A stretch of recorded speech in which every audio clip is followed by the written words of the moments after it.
That works. Good morning. Okay, let's just take the other things off though. This is the other one? Yeah, that's outside. Yeah, so we don't need that. That's it. That's it. Morning!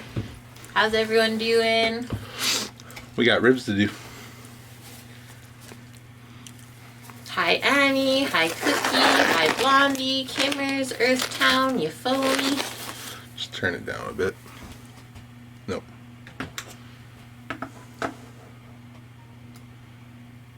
Keep going. Guys, we're using the audio Good. off of the camera in front of us. Okay. Yeah, it was a bit high.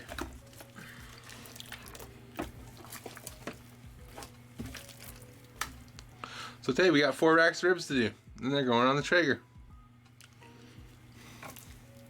We're doing Traeger ribs because we were up late last night after doing our skip the dishes.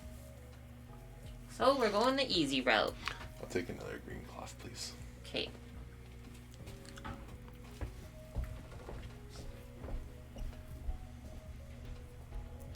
I can't get it.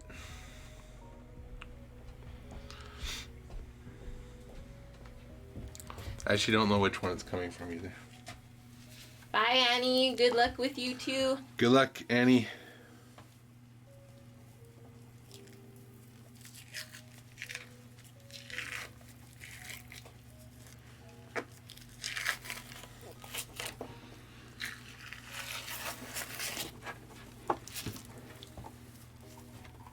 You need the bin open or you're okay? I'm good.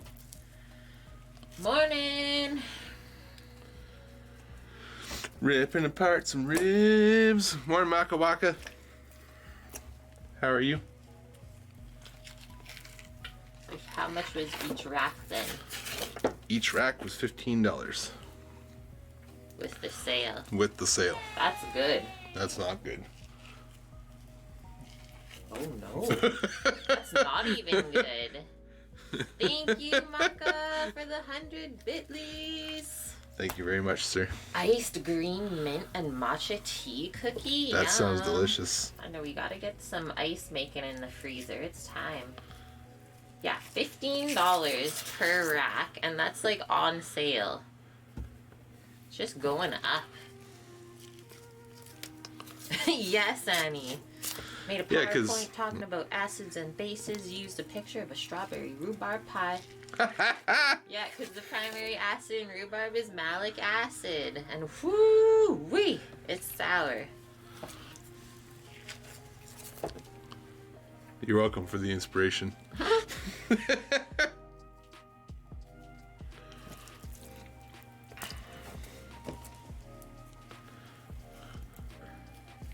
And that's for chemistry then, right?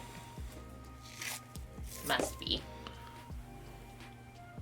Chemistry and food. They mix. Food and science. Along with pecan pie. Boom. I think those are some of my top 2 as well.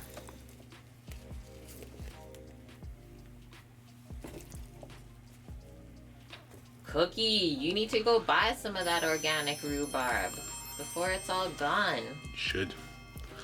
Welcome in our a year 420? Air 420. Air 420. Welcome in.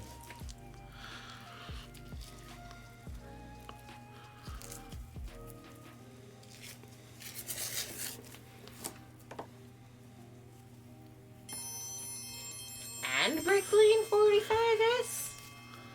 Hello. Welcome. Welcome, welcome.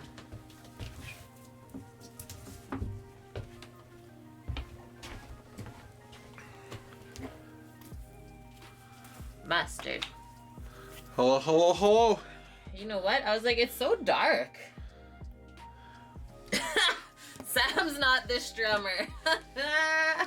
He is not the streamer. Secondary streamer. Possibly even, is it tertiary? Because Cooker Dog has stepped in. He's tertiary streamer. Primary. That's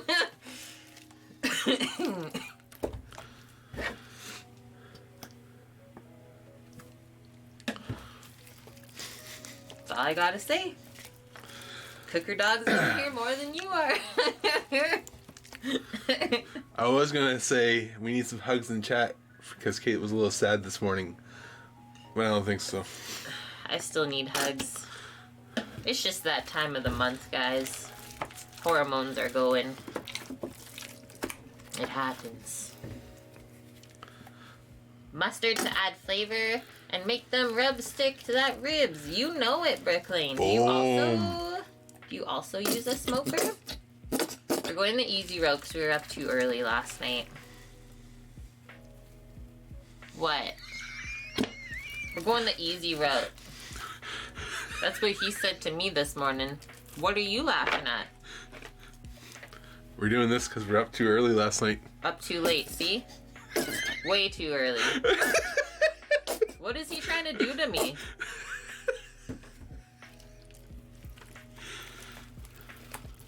Finish work and then we gotta go to work. Whoa. A bit much. Don't do ribs often, but you love to look at the various cooking methods of barbecue. Well, this way could not be easier. Not sure if you have a Traeger or not.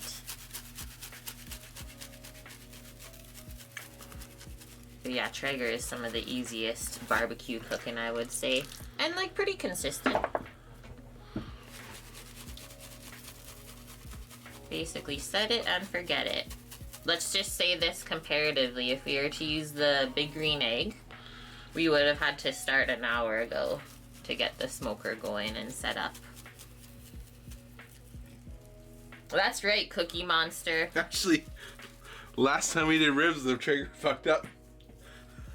Was that the day? That was oh the yeah, day. guys. Last time we did ribs on stream, the Traeger stopped working. Do you remember the, what was it, the igniter? Cookie Monster. Yeah. Guys should have periods to understand what women go through. Seriously. This is our personal blend. You can find it on Discord if you just search rubs. Yeah, Cookie, so we had to start the egg anyways. Old Faithful. So this rub, Brick Lane, equal parts salt and pepper. And then I do paprika, garlic, granulated garlic, not powder, and cracked coriander for our pork rub. And it's just lovely. Okay. Okay. We're going out? Yeah. Okay.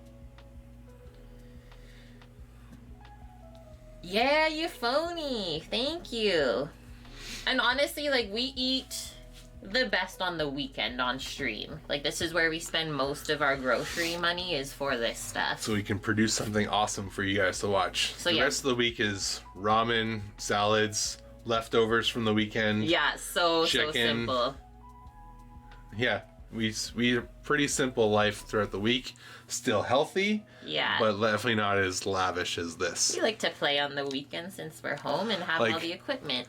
Would you guys come to watch us make Caesar salad 3 days a week on the weekend? Probably not. From a bag. And Scoot. Wow! Thank you, Scooter, for the 28 months in a row. Flying over that 2 years. And is the doggo okay going to the vet just to check up? Free entertainment. Scooter she would be okay with it every day. This is how Caitlin makes a Caesar salad. 3 days in a row. Toss it up. Okay, let's switch the cam. We'll go outside and put these babies on. And then I'll just start same time as always in 2 hours from now. But there will be a spritz. We did a box mac and cheese, but then we put crab on top. We're sick like that, aren't we? We could do that. Just shots? Oh, for the dog. I was like, I don't want to do just shots today. Please. What are you doing to me? Okay. We will see you guys outside. Does your Stream Deck not work? I don't have this one. This is for my other ones with my face on it. Oh.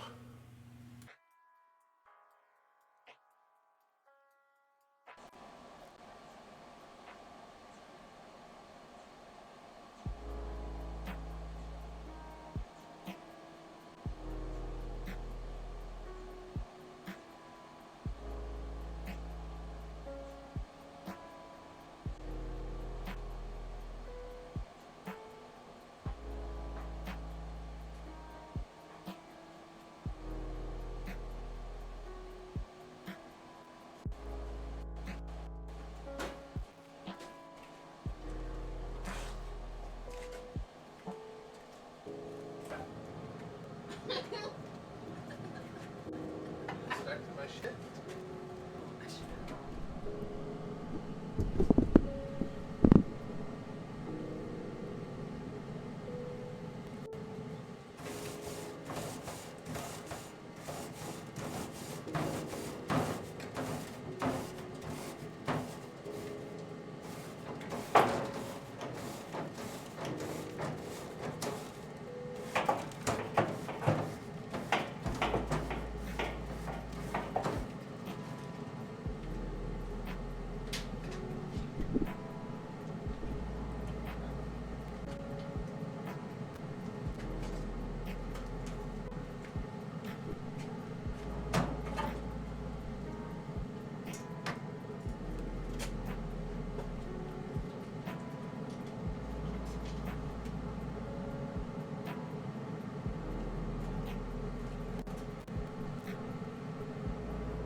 We changed the audio.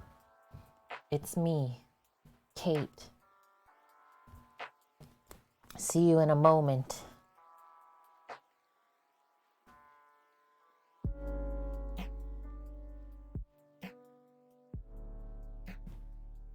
Let's take a look. Okay, let's go, Astra. As soon as I say the words, she's like, we're going? She's such a girl dog today. Could even do this. Okay, come here. Come here. Get in here.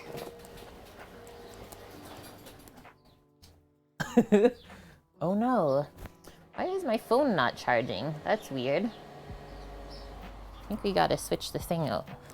Okay, ready guys? Want a closer look?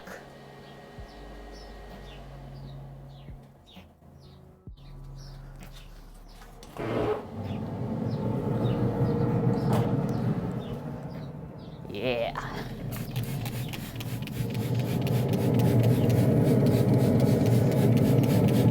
Spritz it all till it's nice and wet looking.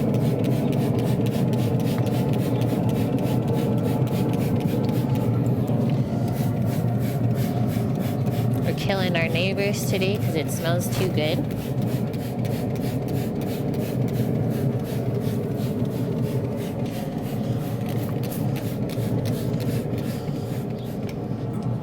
That's it. And again.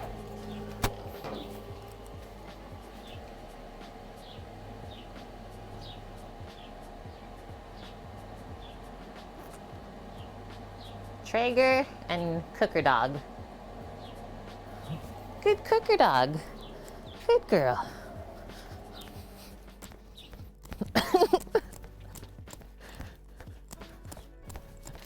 She's like, I'll watch it. I got it, guys. I know how to make this stuff.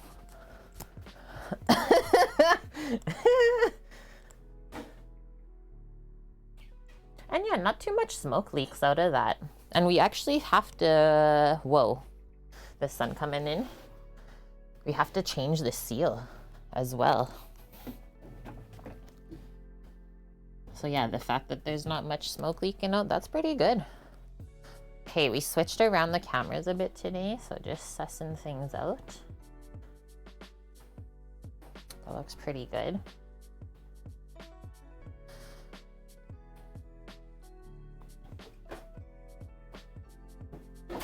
One's usually not that high. There we go. Yay! Evening it out, and now this one can go up. Perfect.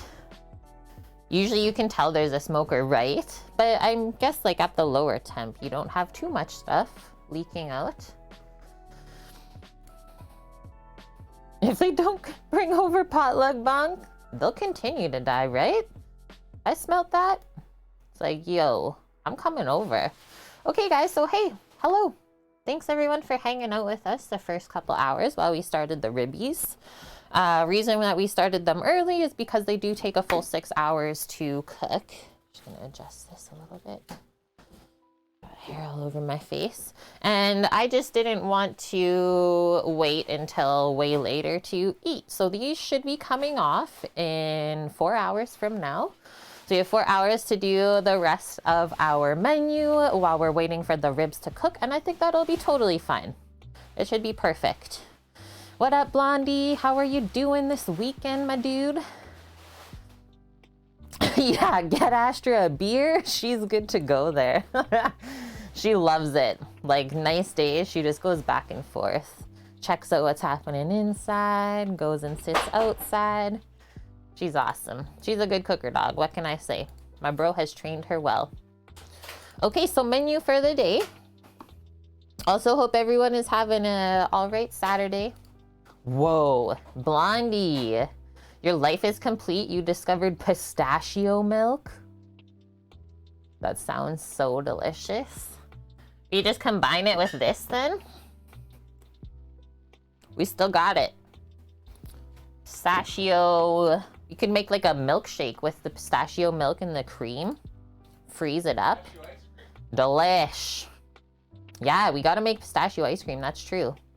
Okay, so menu for the day, we're gonna start by making our pies first because the pie crust has to sit for about half an hour to 45 minutes before we can roll it out.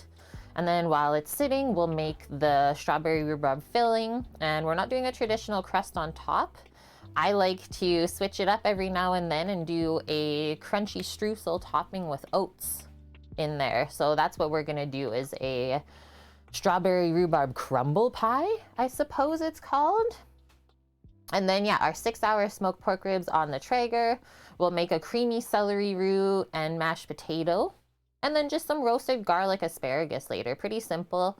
If we have time, I'll make a quick barbecue sauce, but if not, honestly, the way that the ribs cook is you don't need a sauce. They're so tender and moist. Did the cheater go out? No, it didn't go out. It's cooking along. Where are the eggs at? You missed seeing them? What did we do? I think the last thing I might have grilled is like a flank steak.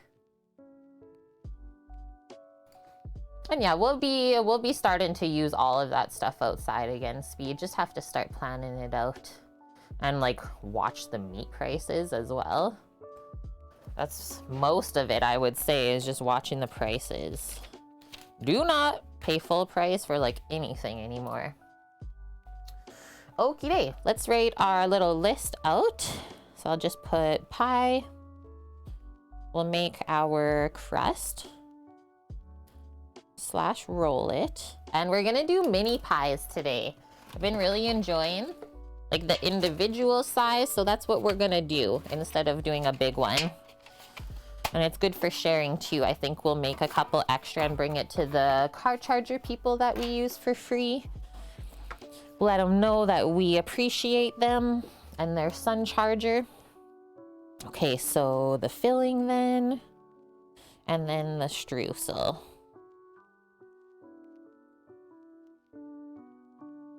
We gotta watch the meat prices like the stock market nowadays. Seriously. So nuts. Okay, so that's it for the pie, and then obviously we bake them. And I'm gonna assume a 350-degree Fahrenheit oven to bake that. Let us see. And I did link the pie recipe from Sally because we always like her recipes.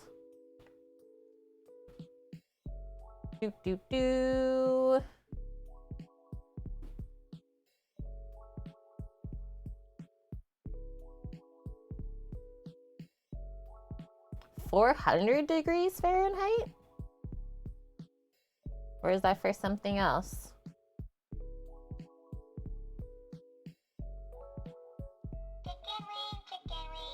Oh, okay, so she starts it earlier and then turns it down. Dust, how are you doing today? Is anyone doing anything fun for this long weekend?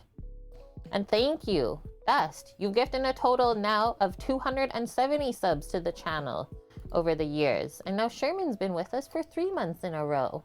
Thanks, guys. Taking care of each other. I'll put some hypes in chat.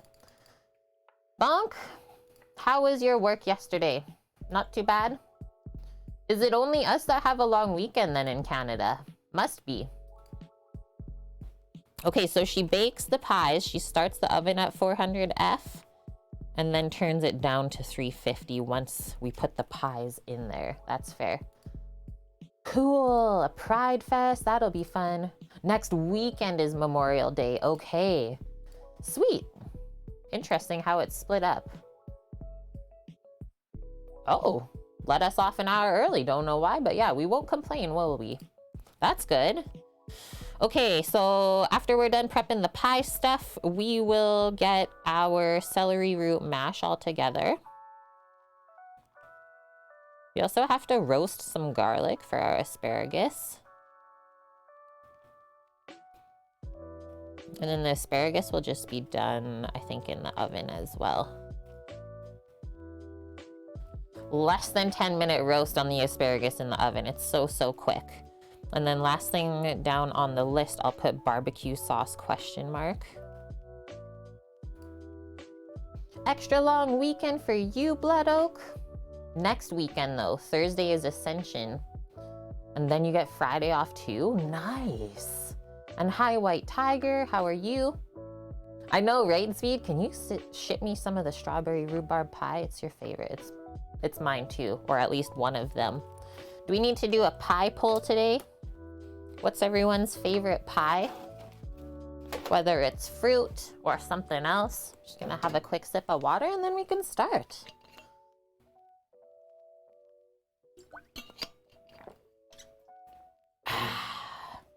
So good. Okay, so first things first is the crust. I'm gonna open up that for me too, and I do use Sally's Baking Addiction for the crust. Homemade buttery flaky pie crust. Oh yeah, I haven't made that one still yet, Dust. The butterscotch pie.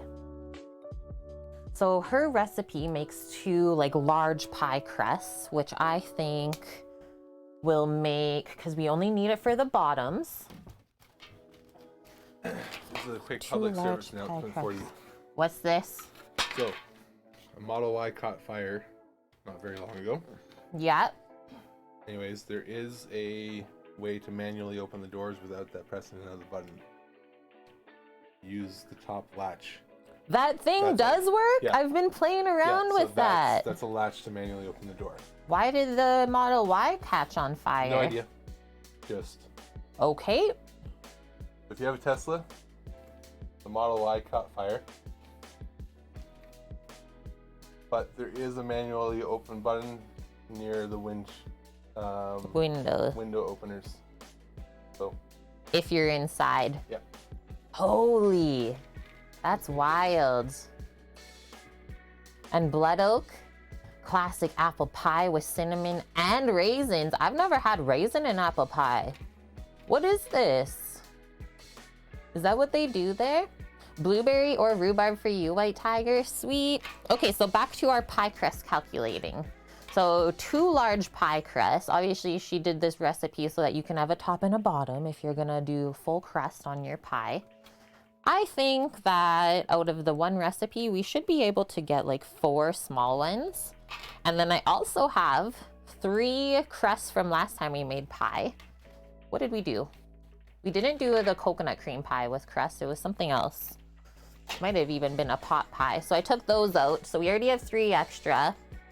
I think I'll just do a one-times recipe on this, honestly. Oh yeah, the Haas hat. I did see that too. Honestly, Dust, I don't think that's worth $46. Like, that better be the best hat ever. Also, are you watching the race this weekend, Dust? You haven't even made it through practice yet. Yeah, $46 for just a hat? What the heck, we say? What am I gonna mix this in? I think this is still my best mixing bowl I'll get out here. I just love it the best. And I will also say this pie crust uses both butter and lard in it. And it is so, so flaky. Yeah, it's in Spain, in Barcelona. And so every time they show like areas around the track, it's like, I've been there. It's so cool. Taco pie. He's more of a dinner than a sweets person. I like that. Okay, so we're gonna start with flour and salt in here. And then we'll cut up our butter and lard. Mix that in, and then we finish with water. Is this also gonna stay really dark for us today? Let's see. I gotta just like switch it over this way a bit more. Oops. That's a bit better, I would say. And then, yeah, Sam moved the cameras around, so we're hoping that it's not as wobbly anymore. As long as you don't put the table into it. As long as we don't put the table into it, he says.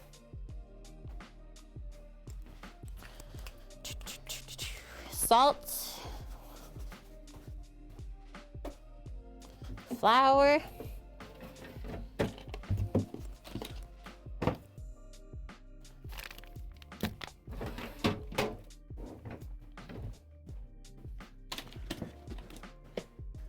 Summer, or sorry, Scooter, you back from the vet?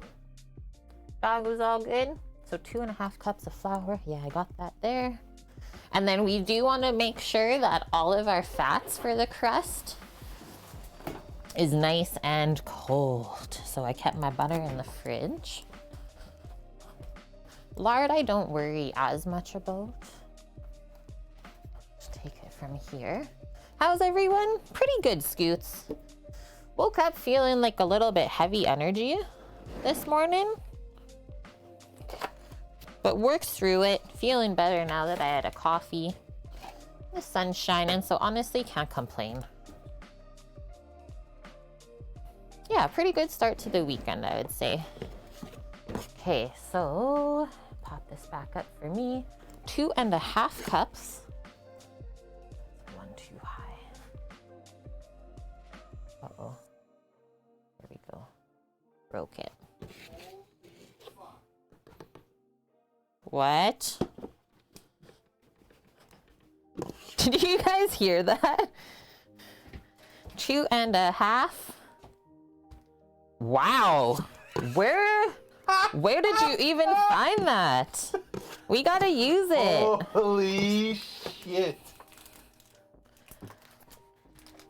Did you just come back from 1987? Fuck, I don't know. Sam just came out of the time machine.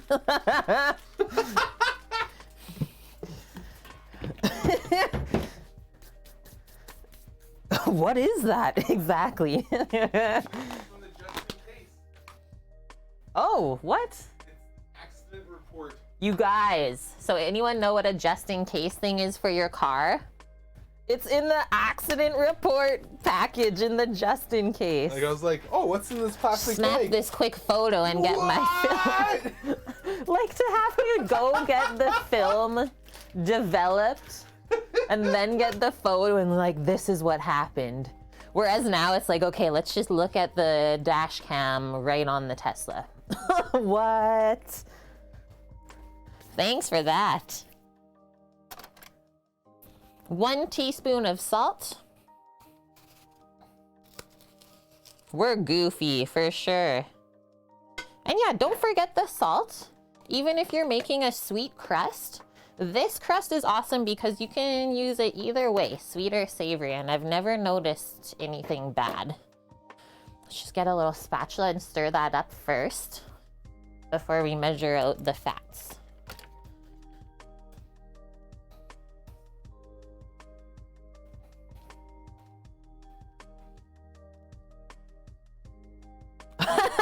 The vet to you, Scooter. Your dog is very energetic.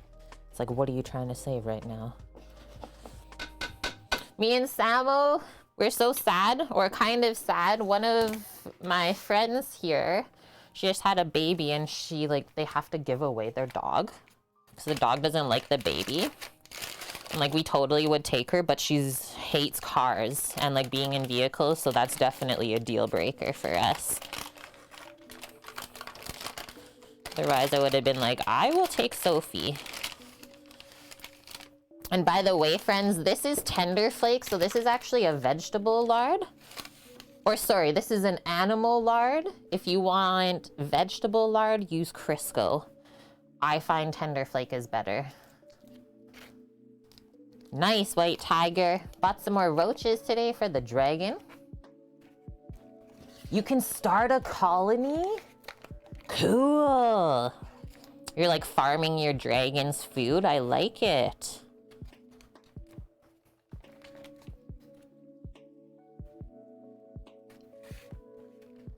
You're still under a freeze warning as well, Scoots? What is going on? And then the other half of the country is like on fire already. So I'm gonna weigh out these fats because I think it'll just be more accurate. We need 90 grams of butter and 130 grams of shortening. And then we'll cube them up so they're easy to mix in. Just use this. Where is my paring knife? Oh, might actually be in the dish pit. So 90 grams of this. Let's see if I got this. This is 454 grams. Let's go there. Actually, you don't have tender flake there? I totally thought it was like an American thing. Are you guys joking me right now? Is this gonna be the best day ever? First cut. Hi, we need 90 grams of butter. Oh. We're at 90. It's gonna be a great day. Carry on. Still got it. Phew. Was worried there. How much does it cost you to buy the tender flake off of Amazon, Scooter? So 130 grams of the shortening. Go like boom with the other side of my knife. 145. Ah, so close.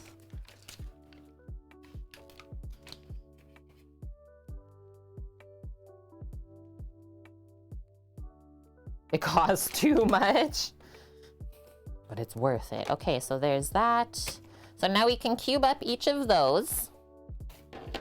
Just gonna turn off the scale, put it away first. Let me just cube up the butter and the shortening first so that it mixes into the flour and salt easier. So boom, boom. Switch that around that way. Ravnika 44, thank you for that follow. Butter is never measured. Oh my gosh, Trev, you're alive? Hi. How have you been? You must commune with the butter to determine the correct amount. It's a spiritual experience. Hello from France, amazing. Hello from Canada. Welcome in. What part of France do you reside in? I've been there before.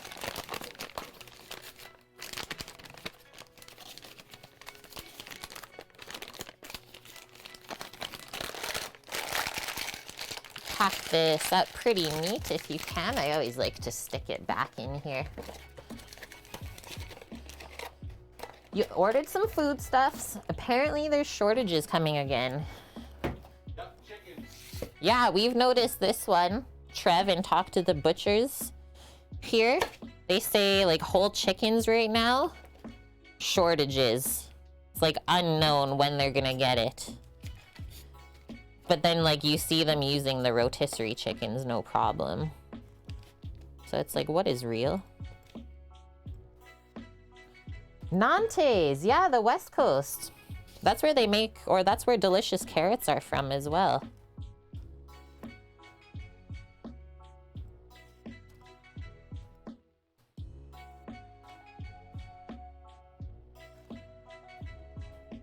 I did not go to Nantes.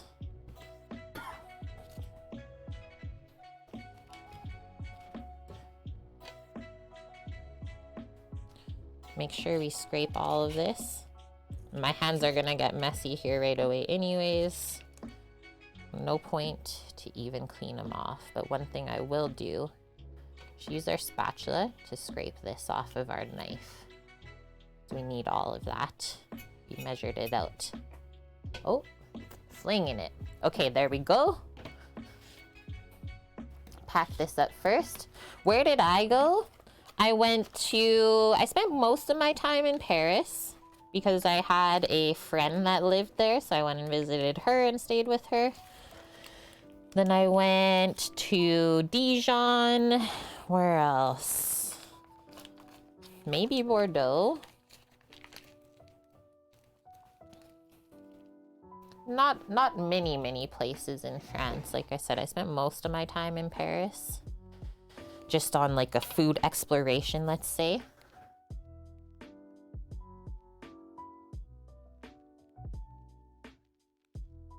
Oh yeah, we for sure had crop failures for canola oil. Like think of the summer that we had in the fall last year. Between the heat domes, Trev, as well as the massive flooding in BC in the fall that took out about a third of their big farms. Yeah, things are not that good right now. So yeah, that's where most of the pork and poultry is raised, there in those flatlands. So Canada, once upon a time, just decided to infill a lake where all of those farms are. And then obviously when you got a massive rain, well, the waters are gonna flow regardless, and it just filled back up. Absolutely nuts. Okay, so I always just kind of fluff our fat cubes up first in the flour, because then I find that the fat doesn't stick to my hands as bad. And then from here, once they look all separated, we can start to like work the fat in. And then just one other note, you will want your water to be very, very cold too once we bring this together.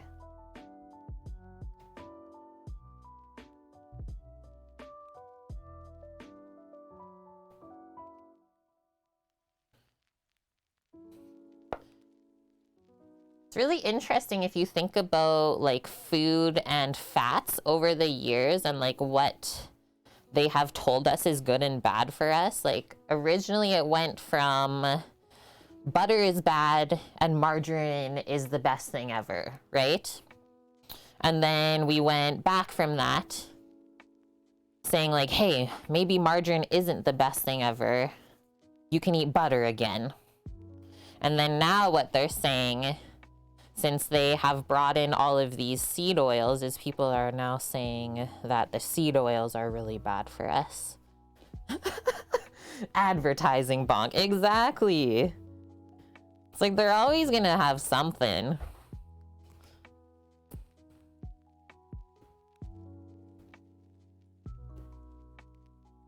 Eliminated.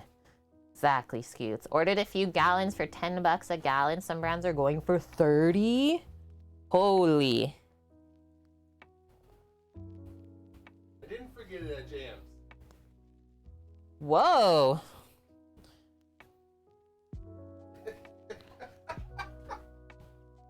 Just misplaced it for a few months. When you have a moment, please. 120 mils of cold water. You're my pie crust man. Nice, White Tiger. Even if your husband isn't too much of a sweets person, he absolutely loves ice cream sandwiches, like just the regular variety. I do too. Surprised him with a pack of it, and he is happy. We need to make our own ice cream sandwiches. Develop a recipe. That could be fun. Okay, we're almost done working the fat in here. See how I'm like just flaking it along? This is what we want so that we can get a flaky pie crust. Thank you.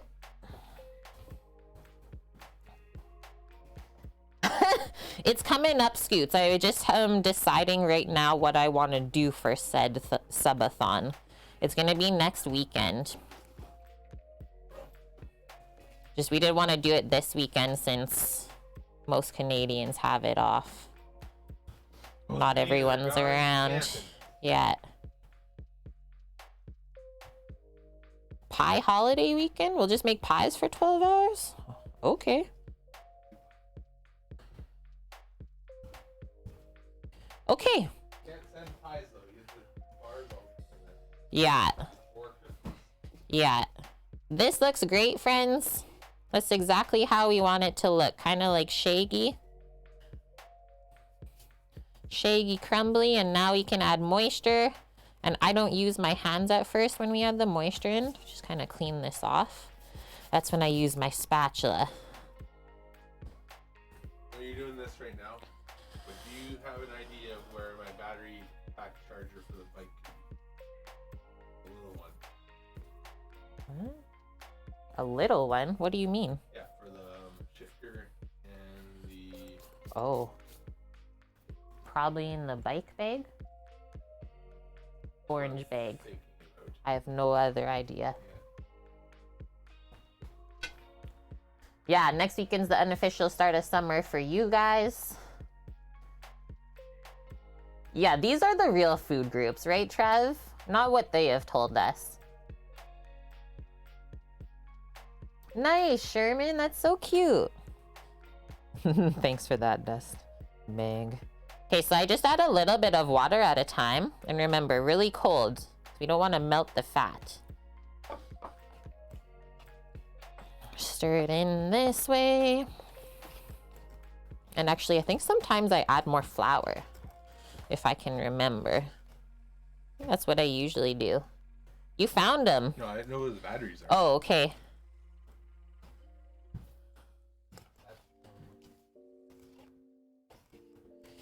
Okay, we can definitely do more.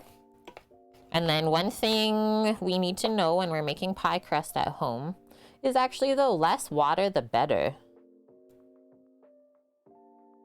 So the more water you add into your pie dough, the more dense and tough it'll actually be. So it'll take longer to cook out that moisture.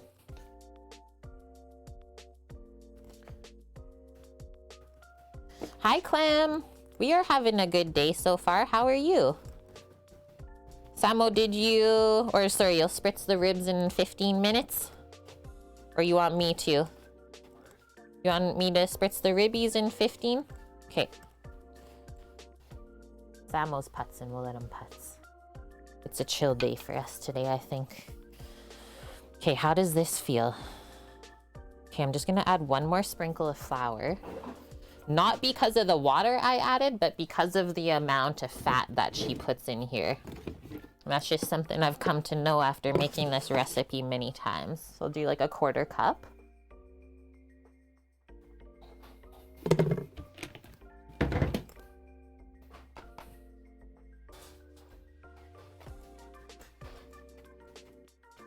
Hey, Dust! You can't spoil F1 if you're gonna watch it with us. That's literally, we've talked about it before, it's a ban. Please no one spoil F1 for us. We usually don't watch it on time because we are busy folk. It's okay, I still love you. Sam is questioning it though. That's fair. That's brotherly love. He'll beat your ass.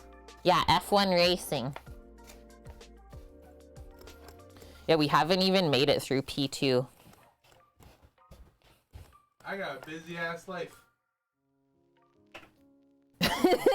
Okay. I'll do it. I added all the water, guys, that she called for, and now switch to your hands. Kind of smush it together, see what we're working with. I'm not being super rough with it. I'm just trying to distribute the moisture through it because there's not actually that much. Yeah, that's the best spoiler. The cars go around the track and they might say vroom. And I mean, I can't even blame Dust because he's like just getting into it. So he's excited. But yeah, it's like the one thing that we watch on TV. So just please. All right, this is looking great. See how it just like keeps coming together more and more? And I'm not kneading it. So the more that we like stretch and fold the gluten, the tougher your pie crust is. No one likes to eat a pie that's like hard to cut through. And it's not tasty. So that's why we do all these steps. Some people like to make their pie dough in a food processor, but I don't find it turns out the same at all. There's just something about doing it a bit slower that it turns out nicer. I know you meant no harm. You watch basketball, Scoots? Sweet. I've never really got into basketball. I don't know why. I guess because I grew up playing soccer, probably. Okay, so now I'm just kind of pressing this. Remember, we're not doing any folds. Just trying to press it to get all of the dry bits off, and then we'll take it out of this. Do a couple folds together. Because you do need a little bit of gluten worked. but really not much. And then all we'll do, I think I'll divide this into 4 pieces. Hi, Titan. How is your day? Sorry we missed you yesterday right when you came in, but hope you had an awesome day with your GF. How's the garden doing? 15 pulses in the KitchenAid and your dough is done? I know, like it's quicker. I don't know if it turns out as good. Have you had success, Trev? Because I haven't.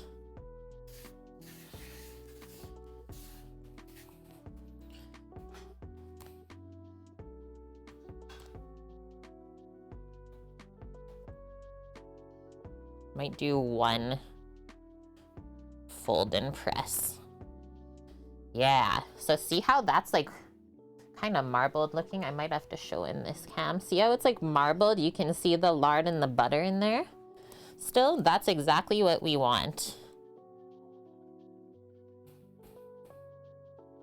You want to clearly see your fat flakes or layers inside of your crust. Finished up all the work outside. Nice one. You're having a nice day there then.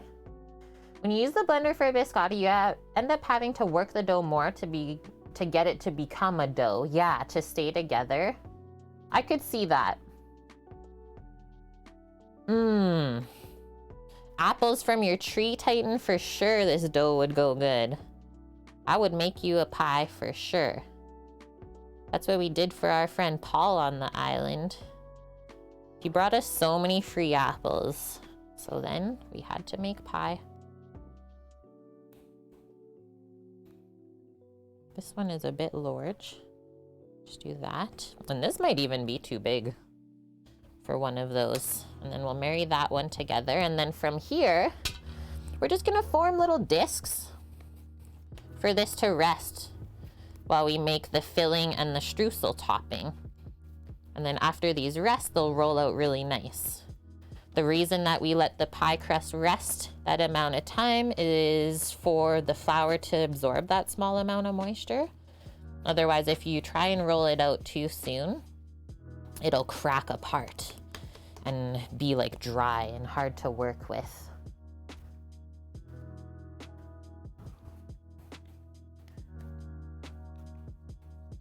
Hot as Hades there, Cookie.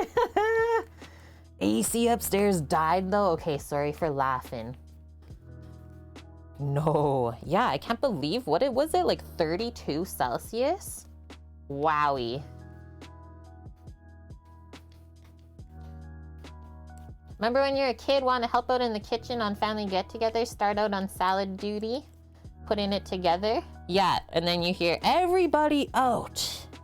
I've heard that before.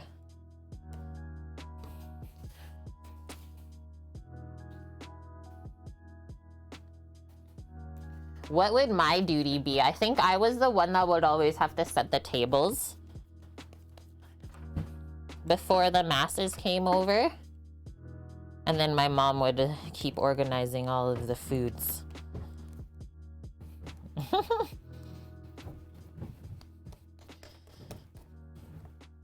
Okay, just gonna wash up because it did get a little sticky. And then we'll wrap these all in plastic. So you have 7 doughs. Might even get 8 pies, who knows?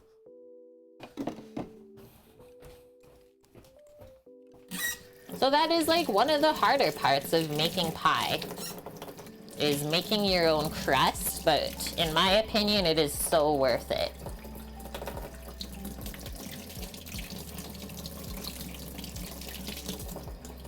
And yeah, right now where we are, we're able to get both local strawberries and rhubarb. So that's when it usually tells us that it's time to make strawberry rhubarb pie. Because both of those things are not around all year. And they always taste better when it's in season.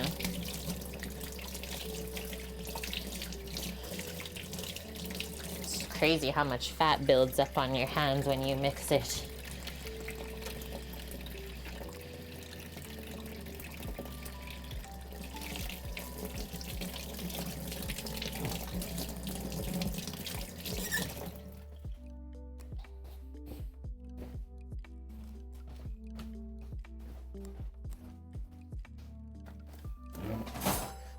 if I open this a bit, if it'll be perfect. Kind of, not really. I don't know what happened to the lighting in here, guys. It just decided to not one day. I think it's still better than yesterday, though. Apparently your grandma's plum tree got a ton of flowers this year. Yeah. Yum. Plum tarts. What types of plums are they? Are they green?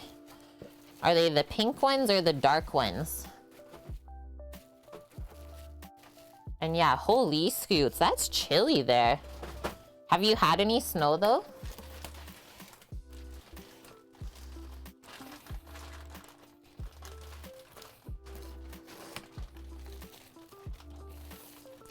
Just realized I used way too much plastic. Try and use like the smallest amount that we need, right?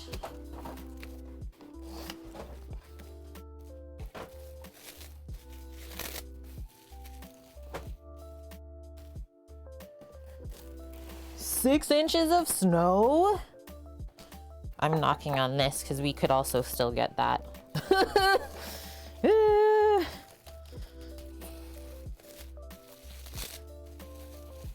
Although this is the weekend when it usually would snow, so let's see.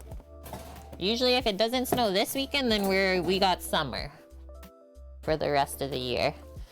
Okay, so that's all going in the fridge, and I would recommend when you put it in the fridge just to separate instead of keeping it in a stack, because it'll take way longer to chill in the stack. Yeah, do it up, Titan. Let's see. You still got your snow dance? Excuse me, dearly.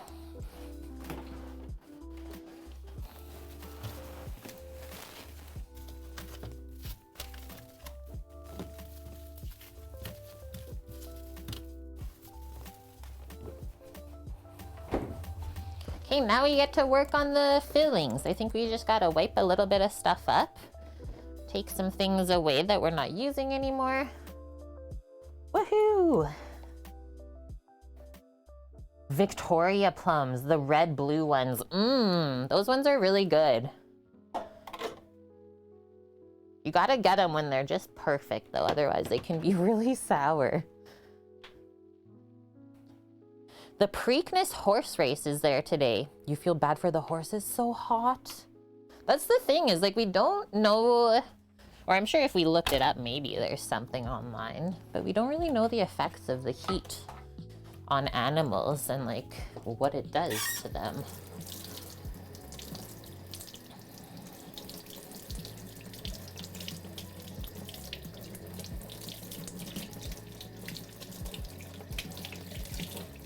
Wash that buttery knife. Gotta cut some strawberries and rhubarb next.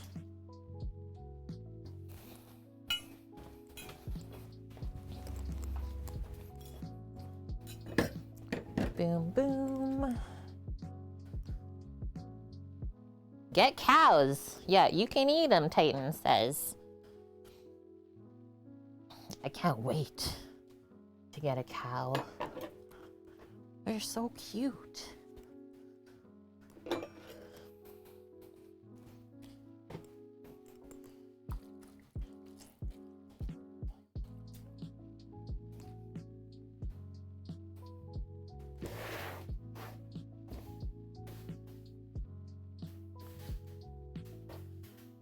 Yeah, on the 40 acres, I know.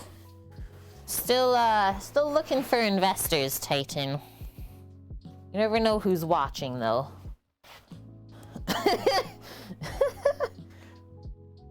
I would love that.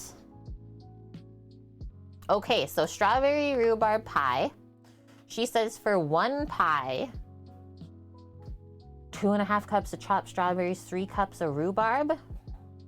Okay, well, we're making way more than that, so I'm for sure doubling it. Let's see how much strawberries we end up with, and then we'll go with the rhubarb ratio to that. Dust, you're okay. You're okay. I'm not mad. I'll just forget about what you said. You're okay. Trust. Am I going back to farm life? I've always wanted to live it. Trev. And yeah, Titan has literally beside his property right now 40 acres for sale, and I really want it. But how are we gonna get it? Yeah, that's right, White Tiger. A young plum tree, you can't let it get too much fruit because then the branches will break and it'll make it more weak. That would be Saja. Okay, so get a big bowl. We will, I think, core all of the strawberries first. Get a small board for that, otherwise I find they stain the wood. And then we'll wash them, and then we'll deal with the rhubarb. Mix it all together. So yeah, we got these strawberries from Ontario, province where Sam's parents are. They're so nice and small.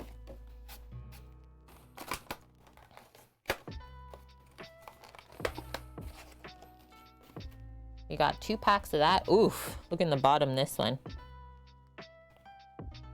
Swear they always put like 1 berry. That's just bad in the pack. So the rest go bad. The cancer berry.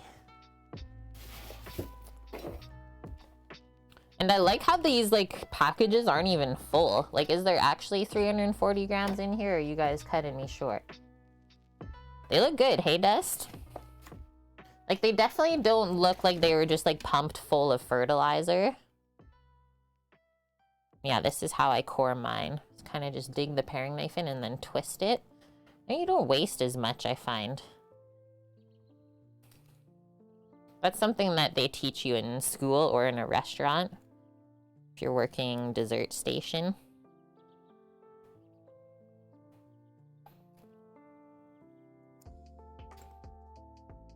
Hi, Mythical Suki. We missed you yesterday. How are you doing? Don't we all F up sometimes, Dust? That's part of being human.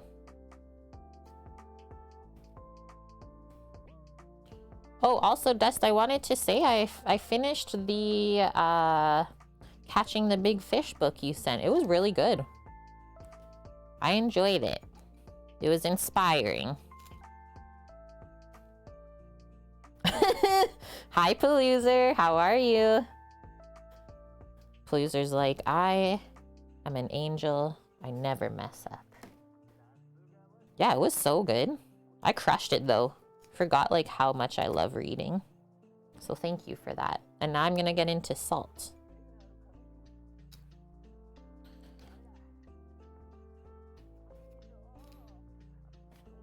Ooh. Okay, after we core our berries, we're gonna quickly go out. We gotta spritz the ribbies again and check them. And then, so after this next hour, we'll be wrapping as well. Hi, Papa. How are you? Are you hot? Oh, have you come for a berry? I wonder. Doggle. Come here. Let's see. Sit down. Do you like strawberries? It's good. It's good stuff. Yep. Oh, she thinks it's a toy. Get it. Eat it up. Look. Astra. Astra. Mmm. Mmm. Usually if I do that, she's like, oh, okay, then it's good. She's sus. Susberry. Wait, strawberries whiten dog's teeth? Cool. Thank you, Paloozer. Did you hear her munching? She like gums it up at first if she's unsure. She's like, it's so funny. And she's like, oh, okay, she wasn't lying. It's like, would I feed you trash? Come on now. Who do you think I am? Yeah, strawberries do contain sugar, so don't give too many, for sure. I mean, that's same with us, though. We shouldn't be eating too much sugar either. So it was good then. Licks her lips now, looking at me. She's like, okay, next.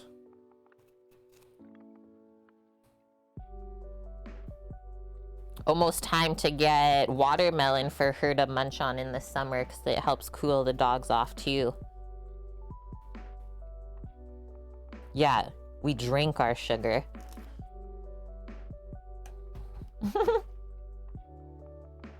Yeah, nice, white tiger. Dragons also eat strawberries. Strawberries for everyone, even dragons. This one's kind of soft. You see where I mushed it with my finger?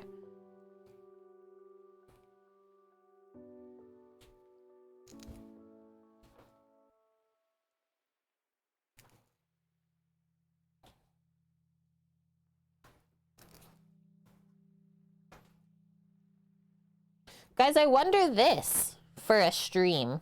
We can maybe go scope it out first to make sure the internet would work. Do you want to go to a U-pick? When possible? Why is this so soft?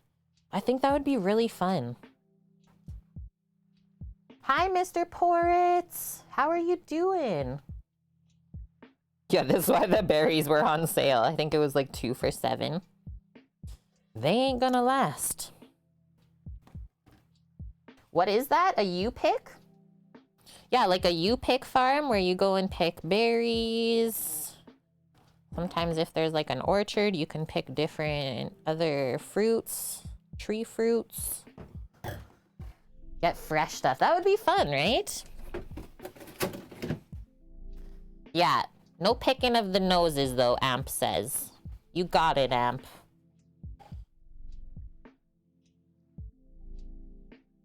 You got a scritch, girl? Okay, just gonna wash my knife and my hands off and then we'll spritz the ribbies first. Currently struggling with what you want to eat tonight. Do you have anything in mind so far?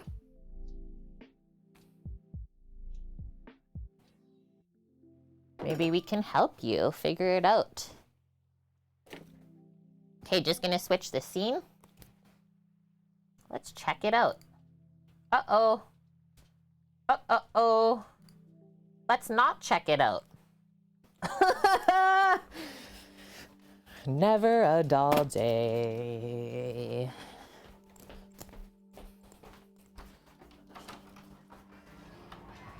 I think my phone died. Oh, probably. Excuse me, dear.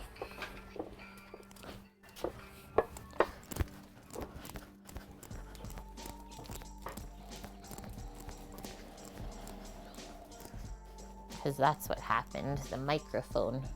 Okay, I'm just gonna start charging my phone again. So I can hopefully use the camera.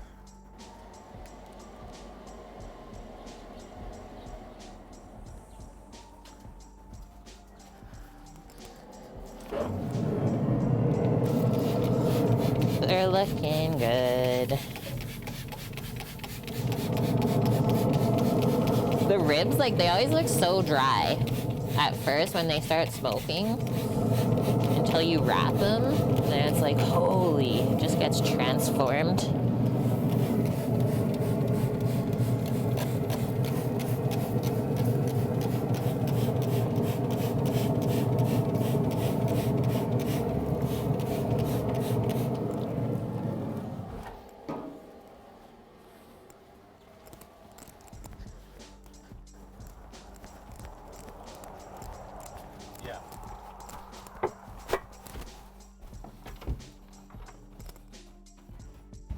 Nom. Okay, so 1 more hour and then we wrap the ribs. ABC, literally always be charging. The dragon's there watching? Yes. Okay, colander time so we can wash our berries. Just pour them all into here and then we'll cut them on the board, so don't get rid of the cutting board. Oh. Almost lost off the edge, but it stayed. Do you see my face? That was scary. Bring a towel so it doesn't drip everywhere.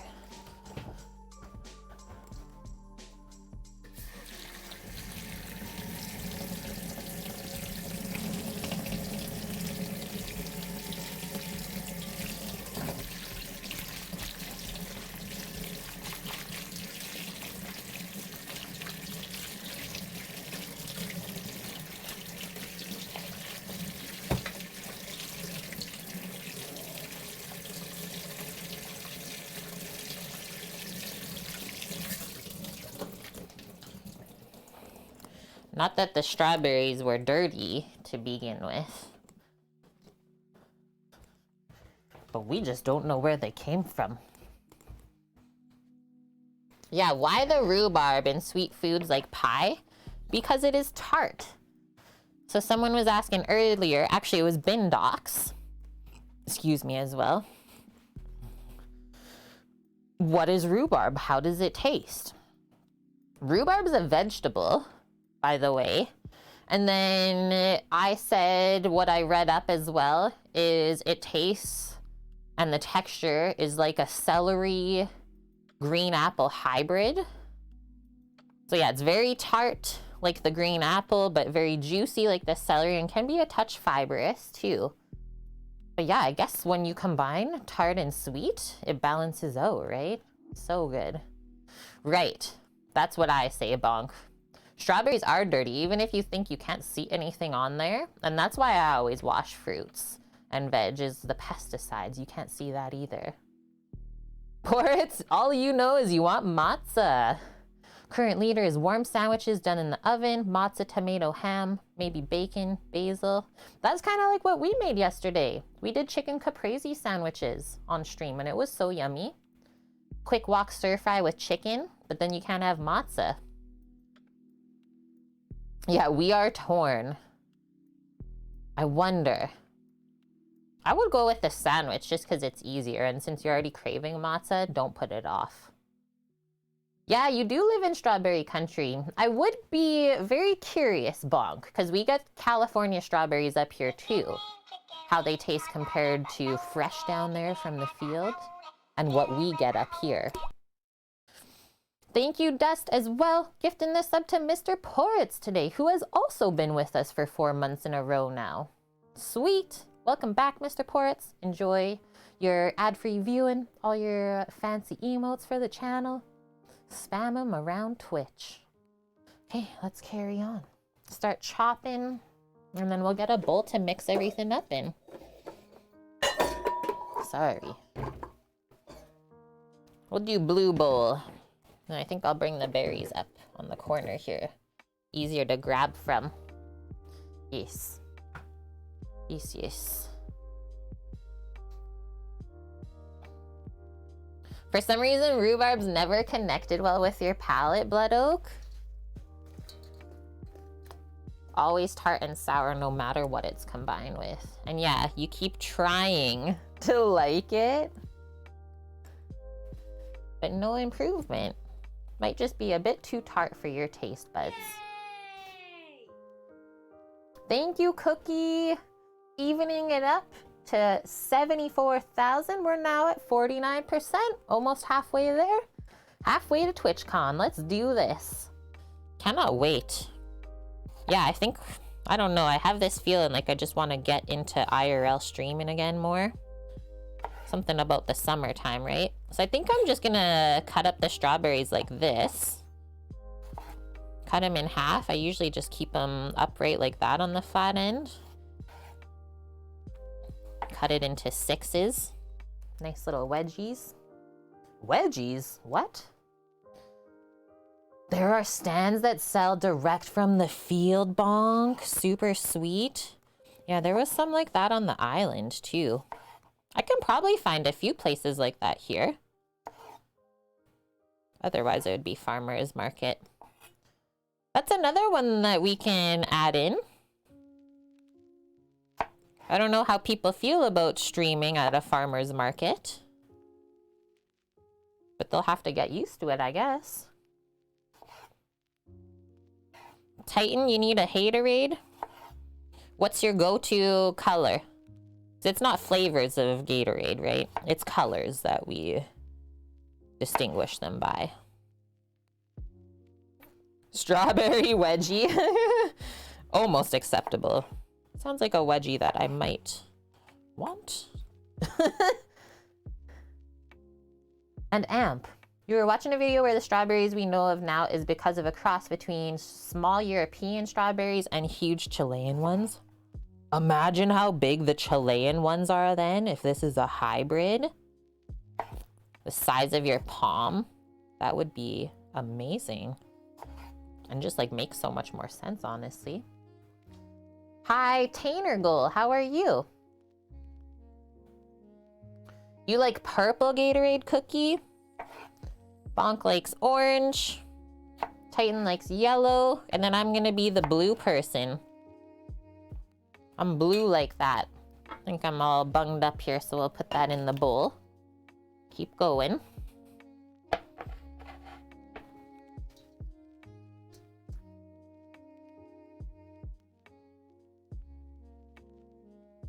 They have food trucks or fried food at the farmer's market. You need to try some for research. This is true. And yeah, get a taste test. Oh, at your strawberry farmers? What?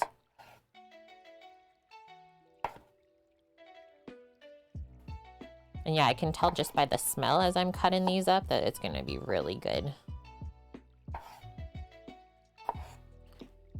Very aromatic.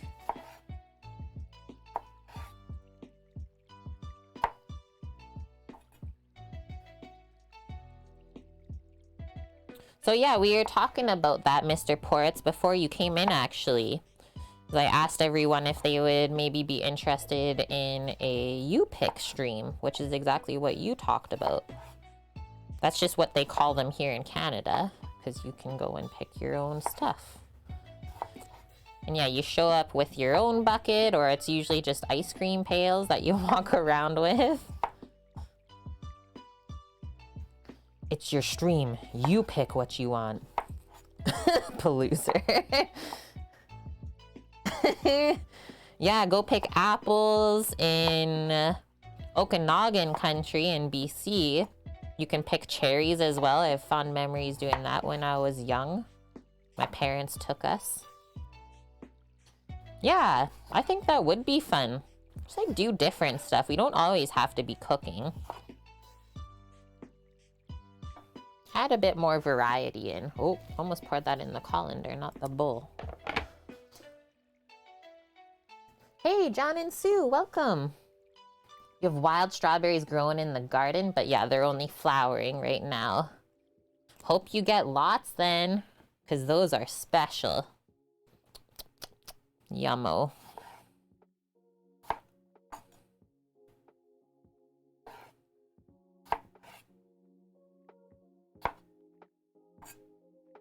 Yeah, we like farmers markets. The one that I am applying for here is actually the smallest one in the city, but then we do have some really large ones. And then some other things I'm looking forward to this summer coming up is some food festivals here. So one is called Heritage Days, where it's like massive, by the way, set in a really large park here in the city. And all it is different ethnic restaurants and different cuisines that set up. You buy tickets, go and taste different stuff all day. That's a really fun one. And then the other one is called Taste of Edmonton, where you get to try like other kind of different popular restaurants. Not quite as good, I would say. But could be fun for stream. You're gonna macerate them? Yeah, I was thinking. Amp. Let it sit a bit while we make the streusel and roll out the pie crust. That should be enough. Because yeah, you do need them to get a bit juicy, I find.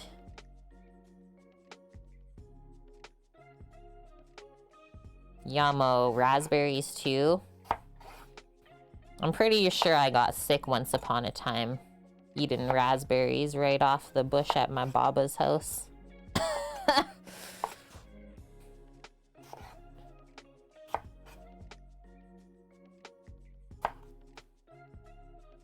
Okay, strawberries complete. Now we'll check out our rhubarb. We might have to wash that up too. Nice, blackberries. And I feel like we got actually a pretty good amount. More than what they called for. So I did want to get double, so that's good. And then when I picked this rhubarb from this store, one note is I looked for all the really nice small stalks. Because I just felt like maybe it would have better flavor if it wasn't super overgrown. And so, comparison standpoint, like this is from BC, literally just one province over. The rhubarb here in my brother's garden, they have a bush that was in the yard from when they bought the house already. It's about this tall. So we're usually about a month behind BC as far as like growing season goes. Yeah, barbecue festival. I wish we had something like that, but that doesn't exist.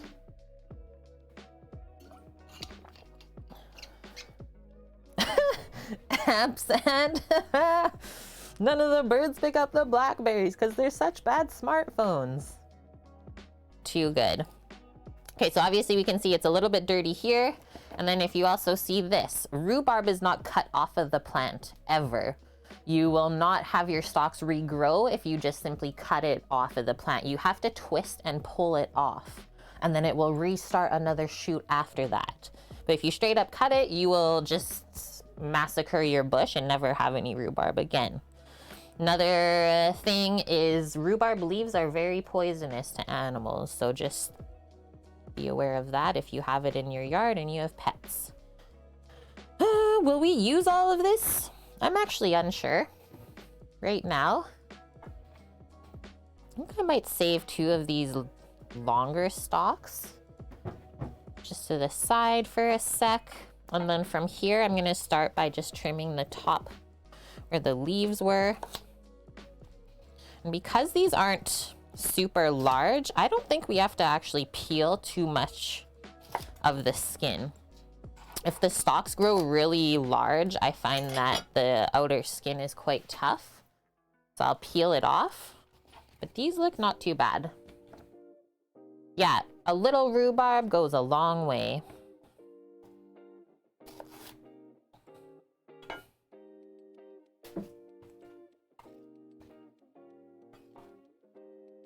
Oh yeah, that one's got straight up dirt. What's this? Did I trim it enough? Maybe not quite.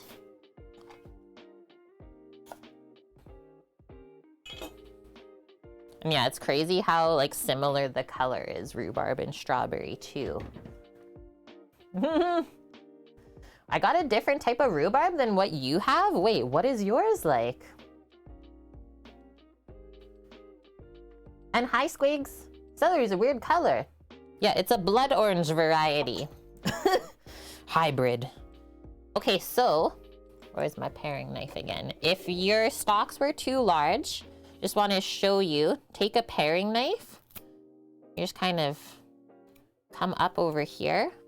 Just get it started peeling. And then you can peel the skin off like that. I might actually do a little bit.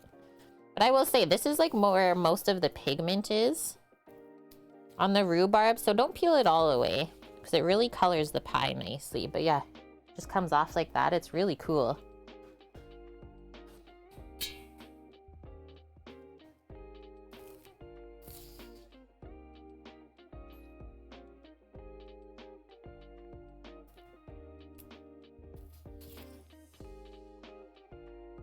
Just the smell of this reminds me of my childhood. Get a bowl of sugar. Dip it. Eat it. Green rhubarb with only the inside of the stalk turning red? So there must be a couple different varieties out there then.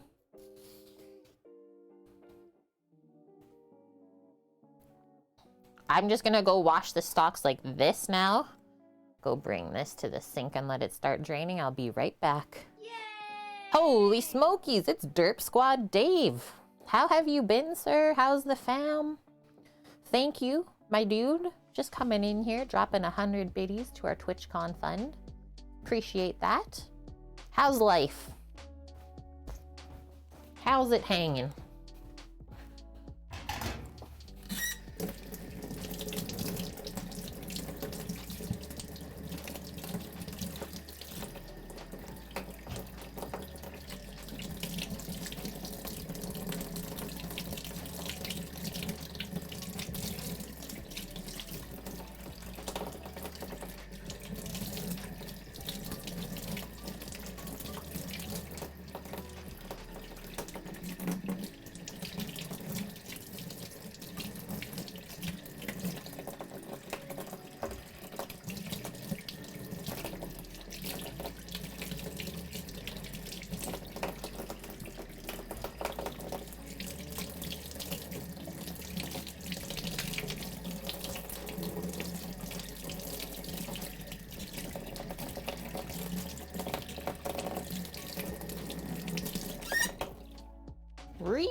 Boom.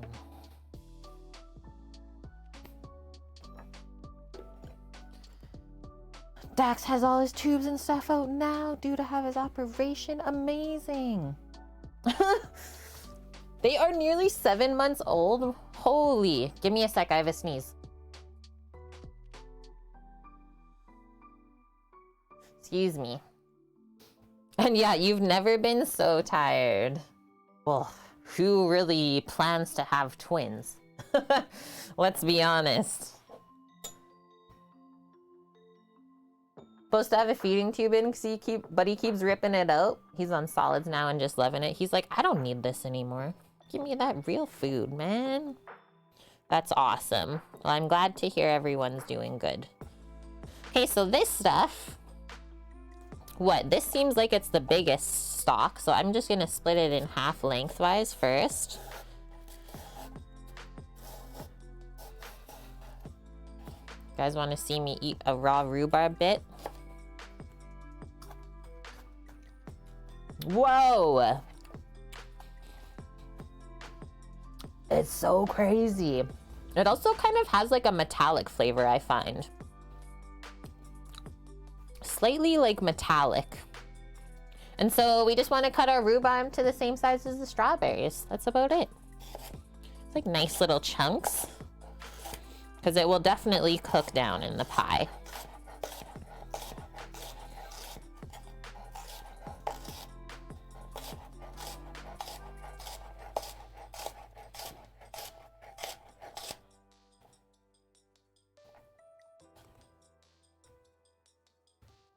It's so crazy, Cookie.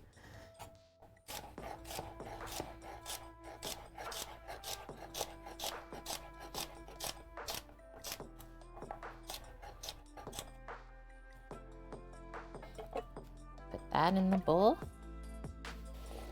It's coming together. Cut those together. This one's pretty thick too, actually. We'll do the same.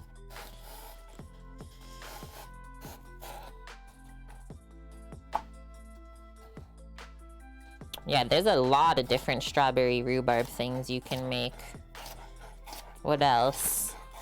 Different like strawberry rhubarb muffins, which are so good for breakfast. Cake. Bars. Make a compote and eat it with your like oatmeal or something, or put it on ice cream.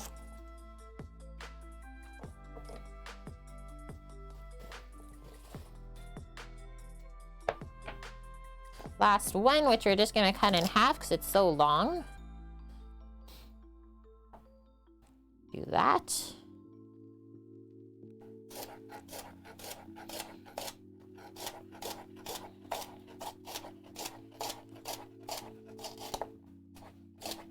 You can hear the fibers that we're cutting through.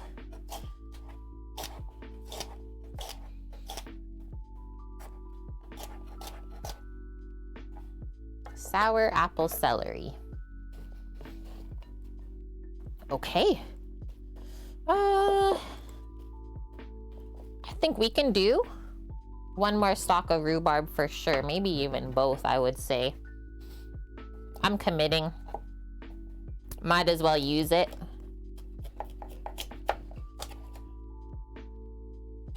And yeah, these were the two largest ones, so I'll definitely peel some of it. After we wash it though again.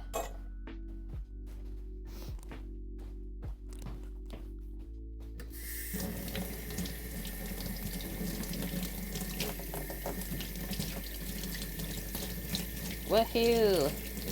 Just you don't want to put too much rhubarb compared to strawberry, otherwise your pie will be very sour.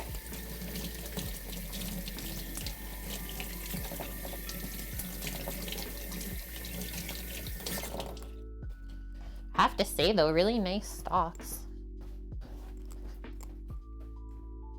Dragon got the zoomies.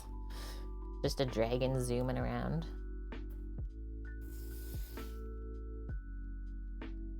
BRB, gotta walk the dragon. I want a dragon.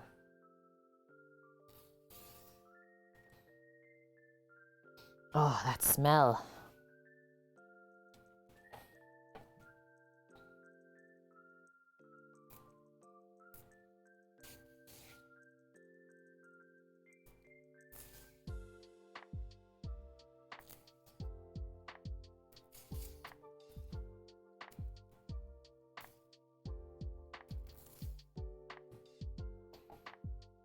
Half peeled.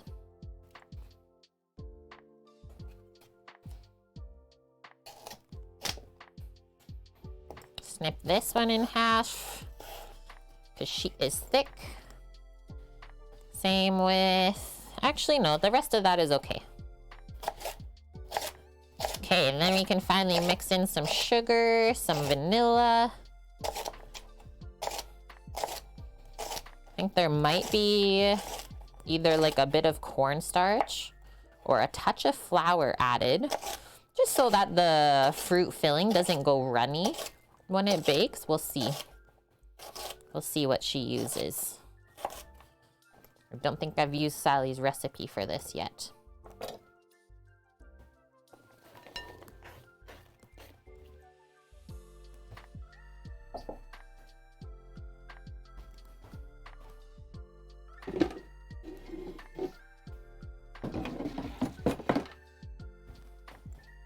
Just gonna wash up. The rhubarb kind of stained my hands. It's got some pigments in there.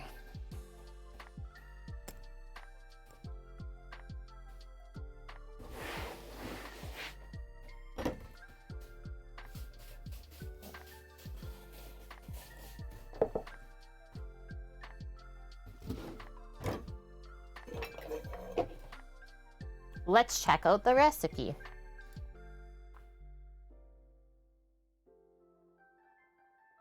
A 1/3 cup of brown sugar and a 1/3 cup of granulated, which we're gonna double. And then she does use cornstarch, like I said. Funny I mentioned it. And then a little bit of salt. She does some orange juice, which sounds really good.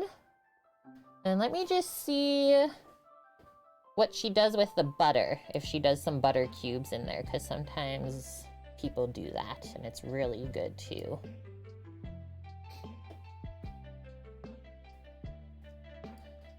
Stir rhubarb, strawberries, brown sugar, white sugar, cornstarch, salt, orange juice, and vanilla together.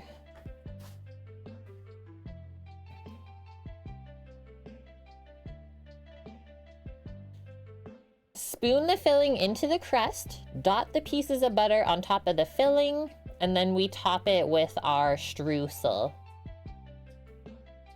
Okay, easy enough. And then yeah, she just did an egg wash if you're gonna do the lattice top, but we're doing a crumble top, so that's different. So 2/3 a cup of each of the sugars. Grab my cornstarch, a bit more salt.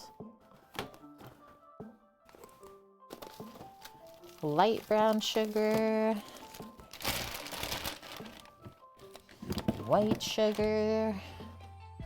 Definitely don't forget the vanilla.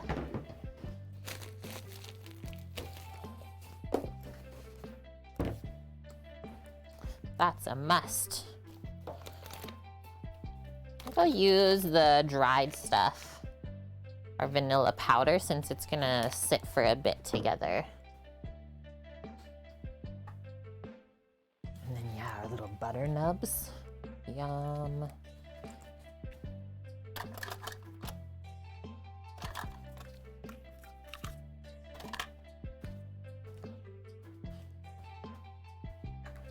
Oh, it was the other cup measure.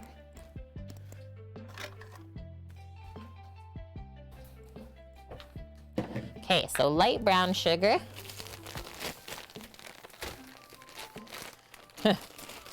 Wonder who opened this bag. Wonder who could have done this.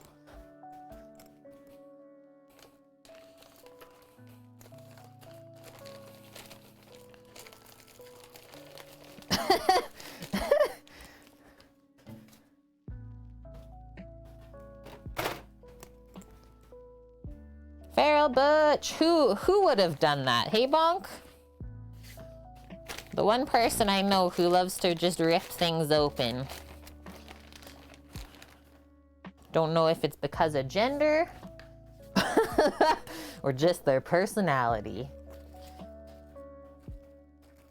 Your mom hates strawberry rhubarb pie, Farrell? I've never heard of a mom hating this pie before. Yeah, you got it, Bonk. Okay, so 1. I know for a fact this is one of my dad's favorite pies, if not the favorite.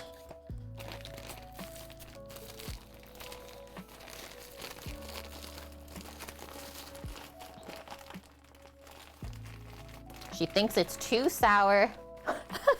Yeah, if she wasn't my mom, I'd tell her she's out of her mind.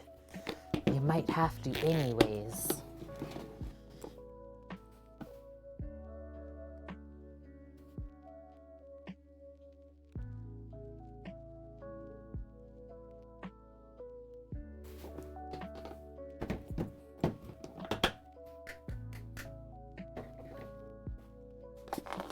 A 1/4 teaspoon of salt, so basically just a pinch. That'll balance it. I'm gonna first just mix in the sugar and everything a bit. Get it a bit juicy before we do the cornstarch.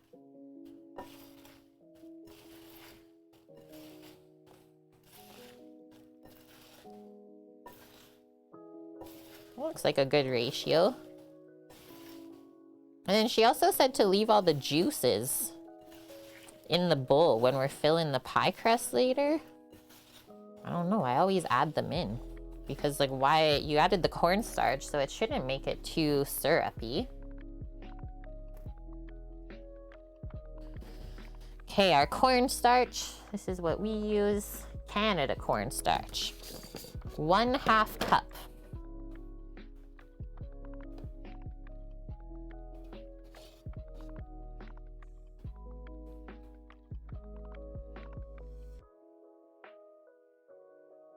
I'd do a little bit less than that.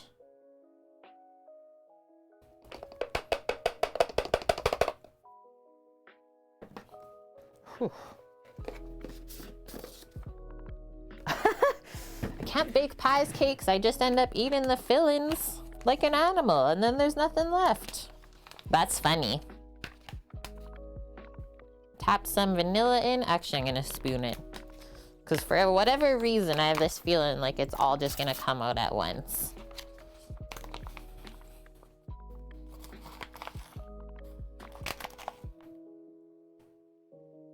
How much stuff does Fleischmann's make? I think just cornstarch and yeast. What else have you seen them make? And yeah, welcome back, Bin Docs. All of the stuff. If there is too much juice, it will soak through the pie. This is fact, Lily. Thank you for saying that for maybe the people that don't know, right? Fleischmann's makes vodka? Really? Oh, just my orange juice. Grab an orange. And then juice it. Yeast, they make... Wait, Fleischmann's make butter? Sauces? Bread mixes? I've never seen any of that. So just a navel orange. I'm just gonna do this smaller half that I cut. And that'll help sauce up the cornstarch, I think. Wet bottom pies are a sign of love and fresh fruit. Anyone who'd eschew a homemade pie because the bottom is wet is a fool. That's kind of true. So yeah, we just learned that Fleischmann's literally makes everything. Okay, good to know.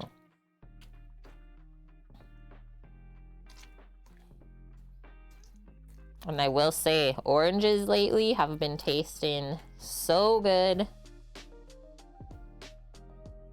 They're actually famous for that cookie? Cool. Losers like, see guys, I wasn't lying. Trust the Googler. All right, we've been juiced. Rinse that off. And now we can mix it. Rhubarb, strawberries, brown sugar, white sugar, cornstarch, salt, orange juice, vanilla, and then we just gotta do a few butter cubes for when we fill the pie. But first we'll make our streusel, I think. Okay, so start mixing this, and yeah, you'll start to see it transform. Keep it all in the bowl.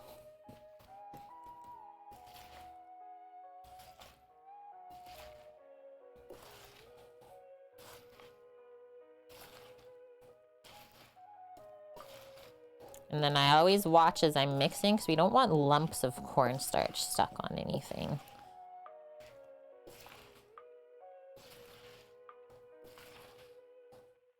Just a nice even coating.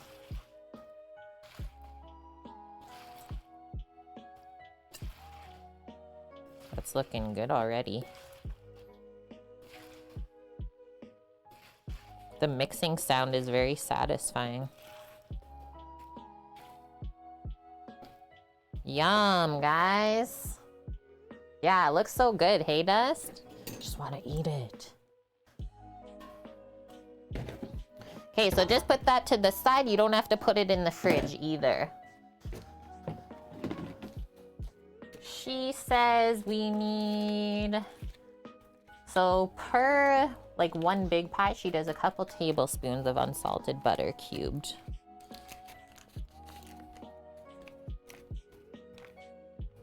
Do maybe half of this. Because we are also making a streusel, which is quite buttery.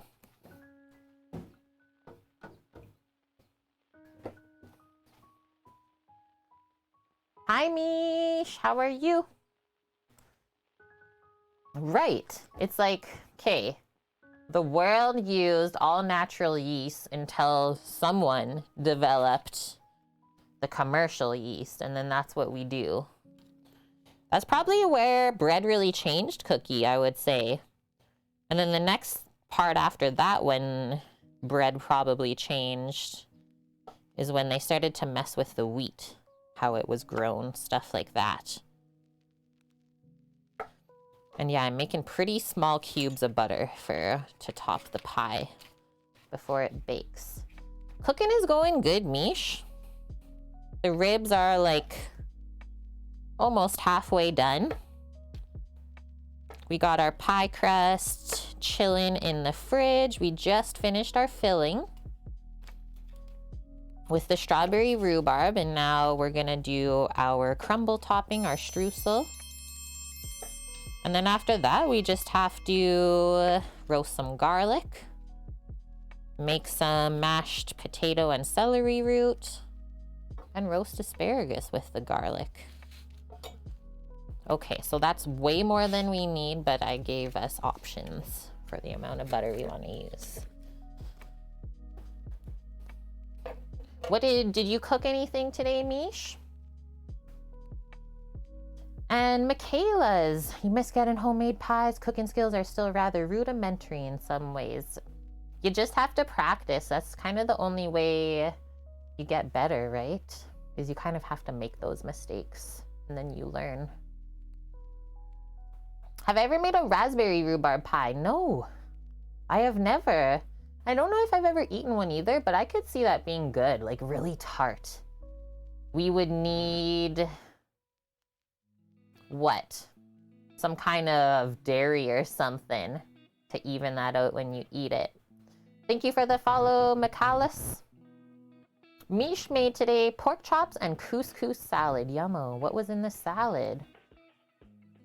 Sounds awesome. Okay, so switching recipes to our streusel topping from King Arthur Baking.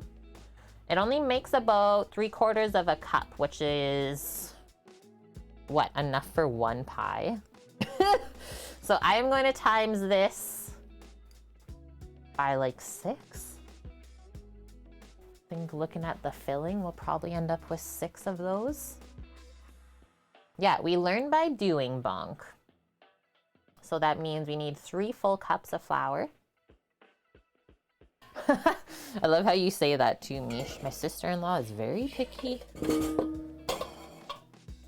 We'll make it in this bowl. We're making 6 streusels? No, the streusel is the crumble topping for the pie, but we are making 6 mini pies. 6 BB pies like this.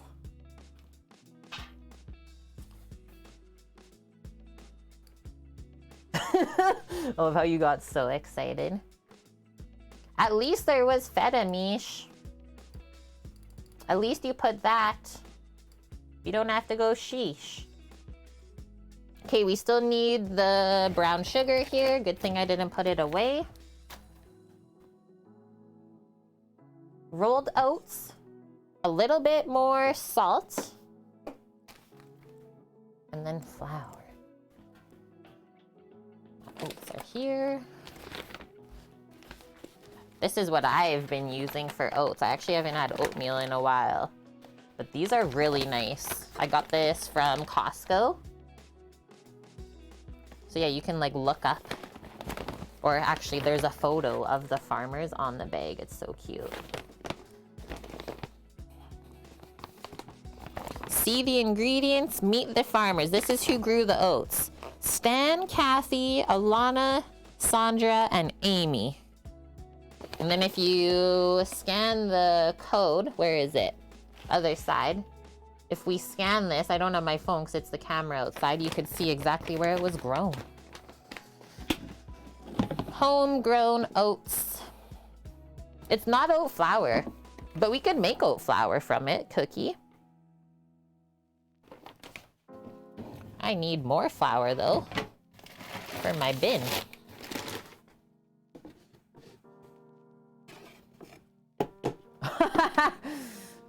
I love it, Cookie. Sorry in advance, Mish, but I'm gonna use goat cheese, not feta, in my beet salad today. That'll be so good.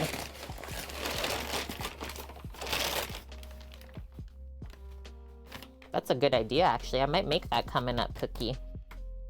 Beet salad with goat cheese. I have some to use up. Ow. Did the bag just cut me? I think I just got a paper cut from the flour bag.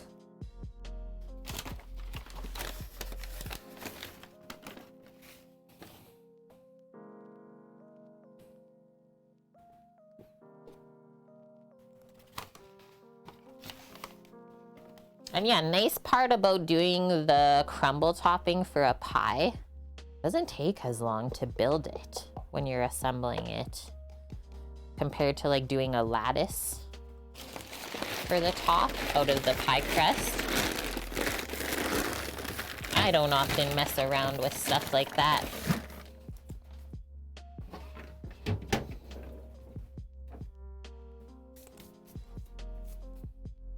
We need 3 cups of flour. I'm hoping this will be enough for our 6 individual pies, maybe 7.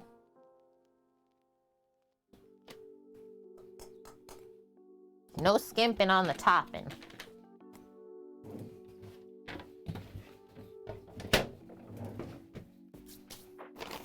Next one, our oats. So 3/4 of a cup of our oats. Just doing my math calculations in my head. Or wait, no, 1.5 cups of oats. So 3 of these.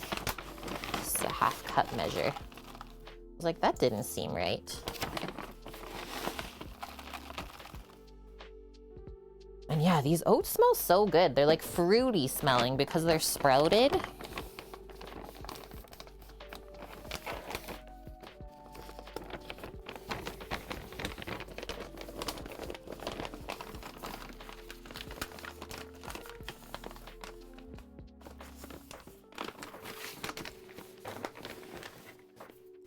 Brown sugar times 6, so same amount of brown sugar as the oats. Wipe my container off. Obviously we pack this in to measure it properly.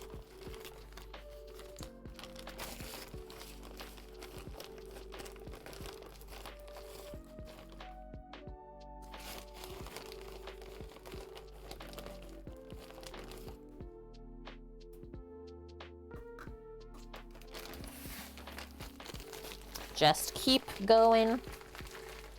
And then a little bit of salt. And then we bring it together with some butter.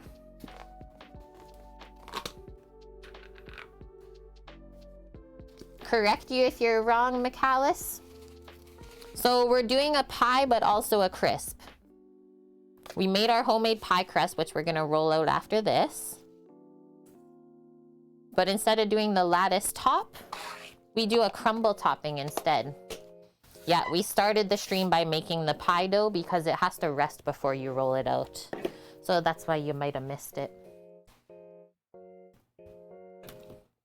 And yeah, don't be afraid to like ask questions. This is an educational cooking show.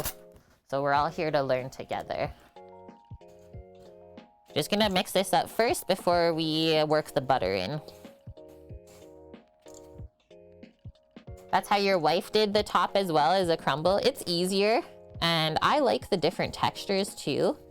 Having it like crunchy, as well as the oats. It kind of feels a little bit more healthy, I guess, even though it's like not. And right, we don't want to take the time to weave a lattice. We need our pie now. Paloozer knows.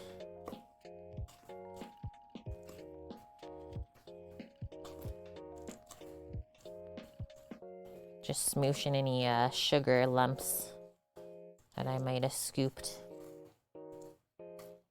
Right, Creep Tumor? Like, I am literally your guys' personal chef. For free, by the way. Like, that's the other amazing part.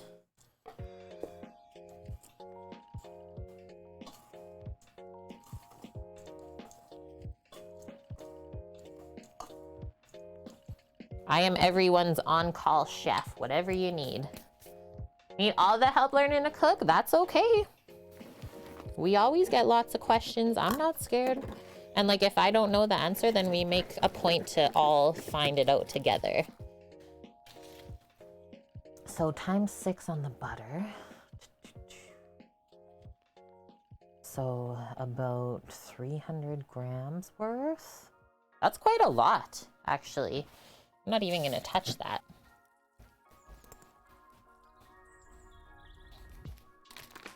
Start cubing it up from this.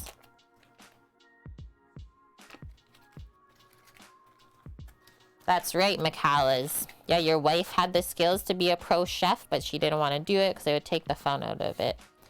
It's really different working in a restaurant compared to just cooking at home. I will say it.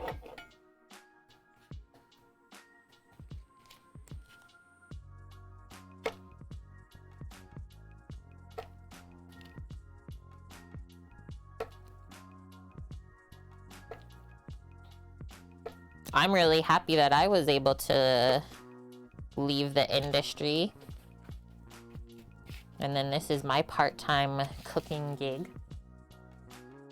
Yeah, some people do find joy in that environment too. It also depends on like, okay, the restaurant, the menu, who you work with, the type of clientele you get in there. So there's so many different factors that can either make any job fun or not.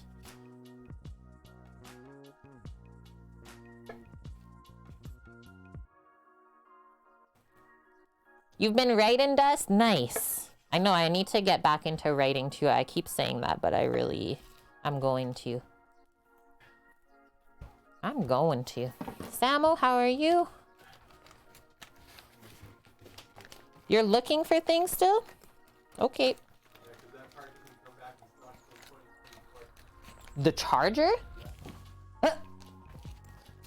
Uh-oh.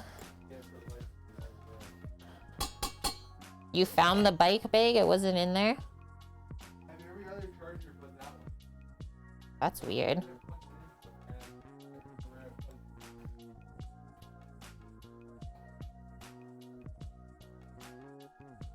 That's right, McCallas. Best part about having a good cooker at home is you get to be the taste tester. Yeah, that's my brother's dog. Okay.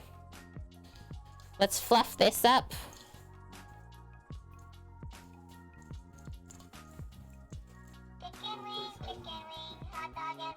Thanks, Dust. Helping to crush our sub eagle. And then we're also getting a new member of our kitchen crew. Welcome in, McCallas. Now you don't have to watch any ads. We have a very generous community here. So happy you found us.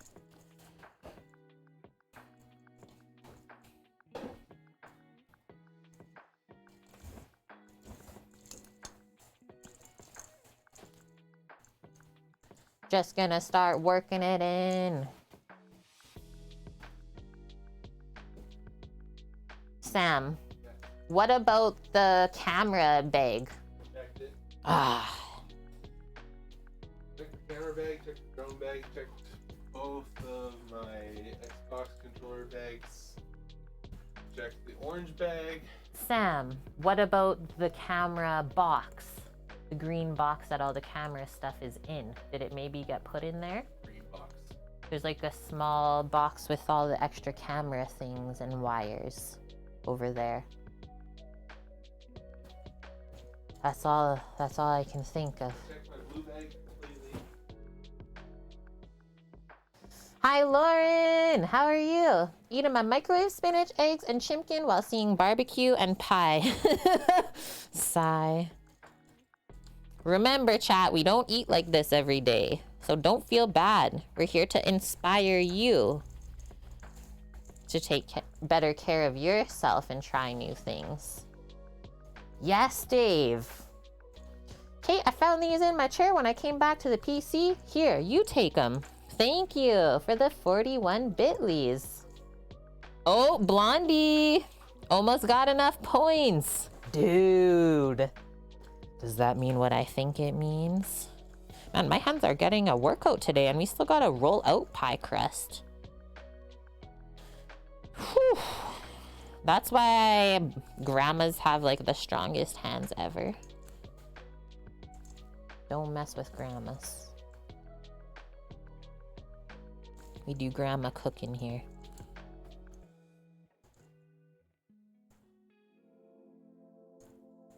Your wife left you lots of her recipes, but she didn't write them all out. Dang. That's always the worst. Because, like, you can't go back in time. Fork knife soon? Yeah, you guys should add Samo into the mix when you play too. He's pretty good at fork knife. Okay, so we literally just keep working the butter in here until it makes crumbles with the mixture. Nice, even, sandy looking crumbles. That would be me, Lauren. That's why I just don't even attempt it. Hi, I would like to play this game, but my entire team has to carry me. Okay, thank you.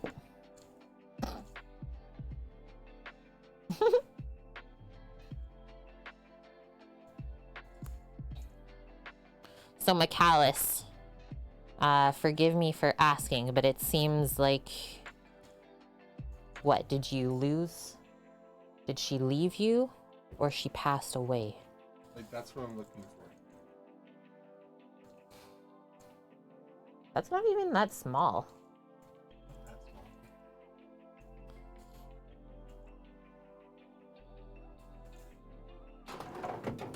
all. Amazing creep tumor. My mom sent me her cream of broccoli soup recipe. Every measurement was just to taste. You add that to your own taste. Like, but I don't know how it should taste. What is good? Oh my gosh, that's really unfortunate. Well, sending you lots of love. Holy smokies.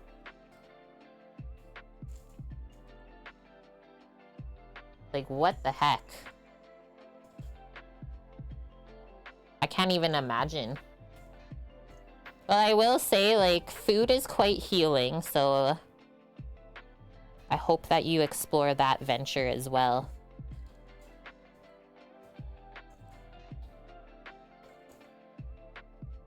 Yeah, right, Dave? That's what got Sam back in too, because he likes playing the game, but he doesn't love building. Especially with how people play Fortnite now, is like, that's all they do. I'm just gonna build away from you. 22 kill win. Nice. Hey, it's finally coming together. It takes time. And then if you find it's too dry, you can always add more butter or fat, right? Don't add water though. That's not what we want to add to this mix because it'll make it really tough. Almost too crunchy. That's really nice of you, Mish. Stuffing crumble into people's faces today? I would be okay with that. It's gonna be a crumble pie.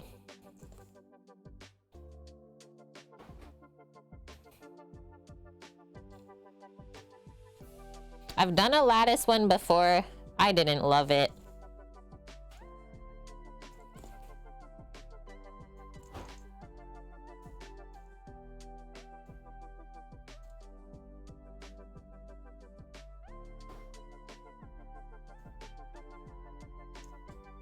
Just a little bit more to get it to stick together.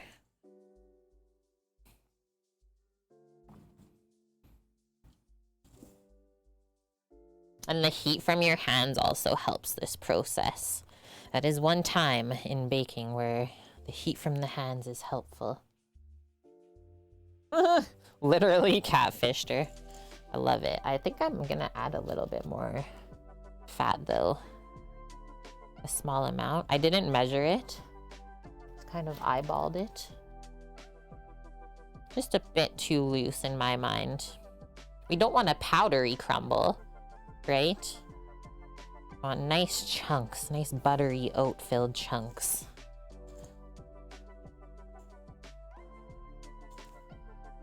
Mmm. I love sausage and pepper. Did you grill it? Did you get anything from the farmer's market today? Oh no, Blood Oak.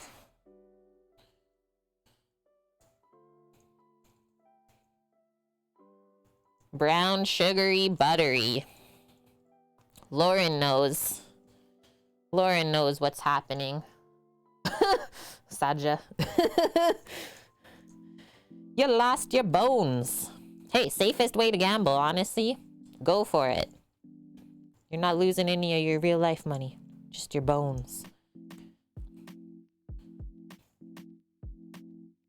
Imagine if it actually took a bone out of your body. It's like, uh-oh. How is this gonna work?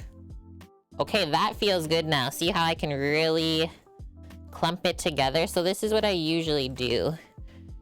Just like literally make a large clump. And then I break it down when I top the pies.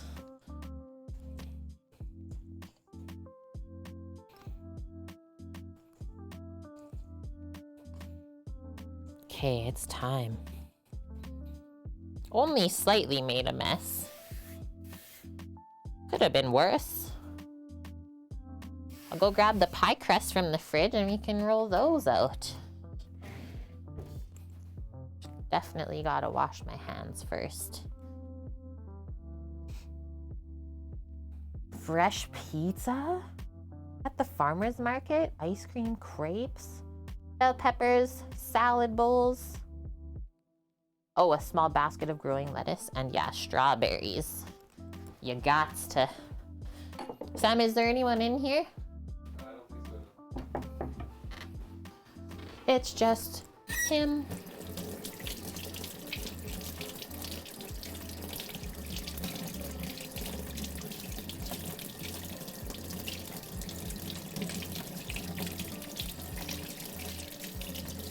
And then I bet you, like, most pies when they were first made were made from, like, extra animal fat, not butter.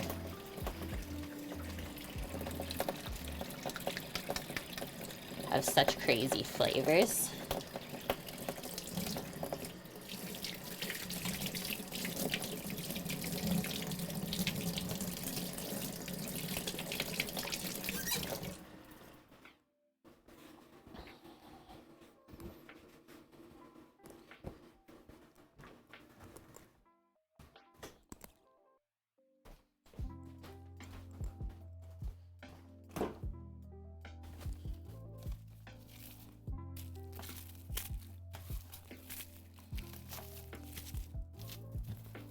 They feel so good.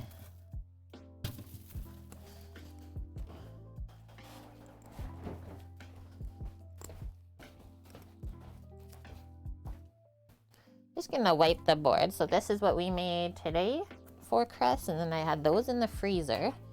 Before I roll these out, I'm just gonna clear some stuff away. Got kind of messy there for a bit. Just kept going and going. Don't need any of this stuff anymore. Yeah, it started with lard or shortening. That's what I think too, Warren.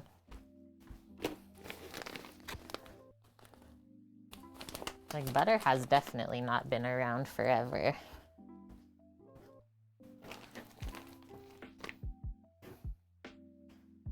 Flat, round, or free-form crusty cakes. Yeah, galettes, exactly.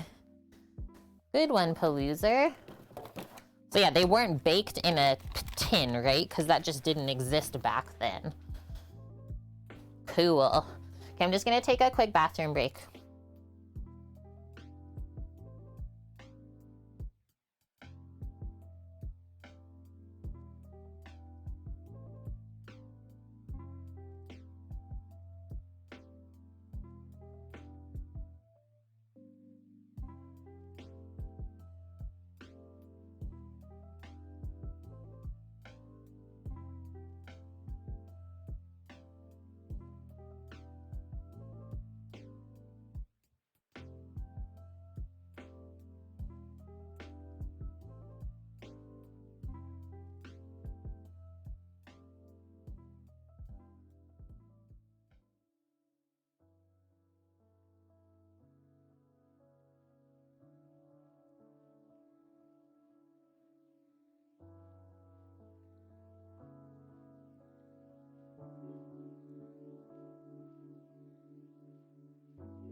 Okay, I'm back. What happens if I turn on the light? Looks a little bit better, hey? I think so. Not working in the dark anymore.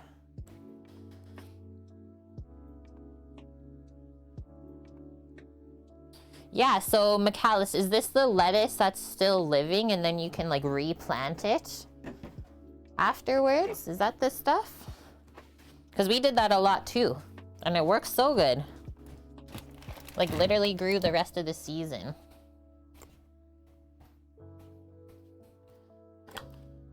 Done with that. Wash that after. The dragon is done with her zoomies. That was like quite a bit of zoomies then.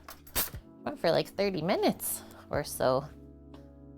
Zoom in, little dragon. Before we roll out our pie crust, I think we'll mix up our strawberry rhubarb filling. Just one more time.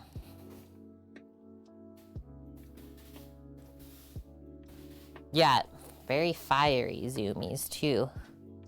Think more like a flower basket. Oh, cool. Very cool. So you just kind of pick it off of there so it's growing all the time. I love that. Okay, just wipe this to dry it off. More sip of water.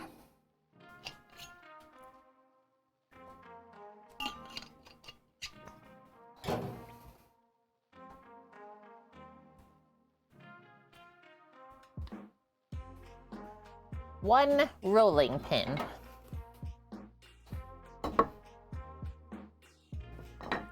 We got our pie tins here. They also come with lids, which is amazing.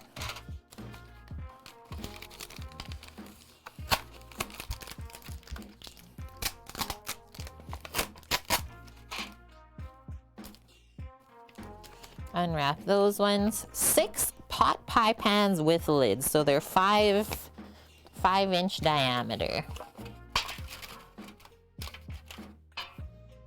Whoa. Yeah, if we fill all of these and we get 7 pies. Let us see.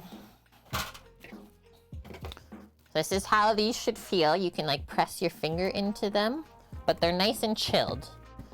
You definitely don't want to try and roll out a warm pie crust. We are gonna just put a little bit of flour here on the board.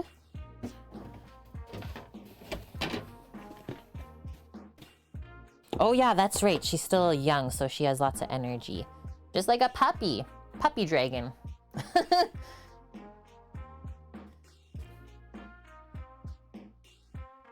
And yeah, you don't need a ton of flour when rolling this out. I might have put too much.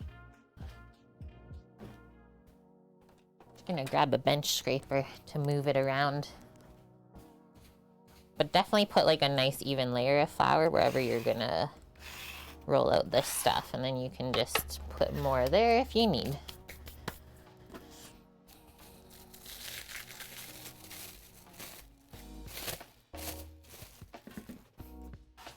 I know I said we were gonna mix this, but then I didn't. Nice, look at the juices. Yum. Now that's macerating real good.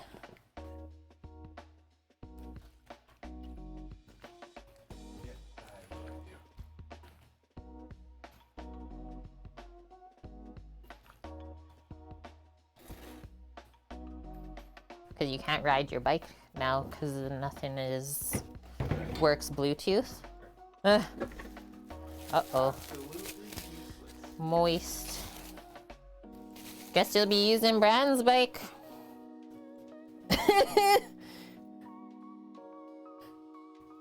So do you guys see how this looks kind of marbled with the fats? That's how it should look when we go to roll it out. Maybe we'll do a little bit more flour. Get it floured on each side. Away we go. And we'll roll this out to like less than a 1/4 inch thick, I would say. Look how cool that looks already. Give it a swirl if it starts to stick.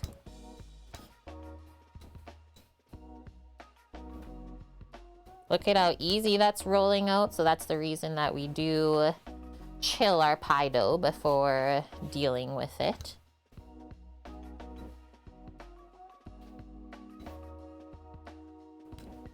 Yeah, this is really big.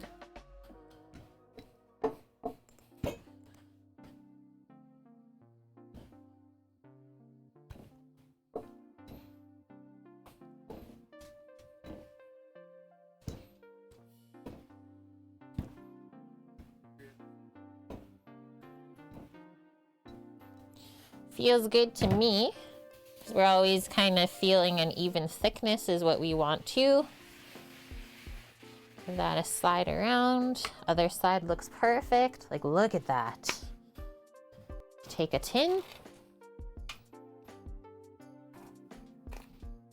Press it in.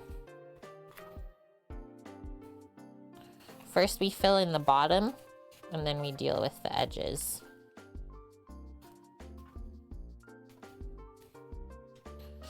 Yeah, these doughs are massive. You can almost get two of these mini pies from one. Noted.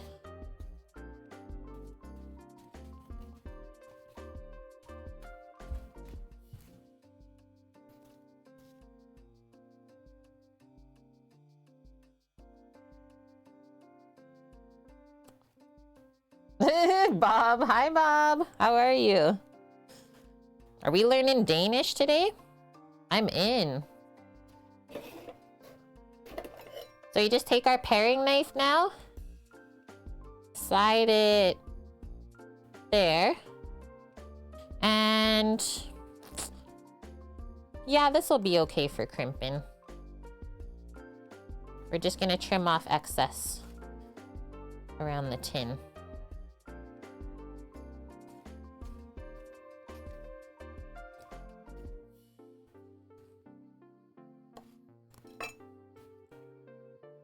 Put that to the side. Don't crumple it up, by the way. Don't crumple up your pie dough after. Crimping ain't easy. Okay, so crimping. We always crimp it before we fill it. Thumb, 2 fingers. We take the crust, put your 2 fingers there, and then we press with the thumb. Start with your thumb in the next spot, like that.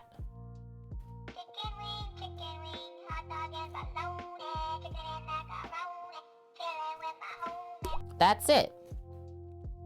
That's the business. Hi, Mom. It's my real life mom, chat. Everyone say hey. And thank you, Mom, for the 28-month resub. How is the weather there for you guys? Getting a bit better? And that's our pie. Wow, I made that look too easy. Hi, this is why I'm making pies for the farmer's market. Or hopefully. I'm doing good. Doing better, too. Doing better in the internals. So I am happy. Had no bad things happen this week.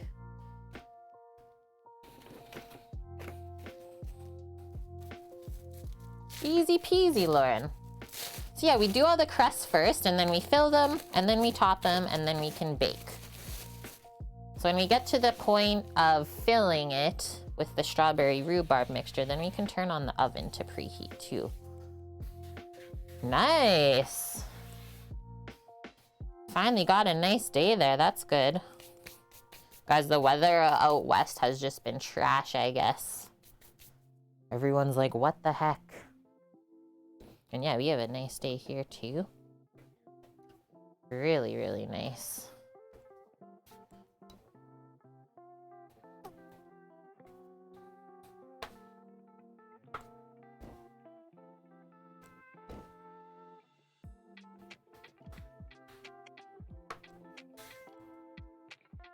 $27 Celsius. We should get those temps again pretty soon.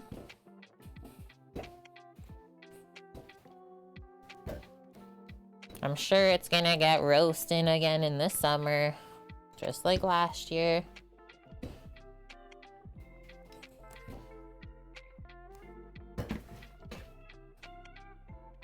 Thank you, Lauren, for the lurk. Also say hi to Luna Bear for me, please.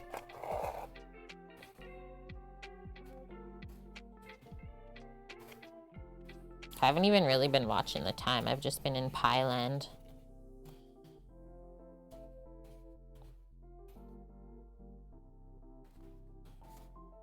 And yeah, no supper clubs today, guys, because most people here go out of town for this long weekend.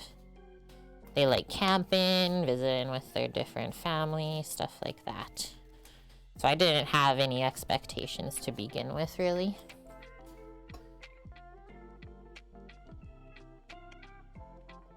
Yeah, you missed 2 months of spring so far. Like, holy.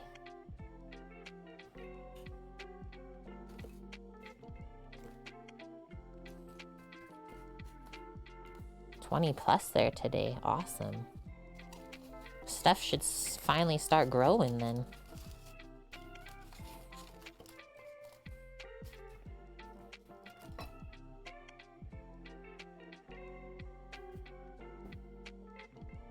Microwave spinach and eggs, Lauren? Just leftovers, you're saying? Yeah, isn't it nuts, Macallas? Okay, so crimping again. Crimping actually is pretty easy.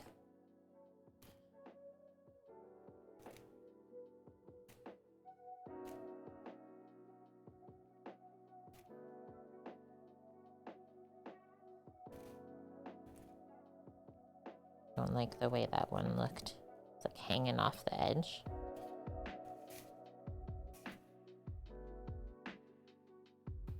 And yeah, somehow it always like works out when you crimp.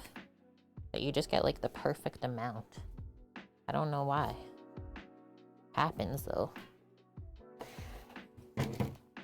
Maybe since we're getting a bunch of pies now, we'll just start putting them onto a sheet pan. because that's how we're gonna bake them in the oven. Be easier for transferring. Keep going. Hello, Super Carolus. Are we going to TwitchCon? The plan is yes.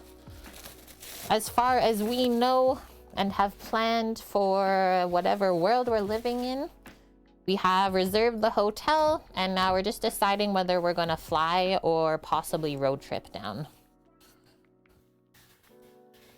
Not the European one.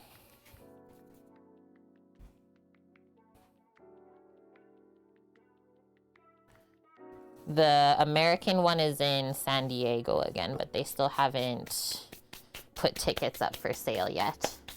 I wish I was going to the Amsterdam one. One day. Probably one day.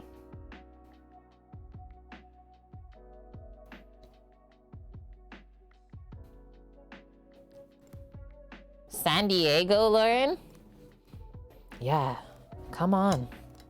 I hope we can get a pretty awesome group together for it, honestly. So yeah, if you guys have or are hankering to go somewhere around October. And yeah, it's during Sam's birthday weekend this time too. If you need some nice California sun in your life before winter, that's the time.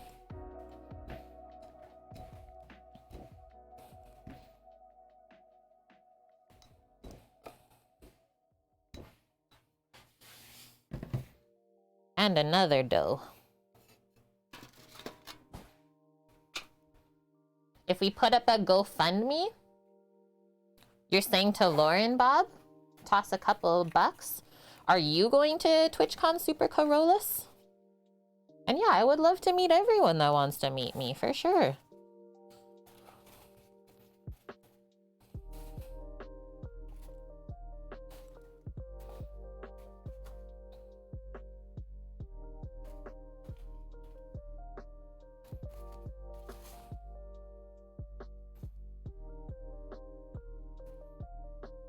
Okay, we're all evenly pressed in. No pockets. Oh, to me for TwitchCon, Bob.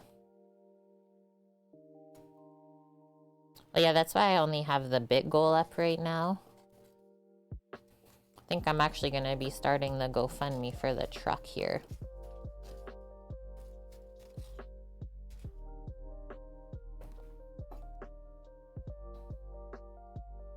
You've been invited to Amsterdam. Okay, that's cool. Okay, back to crimping. What's up, pupper? What can I do for you? You chilling? You checking on me? I'm doing good. She's like, we gotta wrap the ribs. Where's the husbando?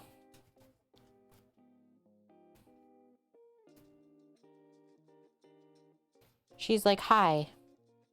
It's the pitmaster here, and it's time to wrap the ribs. Bits it is, Bob says. Hi, Scat. How's the day? And yeah, Paloozer just put in our tip page instead. That's the other way to do it as well. Because that goes directly to us. Twitch doesn't take anything. And then we can always attribute the donation to the person's name, which I really like, through PayPal.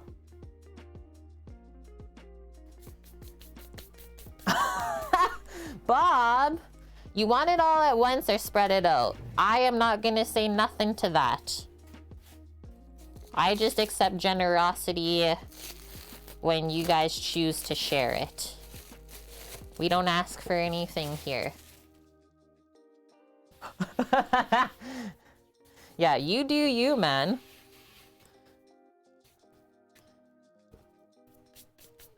And then the old kitchen, we moved to a less expensive area to live. Working on some goals here instead.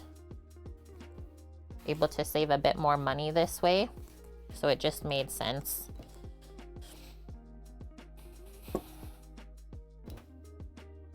But yeah, it just goes to show, like, it doesn't really matter what space you work in. It's about your skills and knowledge. And then once you know and are able to do a lot of stuff, then you can basically work in any environment. And that's kind of how you know that you've done well for yourself. Yay! Holy Bob, you're killing me.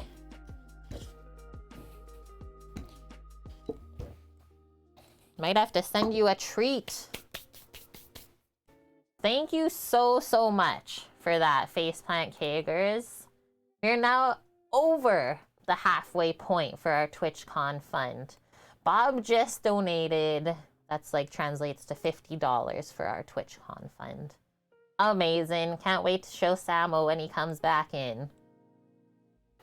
We're going. And so far, I honestly think I want to road trip, just because I really like road trips. And then Macala's, when you cook every time you turn the kitchen into a full-fledged disaster zone, I would suggest clean as you work. Always clean up before you start another task. That's what I do. And like, I don't have a big space to work in here, and that's what is so helpful. Yeah, maybe you will see us in Amsterdam still. Yeah, we don't actually have any plans to go overseas this year at all. We have some things to work on here, like our own truck, our mobile commissary kitchen. So yeah, Europe, probably not till maybe next year. Euro trip. Cook with Kate Euro trip. That could be fun. And that's right, Palooza. It's legal. We're good.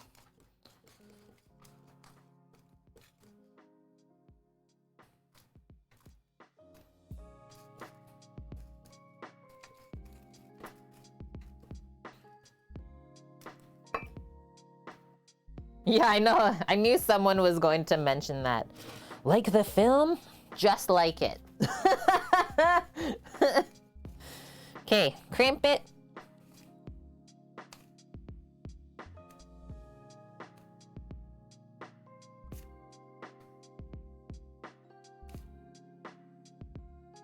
Yeah, remember to come to Scandinavia. We'll go all over.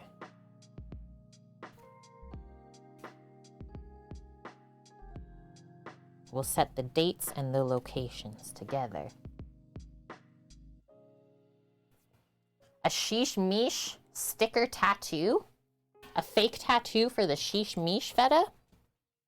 We could maybe make this happen.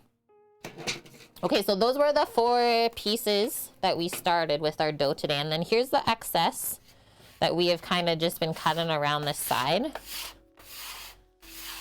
We trimmed off. Here's how we reuse this. Also tried to make it not too floury, but let's see if we might have. Is from here, we should be able to like basically stick this back together. I might do a couple layers just so we can roll it out thin again. But what we're really trying not to do is to work the gluten too much. That's why we just press it instead of rolling it into a ball and then rolling it out from there. That's like the worst thing you can do with pastry. Me in Holland, I really like Holland. Really enjoyed being there. Should have stayed for longer, honestly. Just also watching as I press this that it doesn't start sticking to the board. That would make a mess.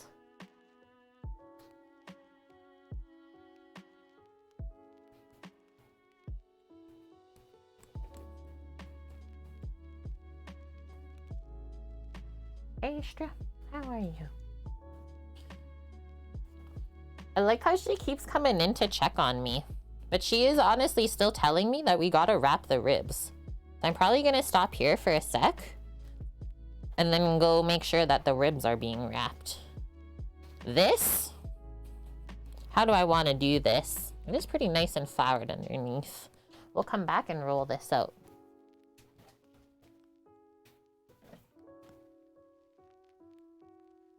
Don't know where Sam went.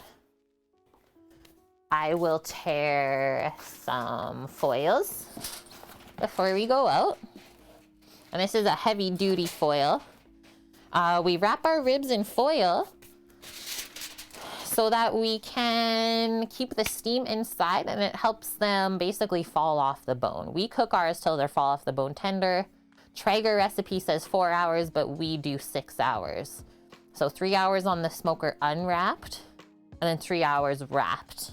And then it's literally perfect every time. You can just pull the bone out. B&B. Oh, wait, you have a B&B in Amsterdam? We might just come over then.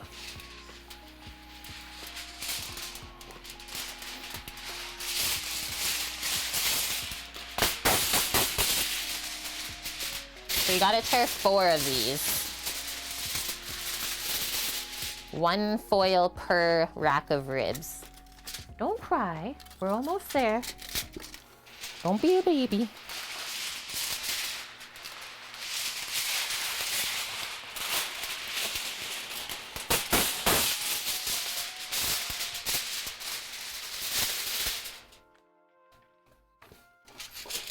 She's like, but the ribs, Kate. The ribs. The cat's like, I'm out of here. Oh, you're in, do you say it Dordrecht? The oldest city in Holland? That was actually like one of my regrets when I did a backpacking trip in Europe on my own. I didn't really explore the rest of Holland. Really tried to like maximize my time in a lot of places.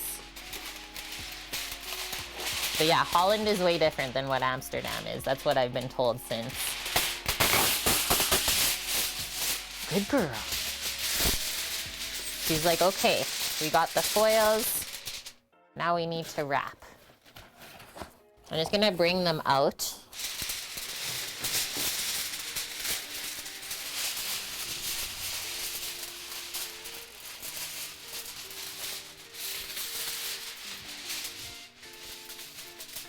And hi, Frank. Ugh. Dordrecht is a little ways from Amsterdam by Dutch standards. Amsterdam is for the tourist, it's true. Okay, I'll be right back. Yeah, it's definitely touristy. Where's Uncle? Where's Uncle? Say hey. Hey, hey, hey. Oh, look. He already tore foil.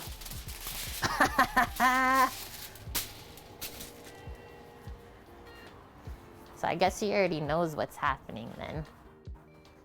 Is he in here? He must have walked to go get the car, guys. Okay, come on, Astra.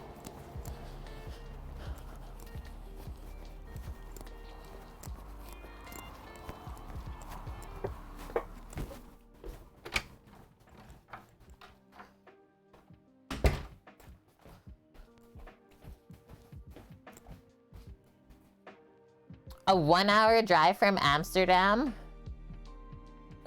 If we like, so literally driving around the city is like almost an hour. Never mind just going to like a different part of the country. Welcome to Canada. Everything is just spread out. Okay, so we're using barely any flour just to get this to stick back to itself at first. No extra water.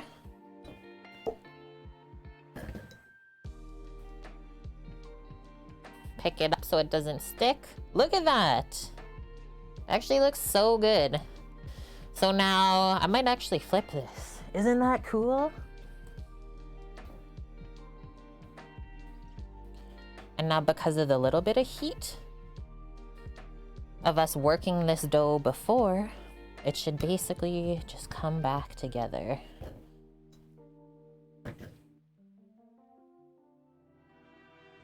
The Florida Expo. International Horticultural Exposition or Exhibition. Art of Gardening. I love that, Frank. I would love to go to that. Okay, we're almost here.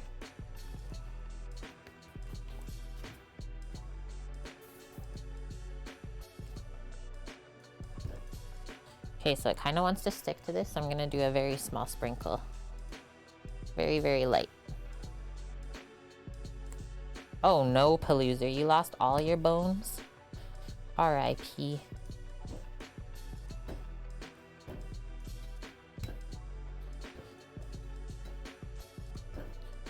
Okay, this side looks perfect now. So I'm gonna sprinkle more flour. It's really nice and smooth, and then we'll deal with the other side one last time.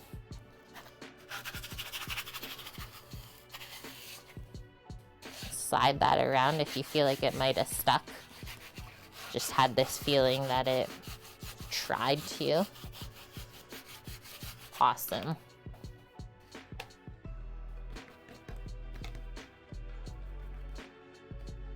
And yeah, you can literally like press the layers together with your fingers if they don't want to go together.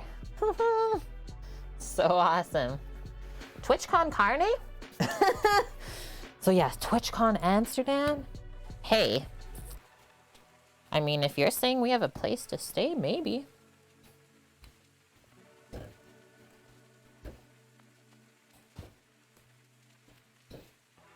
So we can probably get 2 pies from this still.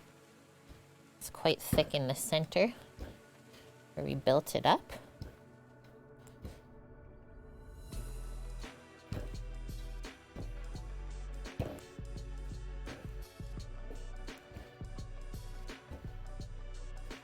Awesome. Sleeves again? Somebody tell this streamer to roll up her sleeves, please. And nice, Oak. I hope you have an awesome walk. Oh, it's only 30-minute drive for you to the TwitchCon? We might have to.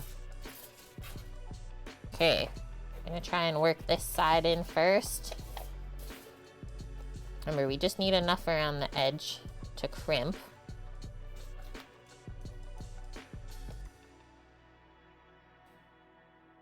Seriously, the hardest part of making a pie is just working with the pastry, honestly. So I can see how once upon a time, pies were made freeform, aka galettes. Way easier. Trim it.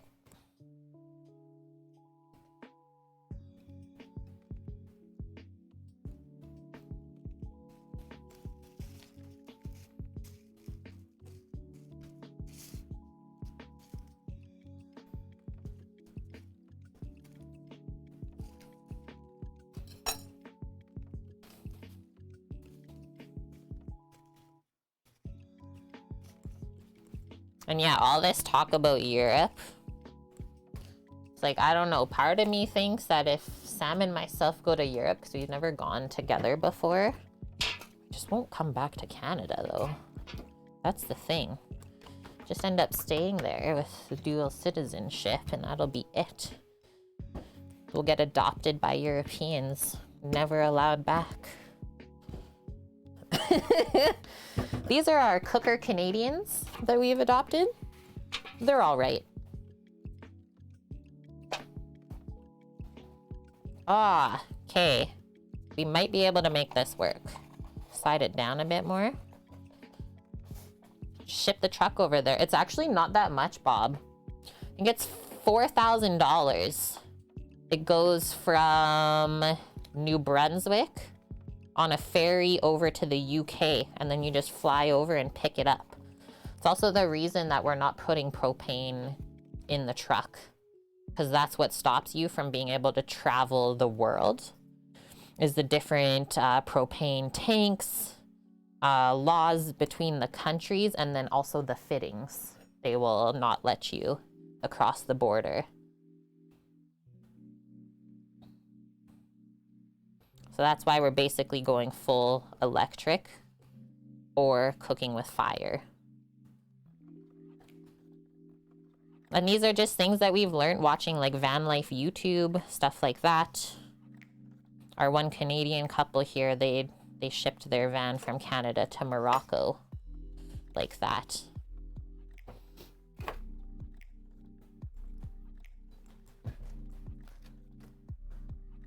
Haven't thought of this before. Nope.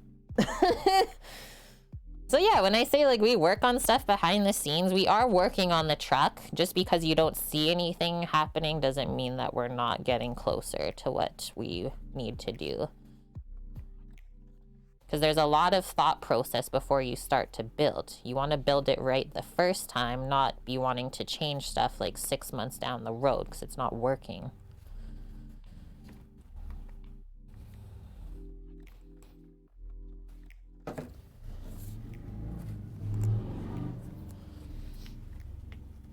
Okay, see you, Blood Oak. Have a nice, safe walk out there.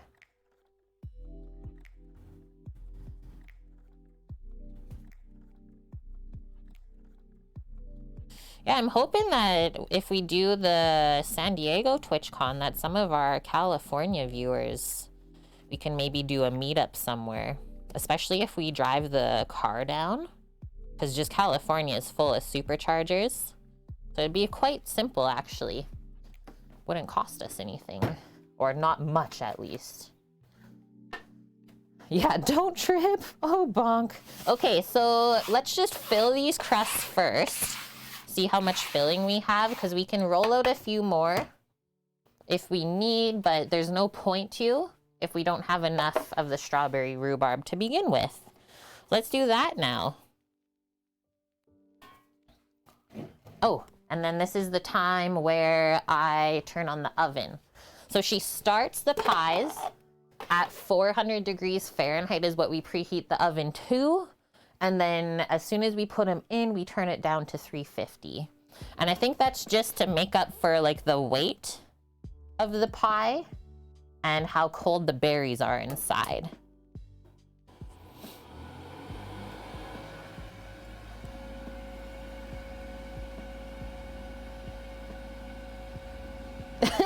Yeah, if you see me, say hi. Well, you have to say hi to me because I don't know what any of you look like. Or at least most of you, I don't know what you look like. And everyone knows what I look like. So Sally says to not scoop all of the liquid that is built up here into the pie. So first, let's try to just scoop out the fruit. So I'll go with a slotted spoon then. And then we'll see what we end up with. Yeah, my mom made this lots. My mom's mom made this lots as well. Loved them at 6 years old, Bob, and that was like 47 years ago. That's so cute. And then yeah, once we, or as we're filling, just try to not drip the juices on the crust. It'll kind of mess it up.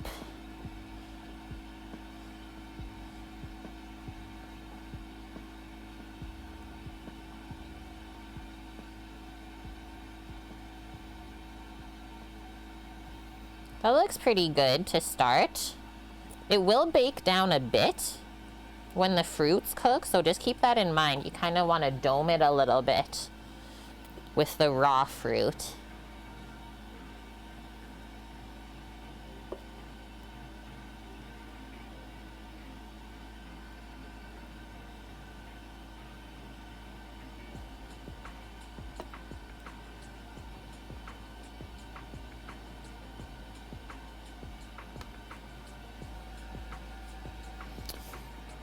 Even just the smell of this as I'm scooping it, I'm salivating right now.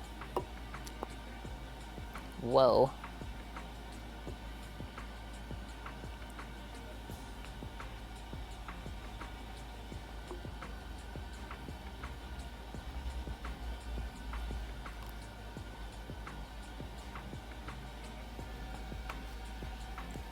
Pretty little pies, hey Paloozer? They turned out nice. Yeah, for whatever reason, I just really like making pies. It's It's in my blood. Yeah, that's right, Super Corollas. I think you already have the badge. You just have to go in your settings. Because another food and drink streamer, B. Sultan, he's going to Amsterdam. And he already had the badge up. And I was like, hey.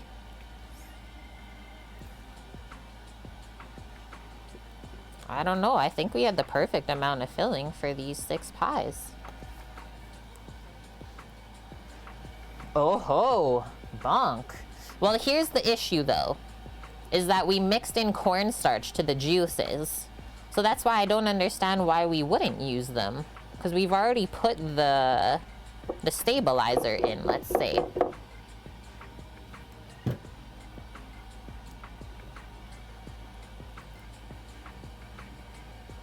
Just drink the juices, I totally would. But yeah, they'll taste starchy. Are we gonna have just enough here? Madame! And oh man, that's like an Annie command. I have to ask, do you like making pies? Because it's a piece of cake. I'm gonna put that on some merch. I'm gonna make a t-shirt. I make pie because it's a piece of cake. I love it. How are you? From one Canadian to another. How is Madame Rainbow Pants? Just want to see if the ribs have been wrapped. Cooker Dog's like, why are the ribs not wrapped yet? I guess I gotta go do that.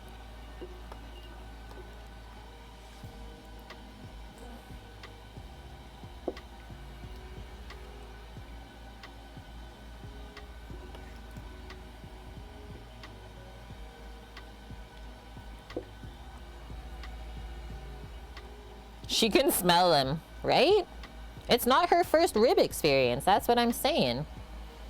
She's like, guys. She's literally just standing looking out the gate, like waiting for Sam. It's really funny.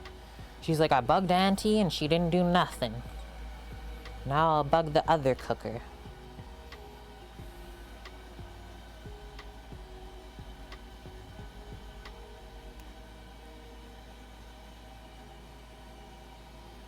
Maybe he's actually napping. I have no idea. Oh no! There's a husbando. What you do? Okay, that's what I assumed. And then I didn't know you tore foils, so I tore foil again. And Astra's been trying to tell us that it's time to wrap the ribs. Okay, he's wrapped the ribs, chat. We don't have to think about it anymore. Good thing we have all these backup pit masters. Okay, so I feel like I should pour some of this juice over these. Maybe not all of it, but some. Madame Rainbow Pants is happy for a long weekend.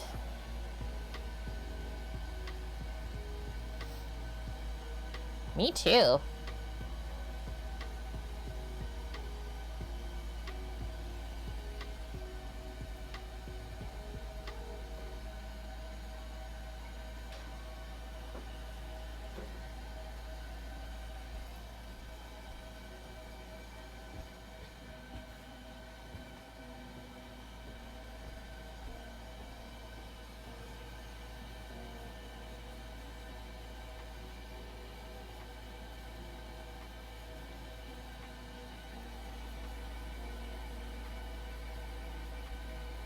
Chat, how much would you pay for one of these pies if you could have one made by me?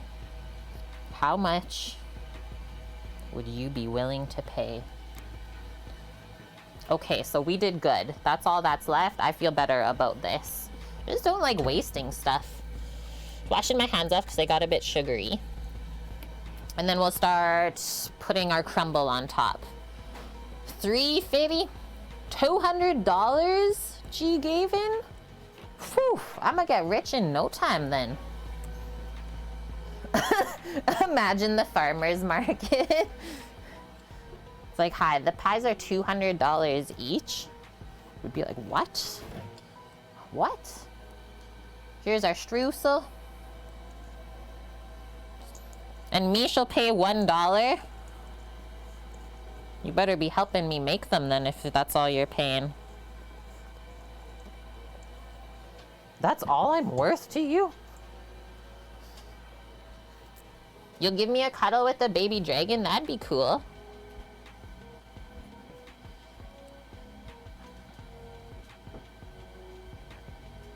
I'll trade a pie for an experience.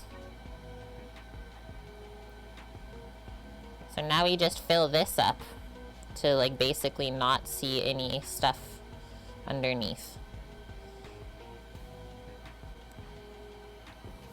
Because we're sick like that. Dunzo. Maybe we need a little bit more to fill in there. Okay.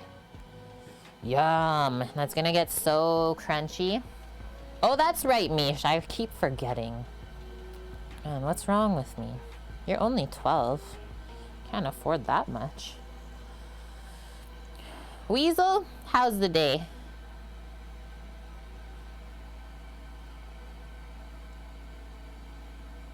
Did you work today?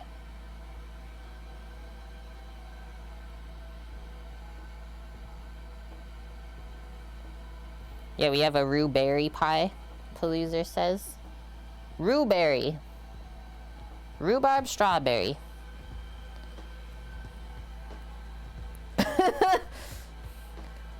I thought she died too. She's been incarcerated.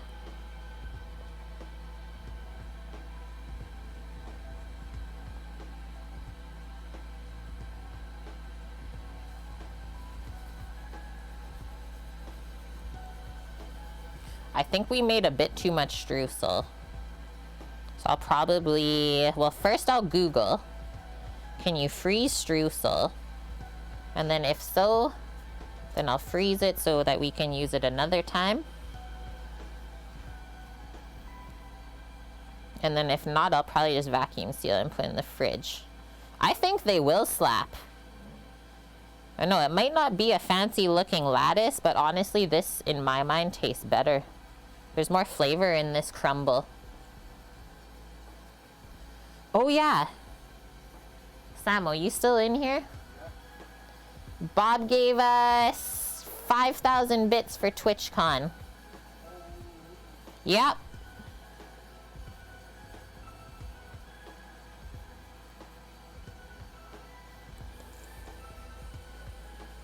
Oh really, Venus? And hi. You can freeze it, Super Corollas? Thank you for the info. Because, yeah, I ended up making way too much. More crumbles coming up. Crumble muffins are good, too. And you know what we didn't do? Was put our butter nubs over this. But there, like, should be enough butter in the crumble that I don't honestly think we need that. So she just made the crumble, though, without the bottom crust, right, Venus? Just baked it in, like, a baking dish. And that's even easier and quicker. Oh, okay, that would be good, too, Bonk. Thank you. Yeah, if we didn't have the option to freeze, just bake it all off. It lasts quite a while baked off, too. Sprinkle it over our ice cream that we'll be eating here. All right, they're all topped. Take our extra crumble that fell off, just put it back on.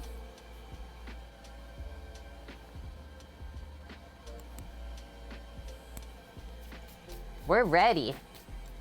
This is insane looking, like so good. Bob requests a Sam present if possible.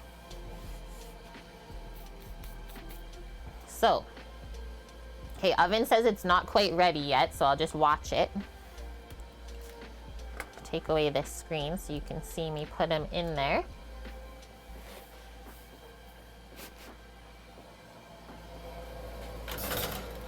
Put those up there for a moment while the oven keeps heating up, and then we do a little cleanup.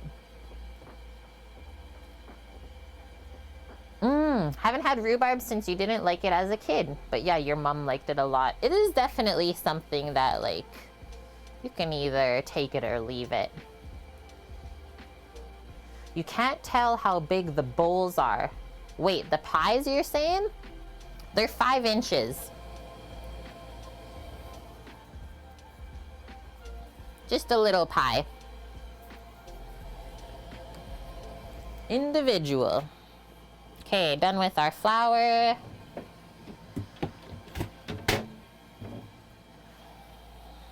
Done with the rolling pin. You never even seen rhubarb on a menu. I guess it depends on the restaurant. Stuff like that.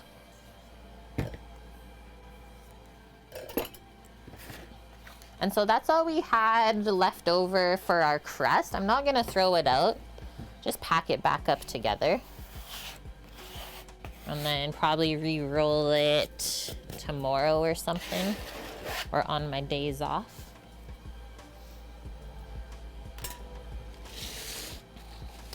So we didn't end up needing the butter that we cubed up. But we are definitely gonna need this later for our mashed potatoes, so don't even get rid of it. Now a quick wipe. Is it a 2-person pie? Depends on how much you love pie, I guess. Yeah, it's a snack size pie to weasel, see?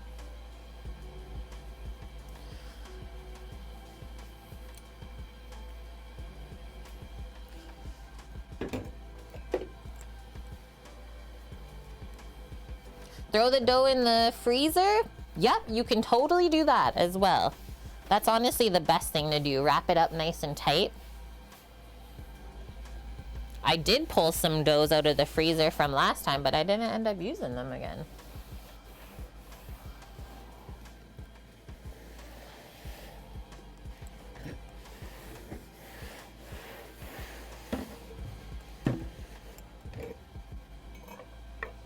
Do we mean that it is for 1 person? That's what I was planning, and whether that person has pie in 2 servings or just 1. Up to them, because everyone has a different appetite.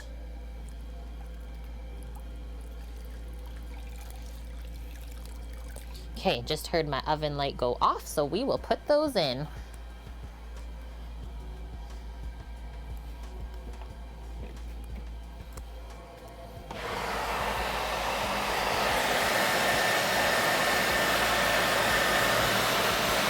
Definitely recommend baking pies on a baking sheet.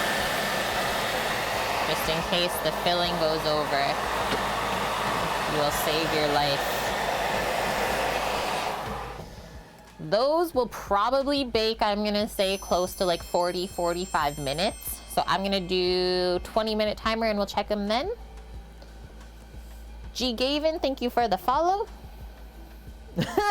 Amazing, Weasel. I could easily eat one solo. Probably question if I could eat a second. It's really big for Dutch slices. Wait, you guys have like small slices of pie then? Just need to set a timer. Do it on my iPad. Watch is hard. Oh, actually, I'll wear my watch.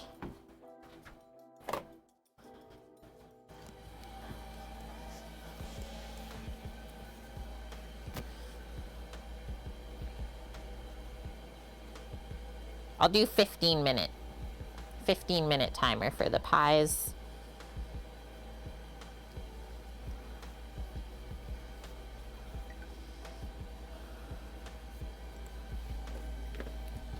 And like, we haven't even touched our list yet today. Crust and roll, filling, drizzle, bake. Now that they're in, we'll turn that down. Amazing. Quick cleanup, and then we're getting into, first we'll prep our garlic for roasting so that it can go into the oven once the pies are done. And then we'll get into our celery root mash. Get our asparagus all dressed up for roasting. That'll be tossed with said garlic. I thought that would be delicious together. And yeah, pretty simple dinner, honestly.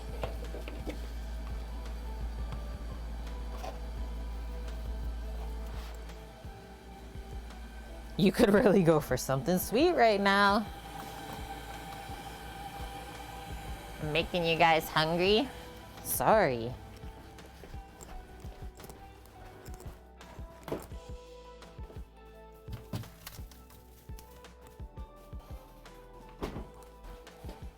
Okay, so I'm just gonna go grab the garlic from the big fridge, as well as our celery root. And the asparagus might as well. Okay, I'll be back.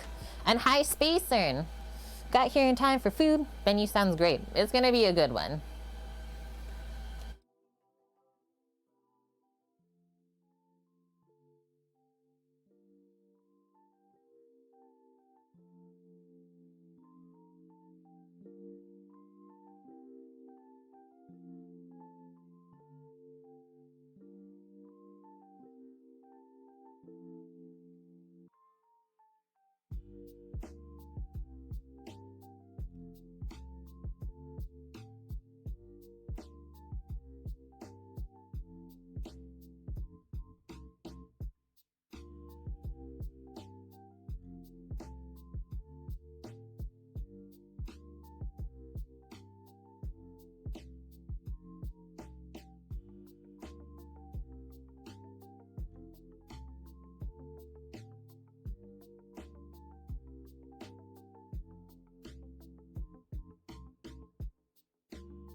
It's already smelling yummy.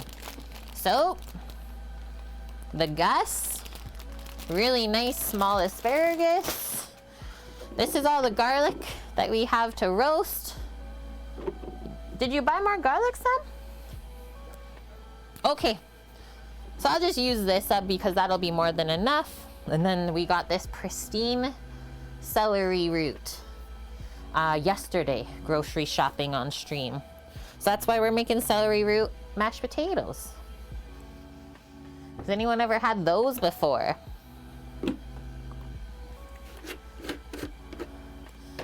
These, I just like to roast up in like either a ramekin or a very small baking dish.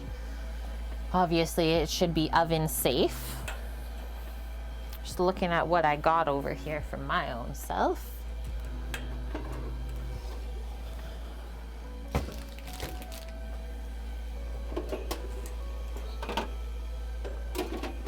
Dig this little ramekin out. How do you prep celery root?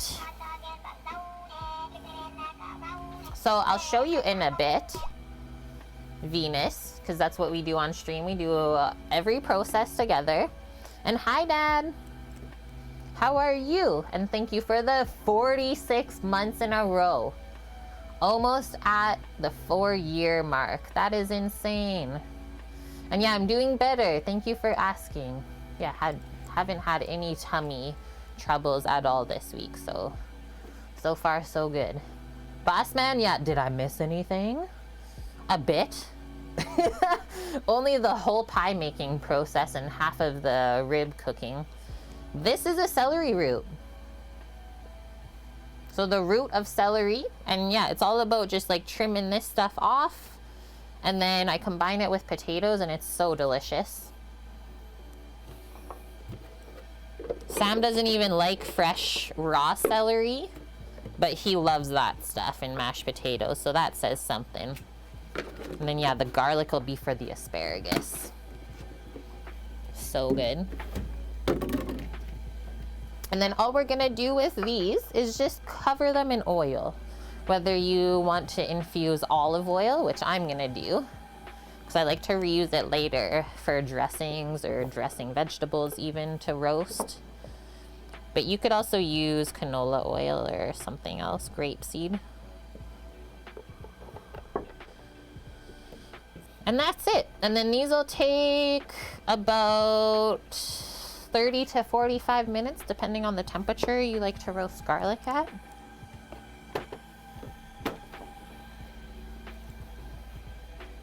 You can eat that? You've never seen it before. And yeah, Venus, it is my real dad. My real life dad. Holy, the crusts look perfect already, guys. It's looking so good. Okay, well, I hope you feel better than whatever you're dealing with. So that's good. We'll get into this. And then we'll just make this one pot of potatoes. Should be way more than enough. Obviously this part we kind of have to trim with a knife. We don't want any of the peel, I would say. It's pretty tough and like woody. So yeah, don't try and save any of that. And then this part we just use a veggie peeler. Yeah, nice. So Space Erna's had celery root before. And I think most people just don't buy it because they don't know what it is. It's really good for you though. You really should try it. A really cool thing I've done with this before is the last restaurant I was working in. They taught me how to make a salt crust. It's like a salt dough that you make with salt, a little bit of flour, and water. And you cover the whole thing up in this crust and you bake it like that. And it roasts whole, and then you like peel the crust off after. You have to tap it with a hammer. It was interesting. Amazing, Spacern. You've never even seen it in stores, so where are you at, Christian? Because yeah, it might be like a geographical thing. So just come in with your paring knife.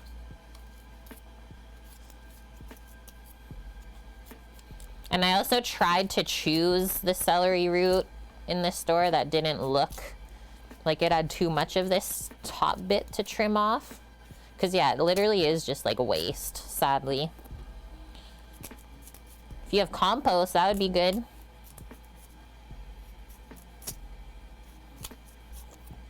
Or any animals to feed, they do like this.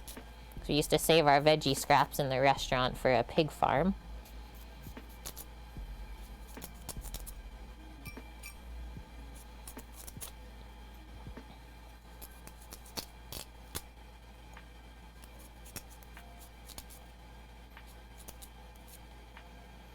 Almost there. And then the rest we just use a veggie peeler. Feels really fresh as well and smells really nice and fresh. I have like cut into a celery root like this before and it's just been like completely dried out. Like not anything usable. That's why when we saw this at the store, we're like, hey, next week we're doing something. And then luckily it was still as nice. From Norway, amazing, welcome. And yeah, you live in New York, Christian? So it has a very mild celery flavor and like, I can already smell it a little bit. It's like a celery potato. Just not as starchy. Really good soups are made from this too. Even like cream sauces, stuff like that. And yeah, we live in Alberta right now. We're Canadians.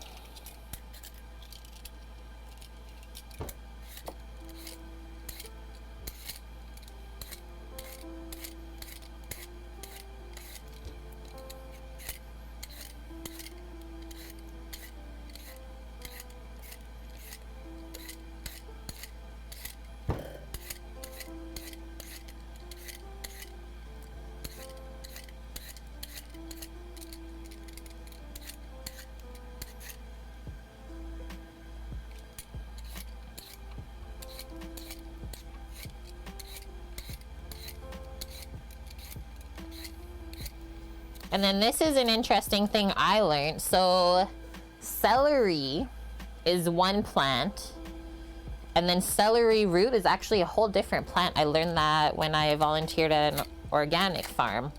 Is you would think it comes from the same thing, but it's not. Two separate things. Okay, that looks good. That little bit of blemish is okay. I'll just carve this other one out first.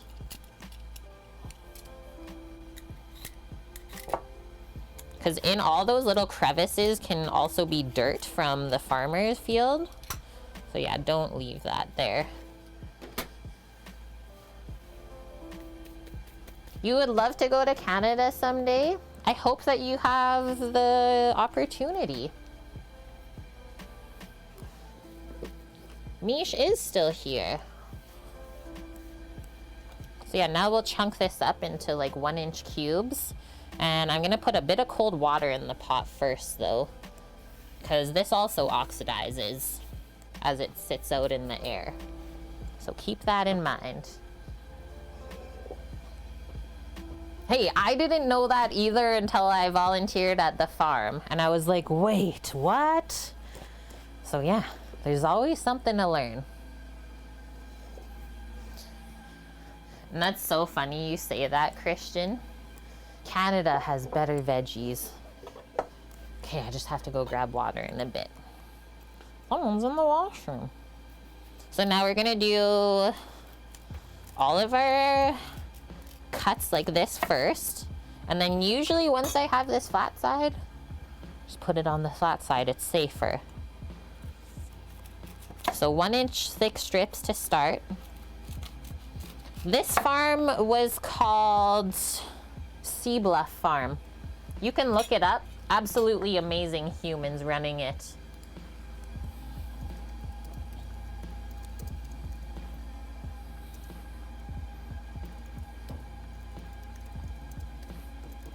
I'll type it in chat. You can Google it. Because they're still going.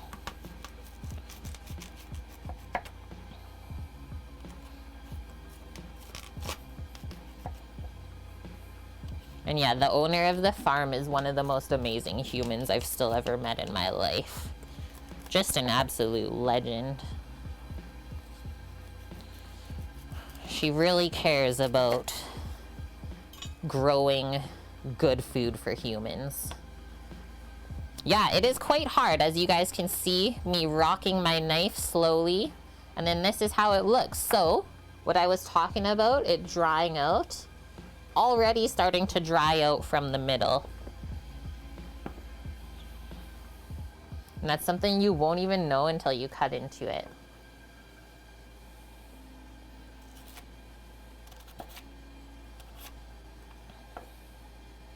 Yeah, I volunteered at that farm when I first started this stream in 2018. I volunteered there from the beginning of the season, basically all the way to harvest. I just didn't get to the carrot harvesting part because at that point the farm really cuts down the staff they need, because that's kind of the last thing to come out of the ground. You remember it, Samo? The celery root that we got? It was just like, okay, we can't even use any of this. Texture looks similar to pumpkin. Yeah, it's pretty similar to like a squash or any other root vegetable. Maybe closer to a turnip. Oh, that's my timer going off. Glad I heard it. So 15 minutes first on the pies. Let's see. A little bit golden brown, so I'll definitely rotate them just to keep it baking evenly. Starting to see the streusel. Hi Legion, how are you?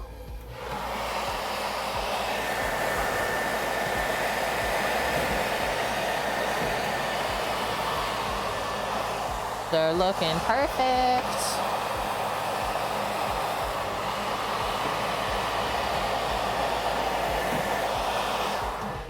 And then we'll do for sure another 15.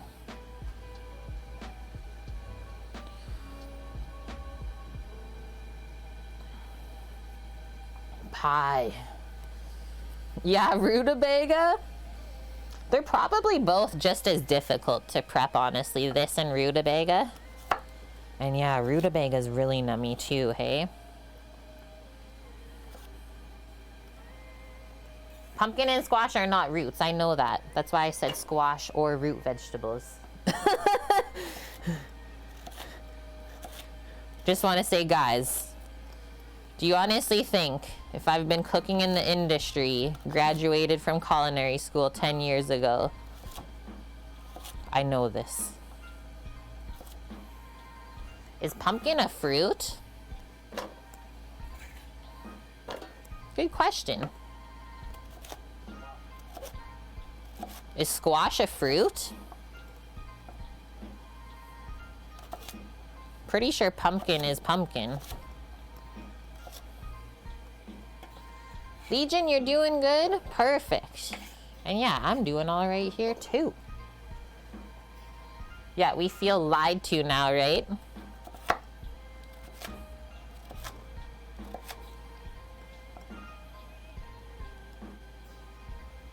Pumpkin is a fruit. I was gonna say, because it has seeds, right? Just like how we think tomato is a vegetable, but it's a fruit.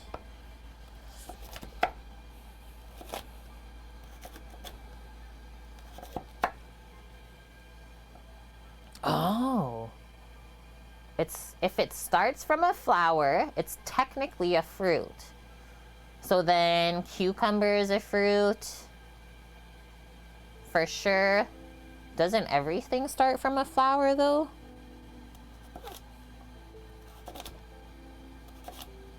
Trying to think of like the radishes. Maybe not actually. Isn't this so much once you start to cut it up? And that was like me choosing the small one in the store. Yeah, that already filled half of the pot. And then to this, we're gonna add some potatoes. Some golden taters. Yellow fleshed. 2 fruit pie for next time. Radishes are root vegetables. And so then, well, I guess like flowers are flowers, right? Like arugula is a flower. I will say we've done a tomato pie before. Do you remember that one, Sam? The cheesy tomato pie, that was good. Yeah, maybe not the pumpkin. I'll do one more tater. Beets with liver pate. That's my nemesis right there. You just combine something I love with something I hate.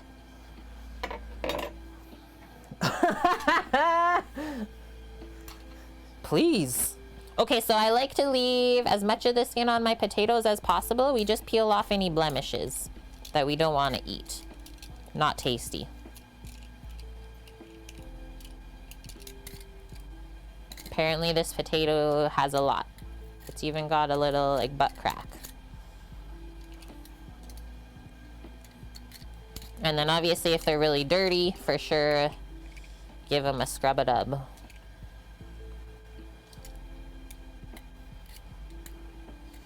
Sam, what you're saying, why mish to the beets with liver? Because that's what they do in Canada. I don't know if I can handle it. Maybe I'm not a true Canadian. Hey, Suki, you are still with us. Are you working hard today? Is that what you're up to? And thank you, Mythical Suki, for the tier 2 resub. Almost 2 full years in a row. Thank you for all of this support. Yeah, zucchini flowers on pizza. Or how about stuffed and then fried? Olive, eggplant, tomato, cucumber, pumpkin, squash, green beans, okra, peppers, literally all fruits. So everything we know is basically alive, then, is what Bonk just said.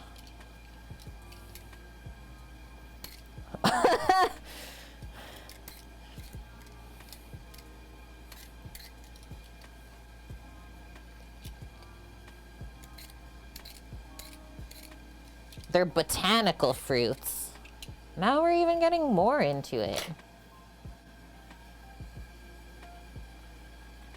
Had to reinstall Windows. Oh, okay. I see.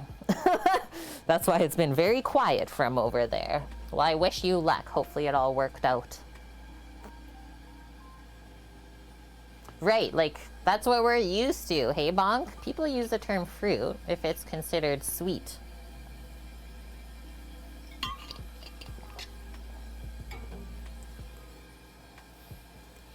Match the size of our potato to the size that we cut the celery root. Ooh, and then I will go grab our cold water for the pot as well now. And yeah, this is gonna turn out yummy.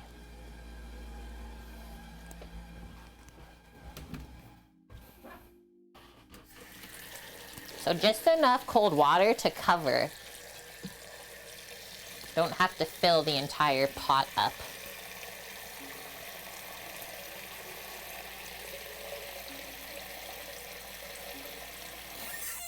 Let's go with that to start.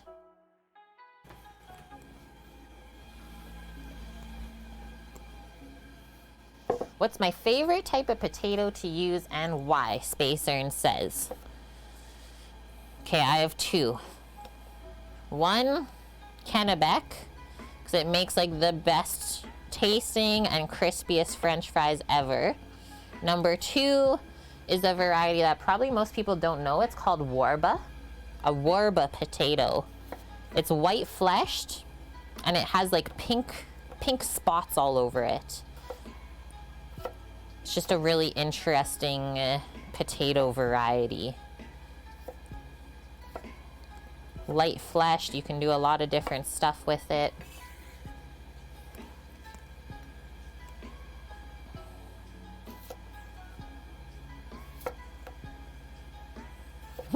We hate this topic.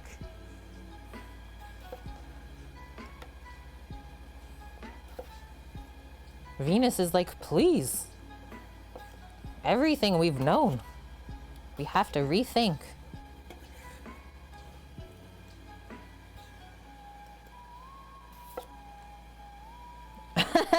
That's right, Bonk. We did not grow from a flower. Thus, we are not a fruit.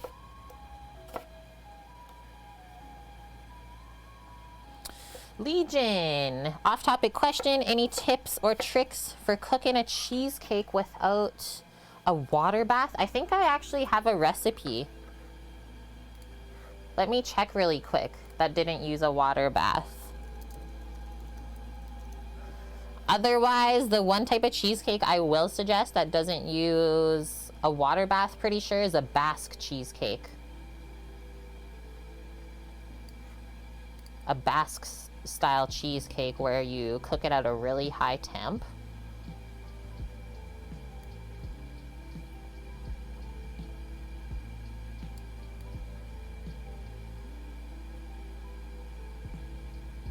Oh no, she does a water bath for this one too still. But there was a recipe that I've used before. So the other place I'll quickly check is just Discord.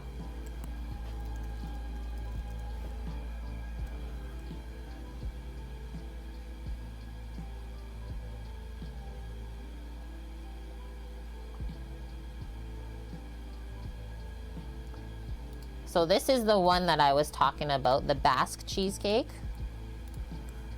Really delicious, honestly. One of the best cheesecakes I've ever eaten.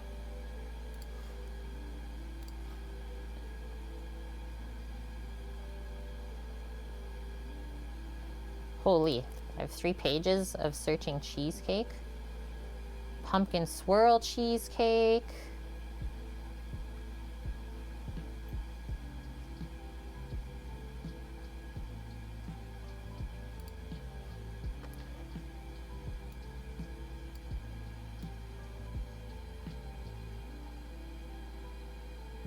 Okay, what about this one? I found this King Arthur baking one that I've made before. And there's no water bath. That's what I can do to help. And hi, Maya Drops, how are you? Maya, we may not grow from a flower, but some humans are blooming idiots.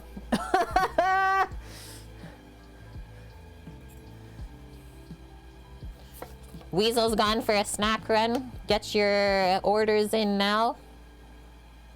Weasel will be back. Appreciate you too. You're very welcome. That's what I can do here. I am here for guidance.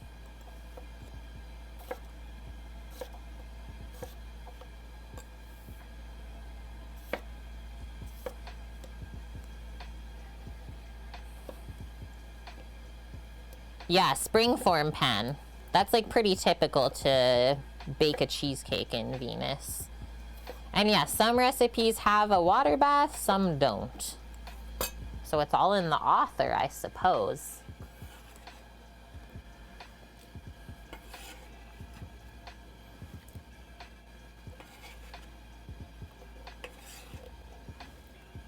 Might have to take some water out of the pot that we put in before.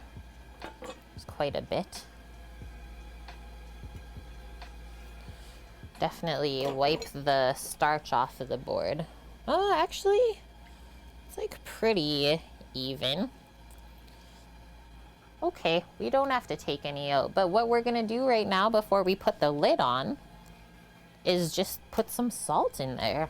You gotta season the veggies as they boil in there. Otherwise, it will taste very bland, just being boiled in plain water. Nico Domino, hi.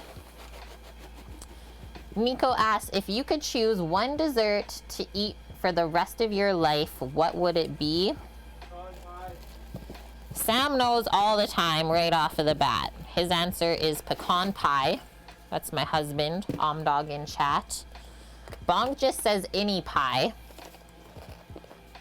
Bonk's not choosing. And then myself, maybe Black Forest cake? I really like chocolate cherry and whipped cream. Maya sharing with us. And then this is a good tip. I do know this one. Good tip for cheesecake, learn from a friend. Let the cheesecake slowly cool off in the oven when it's finished baking. Yep. Amber's is coming up for lunch and a Costco run. When? This week. Okay. So you know. Where are we lunching? I don't know.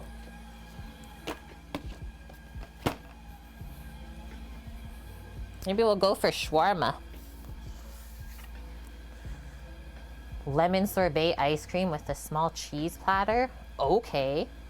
Venus just says birthday cake. Okay, so literally all we gotta do about 30 minutes before all of the food is ready is boil these. And then I'm gonna add butter, sour cream to them. Maybe a touch of milk or whipping cream. Pretty much it.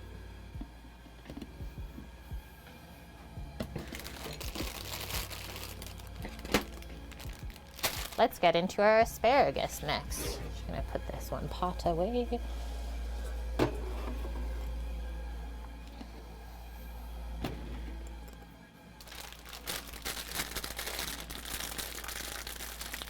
Yeah, what's your favorite pie? Good one. Bonk is a boysenberry.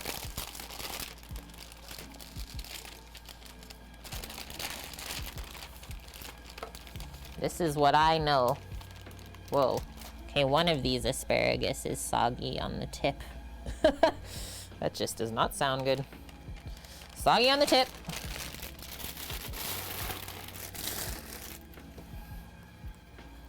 You guys know how to prep asparagus? Because we don't just roast it like this. We're gonna take our spear. This one's a little bit dried out. I'll take a fresher one. We're gonna kind of grip it in the center. Grip this on the other end, snap it. So it looks like a 2-inch trim here from the bottom or around there. So that usually just kind of tells us where to trim the rest of the spears. Let me see though. Yeah, that was the right spot. Because it gets more and more tough and woody closer to the end. This is our 30-minute timer on the pies. Let's see if they're getting juicy at all yet. Not quite, I don't think. Okay, slowly starting to get juiced up.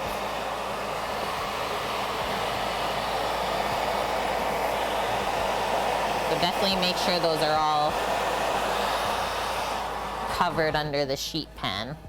I'm gonna do, instead of 15 minutes, I'm gonna do a 10-minute timer to check those, and I think that will be good. So it'll be 40 minutes total. That's kind of what I had in mind.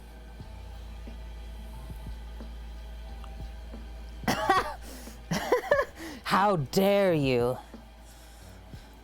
Soggy tips. Okay, some of these are dried. That's the only thing that happened. Otherwise, I'm pretty impressed with how long this lasted in the fridge.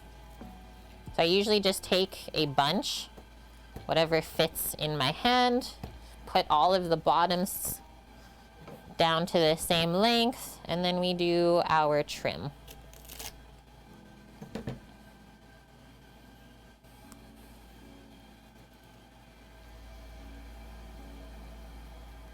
Pell coconut cream pie, nom. Oh, that fell off too. That's a deadly one. Wait, Suki, were you the one that I made the French silk pie for? Pretty sure.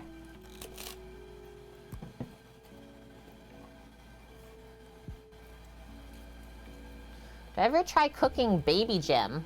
What is baby gem?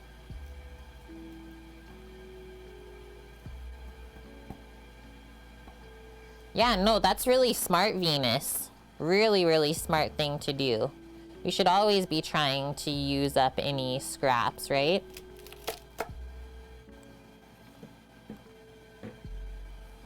Favorite pie is a tart lemon meringue pie, Maya, or else key lime. So you like citrus pies.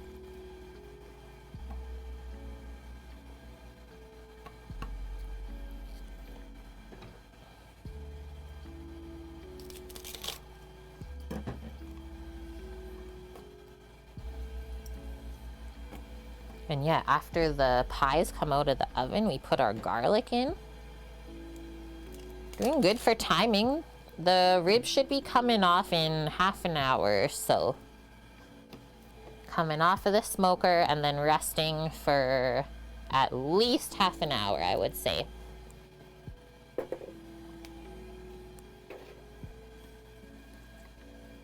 That's good too, Christian. Yeah, like pumpkin pie. Or sweet potato pies. Gotta have the whipped cream, right? Usually I cover my pumpkin pie with so much whipped cream you can barely see it. Oops. That's how you know you have enough. Just wiping up some of this stuff that got smudged on the cutting board. And then we'll transfer all of the asparagus spears just to a roasting pan. You don't have to line it either, because I find it never sticks. Oh, okay, so romaine lettuce, baby gem is the younger version. I have tastes like asparagus when cooked. I think we actually used that, we grilled it for like a Caesar salad. Grilled baby gem. Yeah, humble pie is not a favorite, but we have it from time to time.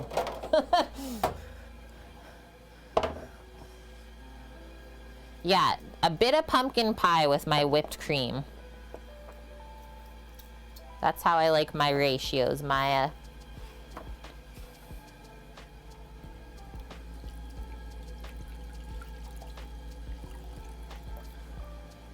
The asparagus would make an awesome broth. It is true.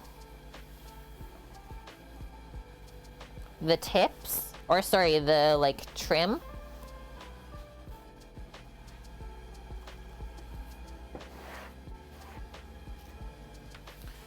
Now, well, if we had our garlic oil done already, we could drizzle that over, but I'm just gonna do a little bit of olive oil. Grilled baby gem. Yeah, it's interesting, hey? Most people would be like, grilled lettuce? But that bit of char just like amps up the flavor. Bonk. You're a pumpkin pie hater? I think that's enough olive oil. It's also really hard to pour from this right now because it's really full. We just opened it. So I'm just gonna toss all of this to coat first, and then we'll lay it back out in an even layer so it's not all piled up, and we can sprinkle our salt and pepper. Yeah, the woody stems you can use up for broth. I don't like the look of that asparagus either. God, I found it.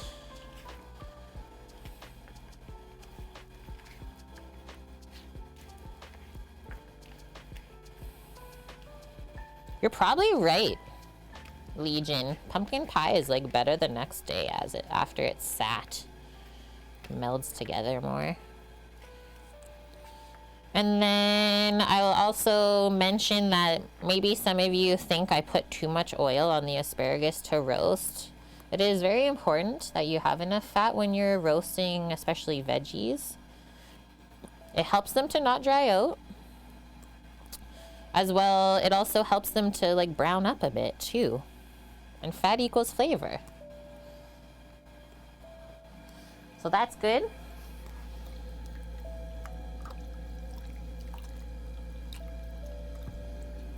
The worst pie is blueberries? Christian. I am a blueberry fiend. This is our one disagreement then. There can be nothing else. We can still be friends. Yeah, without fat, exactly, Palooza. You're just like burning it. You're not roasting nothing.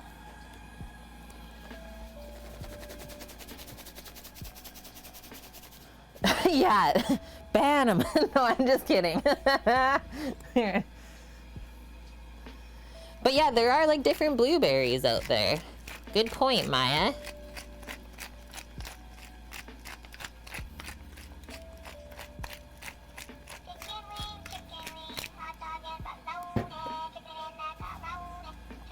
Sweet!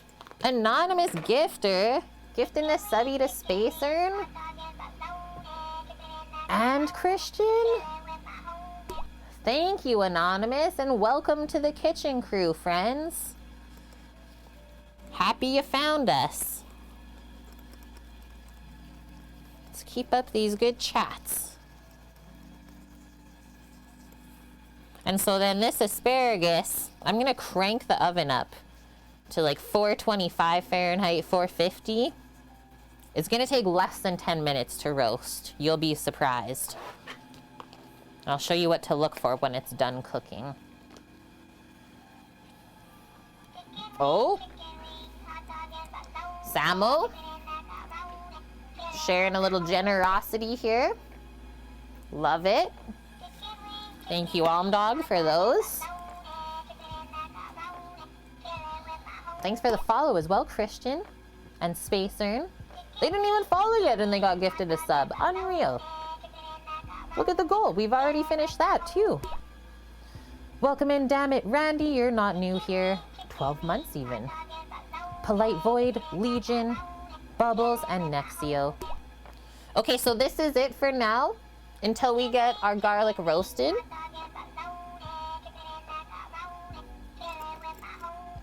And then from there, we will kind of just smush up the roasted garlic cloves and maybe mix it in after it's done roasting. Because we don't want to burn the roasted garlic either.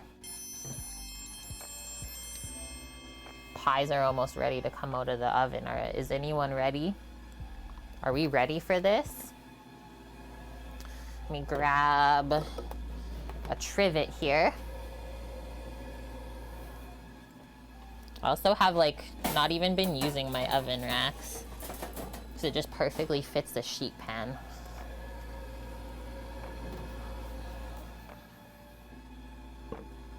You won that round. burn the garlic? Don't even think about it. Oh, actually, while we're waiting. What you got? Oh, he is here. That's one way to get him out. I was doing stuff. I know. We're just bugging. Always bugging. Always bugging. That, so we have our butter for the mash, but we need more. More butter. Holy! Why did you walk away? Where are you going? 5-second attention span. Thank you very much, Bob.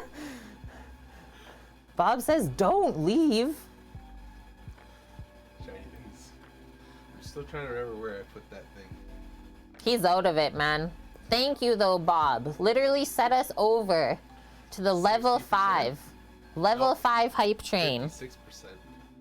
We started today at 49%, pretty sure. Crushing us. I didn't wash the asparagus. It wasn't dirty, though. It was, like, pre-washed. The first one was for me, and the second one was for Sam. Thank you very, very much.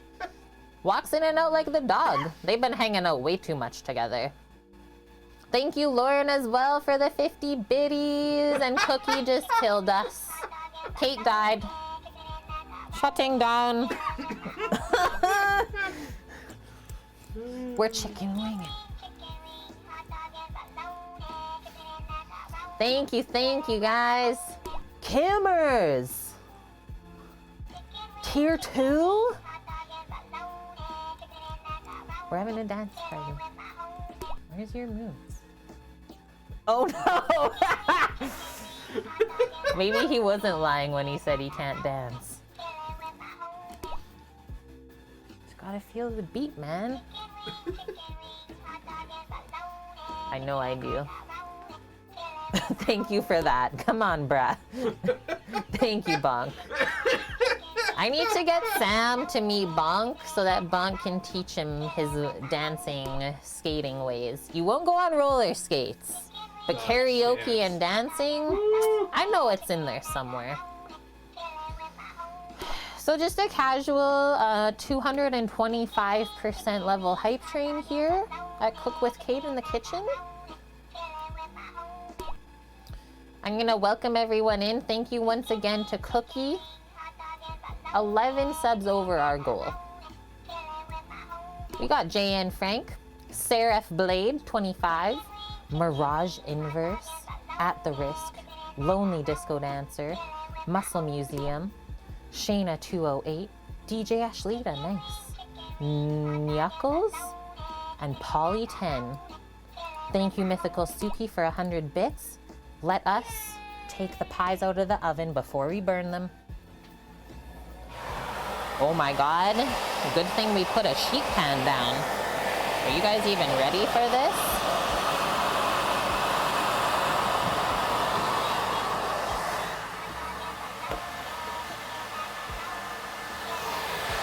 It looks like Halloween over here.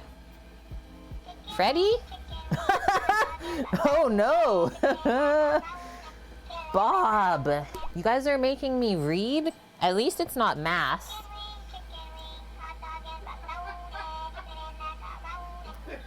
Dexter pie. We got like, what? There's one.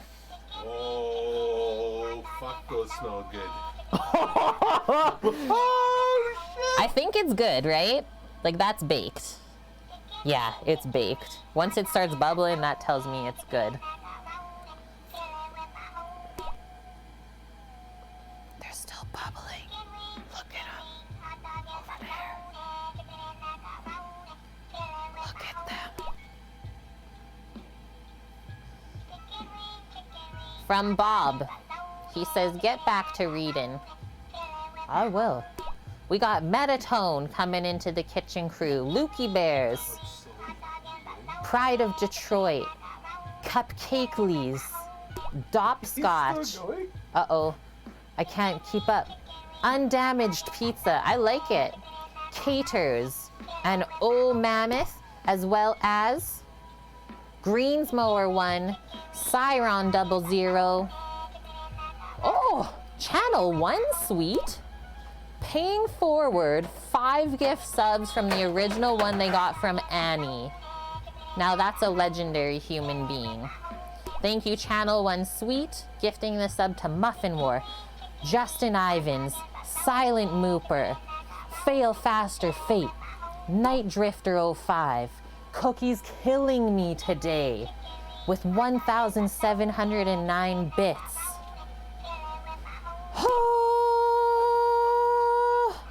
And that is it.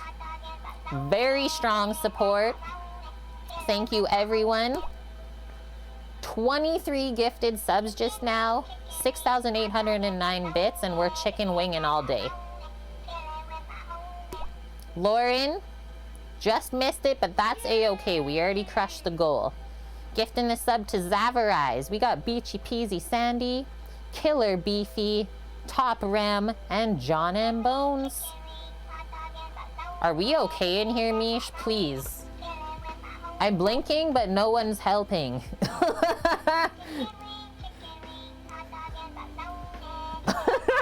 What happened? I brought the pies out of the oven.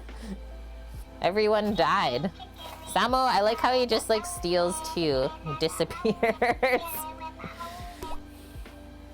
Holy. But like, okay, if I hold this up, also put our garlic in. I should probably put an oven rack for the garlic. I don't really feel comfortable just putting it like on the bottom of the oven. Why do I feel like it'll get too hot?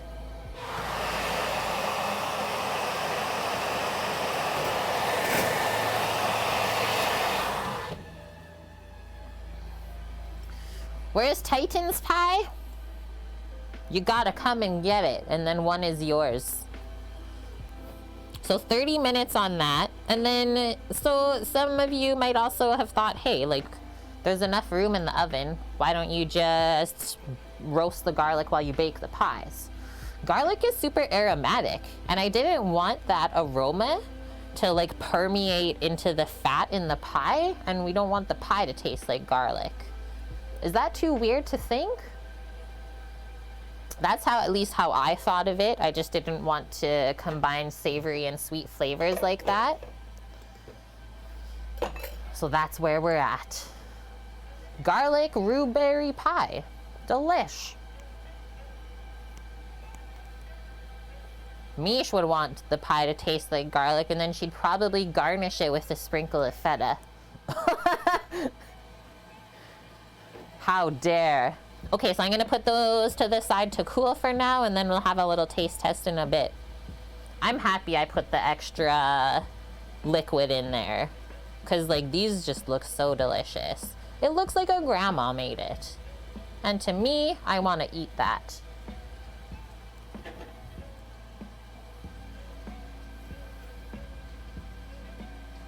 Rubbery? Rhubarb. That is actually okay, Bob. Cheddar apple pies? I've had it, it's good. Okay, so we got our garlic timer on. I gotta get some sour cream from the other fridge. Asparagus is prepped. And then ribs are coming off right away, so we can actually start to get our potatoes boiling, because that'll take a little bit. Let's get that all set up. One nice thing about mashed potatoes is they hold their heat quite well after you mix them up. So it's okay if they're done like about 30 minutes before you're ready to serve. Can you have a pie, boss man? Of course.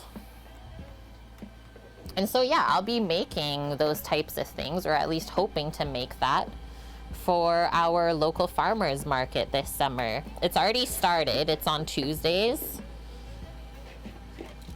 Just have to finish filling out a couple more things and send in my application.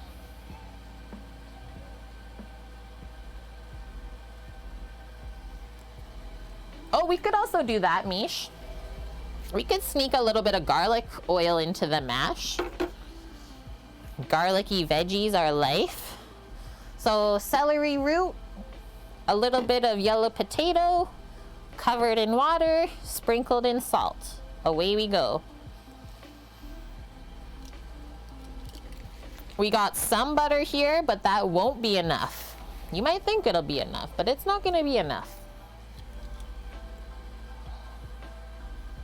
Come in closer to get rid of that glare.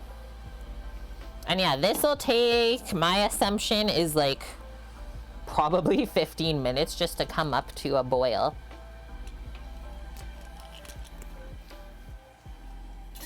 Mish, you speak beaver?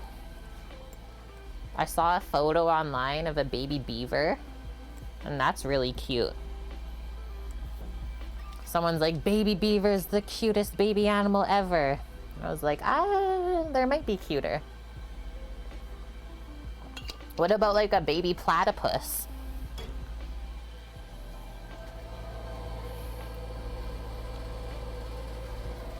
Okay, just gonna go grab our sour cream, BRB.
I'm back. Platypus. Okay, we got the sour cream for the mash. We need to cube up a little bit more butter. Garlic's roasting. This is where we're at. Sam, will you want half an orange? I juiced half of one earlier. Do we want to snack on it while we wait?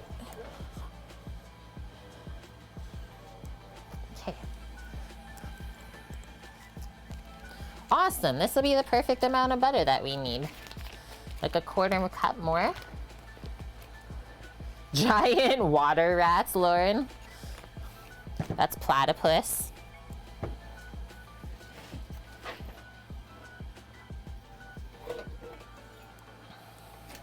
Lauren doesn't own spoons? Wait, what? What you mean? Oh. I'm gonna also rotate my basil plant while I'm over here.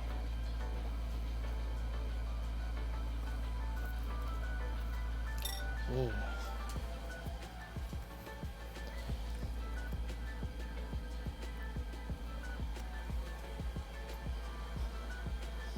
What you think, Astra? You missed the asparagus. You missed it, girl. She loves asparagus, guys. Don't know about anyone else's dogs, but that's a definite go-to for her.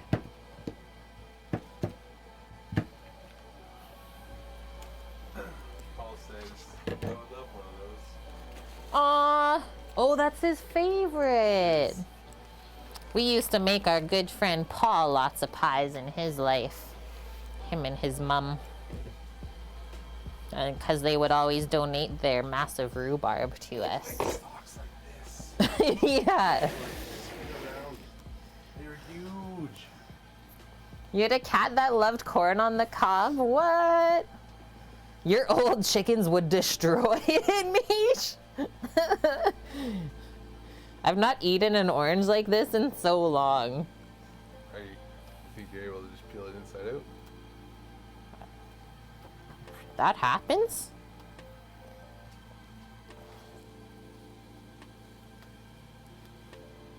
It's pretty juicy. Whoa. What is this? There you go. You just peel the slices. Astra's like, yep. That peel's way weird. Okay, I'll take it off.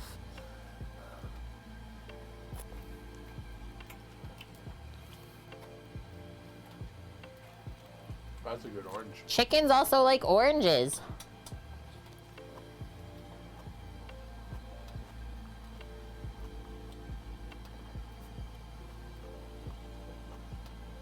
Aww. That's so cute, Sherman. They remember how sweet she was.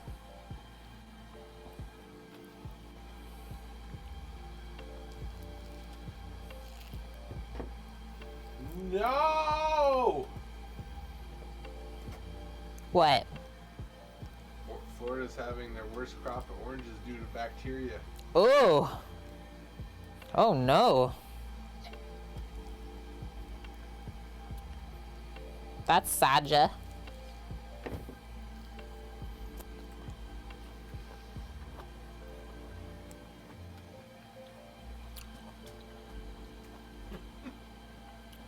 Of course, everything is crap now. What is this world? What matrix are we in, chat? How do we get out? Orange for dog? Last 2 years. Mm-hmm. Snack break. A snacker break.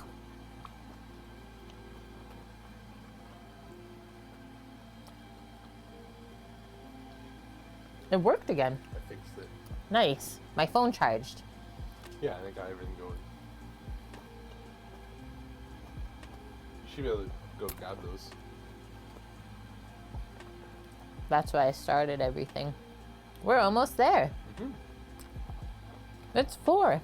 Mm-hmm. All those will take probably a half hour. This, yeah. Sure. We don't get to go out of it, Bonk. It's just glitching. I will tell you, it is. Straight up. Straight up. Part of the 2Gs. Yeah. Go get some feta, Mish. Maybe that'll Okay. help us. Push this. Like this more. Oh, that's why I did that, because it's on the lid. Okay. Okay. I brought 2 pies over. It was like, you have to go through the pain with me. Of looking at it. Smelling it. Brand's like, no. He's like, I'll go through the pain with you. Okay. So, Ribby's off time? What do we feel? I want to feel them. We'll go feel them? Bend them up. Squeak! You're here. Yes. How are you? How's the day? It's flying by. I'll see you outside, okay? We're gonna go check on our ribbies. We're going outside. And that's okay. And thanks for letting me know. Yeah, just because you haven't said nothing doesn't mean you're not here. Your mom said it's a sign, Sherman, but you don't know. Everything is a sign. This timer. Let's take a look. Let's take a look. Where's the apostrophe? Uh-oh. Bad grammar. I smell garlic roasting. Do we need a grill towel? Yes. And the grill pan. Oh, yeah. Yeah, that's the grill pan.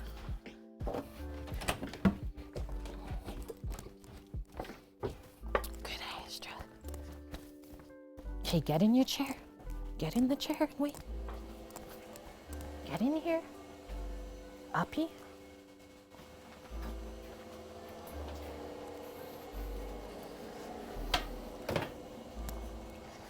Let's look at them. So they're all wrapped up.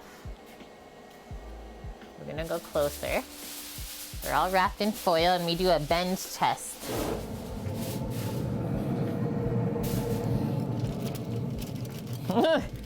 I would say that's good.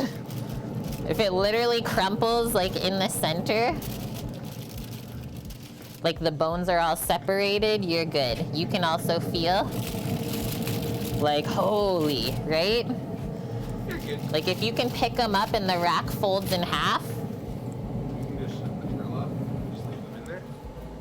Oh, we could also do that. Guys, we'll just shut the grill off and just rest them in there while we're waiting for the rest of this stuff, and then we'll leave the towels and the pan to come back and grab them. Perfect. So those cook no problem, 6 hours. That's meat falling off the bone. If you don't want it as tender as that, some people like a bit of chew on their rib, do 1 or 2 less hours. Are you coming back in, girl, or are you staying?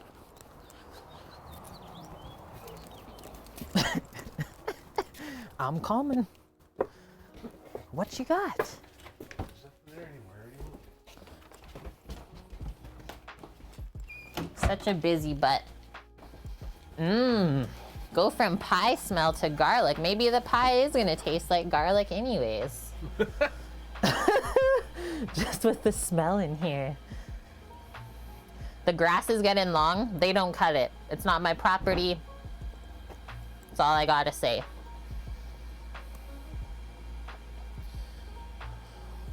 They're gonna be re-landscaping next year once the house comes down.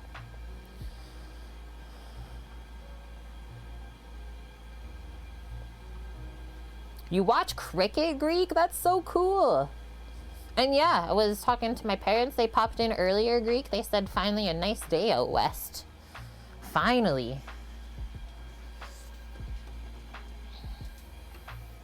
This is true. Yeah, cricket is huge in India. The influence probably from the UK, right? Okay, starting to see a little bit of heat build up in our taters here. Yeah, it's like Canadians in hockey. Good one. Boom. Boom. We'll put that up so we can watch it. Have another sip of water. I'll just go fill this up quickly. It's just South Asian? Okay. Well, now we learned something. Good girl, Astra. Hit him.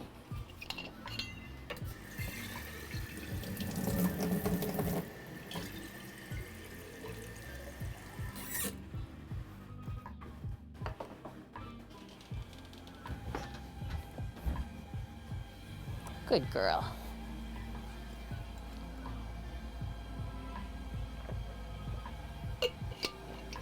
Garlic is really fragrant. I'm just gonna take a peek.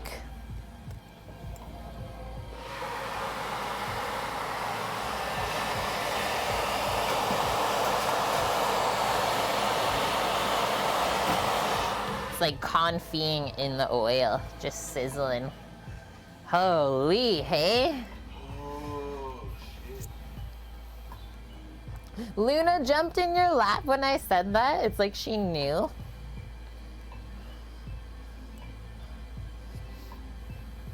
But yeah, the British started it. I think that's what I was trying to say.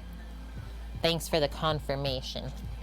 Okay, so roast garlic is almost done. What's the timer left? 13 minutes? That's pretty accurate. And we won't turn the oven off because we're roasting asparagus right away.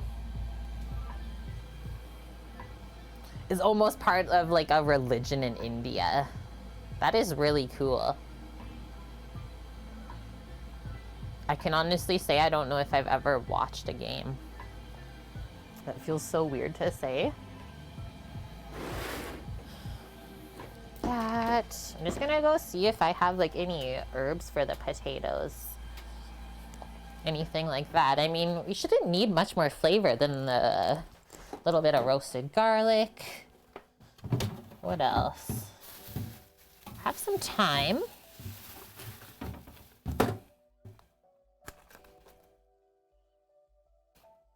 I don't think I want to put that in the mashed potatoes. That's weird. The only thing I would maybe suggest is some sliced green onion. That's all I got though.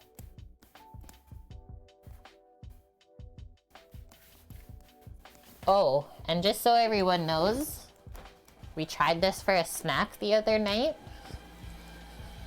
Popcorn with garlic butter on it. Very delicious. Very delicious. I'm gonna do a blast from the past for some people right now. This is how we make our popcorn. The popcorn pumper from Procter Silex. Who remembers this thing? It's seriously the best bonk. And then it went so nuts last night that like it was popping into my bowl and then it was popping out of my bowl. It was insane. I had to walk away. Yeah, $5 we picked this up on the island and it's like pristine, brand new.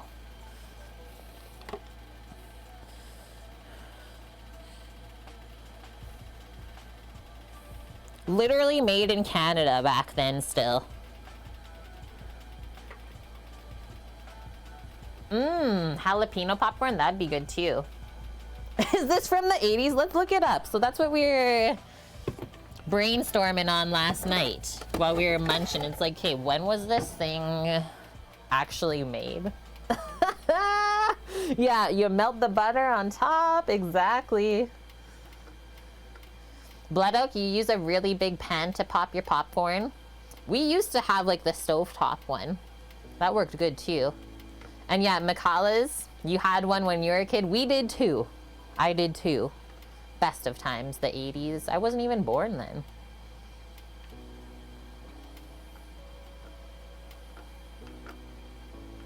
I'm gonna look it up.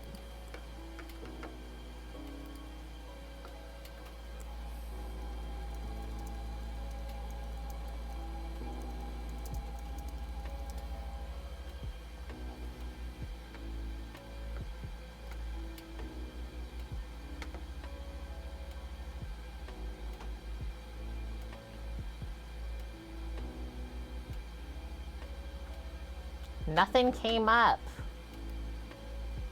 when I searched popcorn pumper.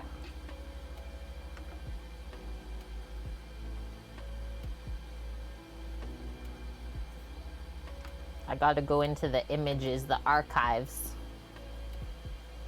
Yeah, anyone remember popcorn that came in different colors? They still make that too. Just it's pretty expensive and it doesn't pop the same, I find. Bob Jiffy Pop on the stove is the best. That reminds me of Girl Guides. Yeah, it's an air popper, but I just want to know like the actual brand that we have.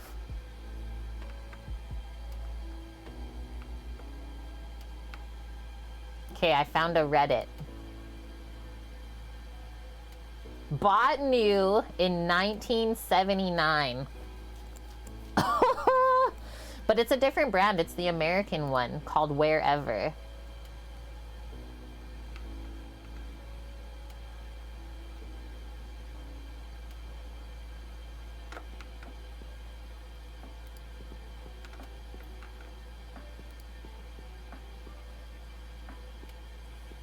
Movie theater you have across the street will let you walk in to buy snacks, even if you're not watching a movie. Okay. Holy. Okay, so a full box set of that popcorn pumper, someone's selling it on Amazon right now. $64 plus $20 shipping. So $85 for a popcorn pumper now. And Drama Daily, how are you doing? You gotta have the recipe. Well, here they are. Here they are for ya. The first two is what I used for the pie today. We did a strawberry rhubarb crumble pie instead of the lattice. Oh yeah, profit margin on selling those snacks now is nuts. It was funny actually, we were doing skip the dishes last night and like I always have to tell the restaurant employee my order number. Yesterday I went into a spot and my number was 991, the last 3 digits. And then the dude's like, 991? Where were you in 1991? I was like, I was just born, man. He's like, oh my God. Just like blew his mind. Hilarious. Hello, Devil J. All is well. And it almost is gonna be better here as soon as we get food in our life. Hope all is well with you too. Yeah, those were like maybe 20 bucks back in the day, hey Kimmers? I just had to see. Just had to go down a little bit of that rabbit hole. Okay, there's another one. They're all the same price. Yep, they're all the same price. You're 6 years older than me, Greek? So same age as Sam then. You and Sam are the same age.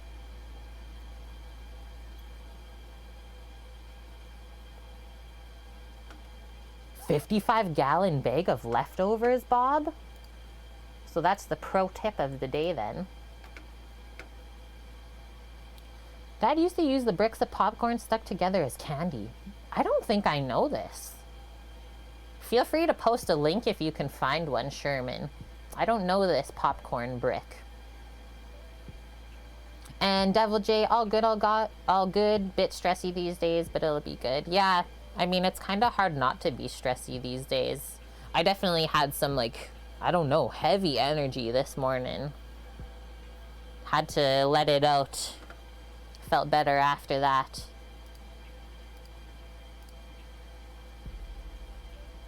You were already married a year, Kimmers, when I was just born. I needed some hugs. Oh. I vaguely remember those. My dad really loved popcorn, so we never really ate that style. Like, he liked savory. I think I remember that. Those little popcorn chunks, bricks. Ouch. Just put my finger on the burner and it was hot. Yeah, popcorn balls are so good though.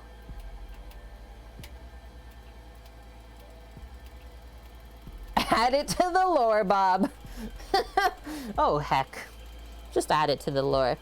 Okay, 4 minutes on the garlic, but I'm going to check it right now. Right, Devil J. Yeah, you might have never seen those.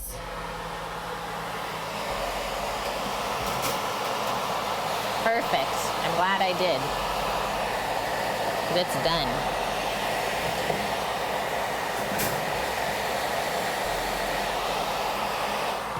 I'm not turning that off yet.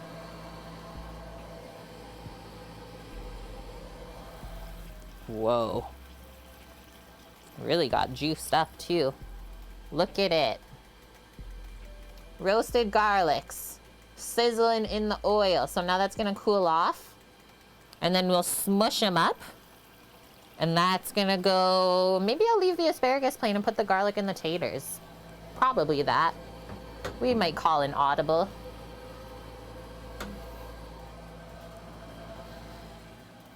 These are finally coming up to a boil though, so we're really not far off.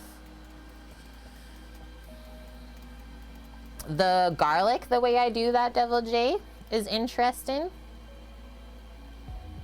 I find that's the simplest way to do it, and like you really risk it not burning ever, just having it in the oil, and then you can use the oil after.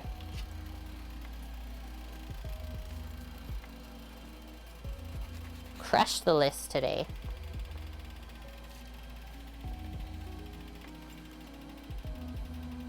Mish is an amoeba. There we have it. Okay, right now, just looking up a brioche bun recipe for tomorrow's stream.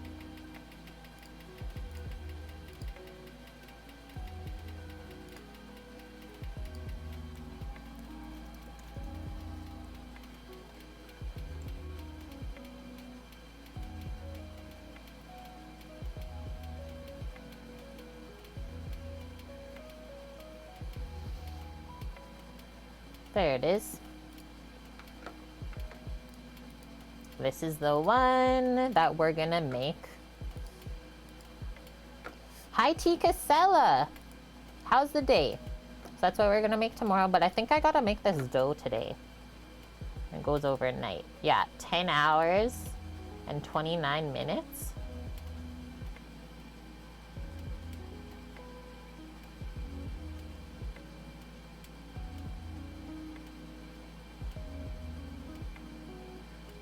Okay, so I'll work on that later then.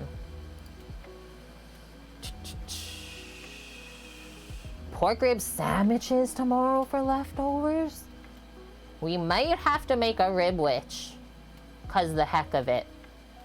Cookie. I'm writing it down on tomorrow's notebook page so I don't forget. In bold letters. Capital. Rib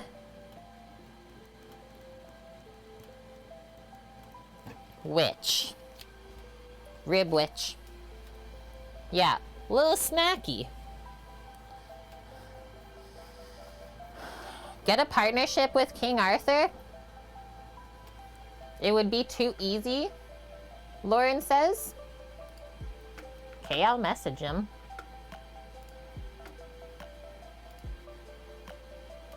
Yeah, put McDonald's to shame. I've never had one. I should try one though. Every now and then here in Canada, they bring it back. The other McSando. What's the other McSando? Oh, okay. I thought we were... I forgot it was actually called the McRib. I was like, Rib Witch. That's the one.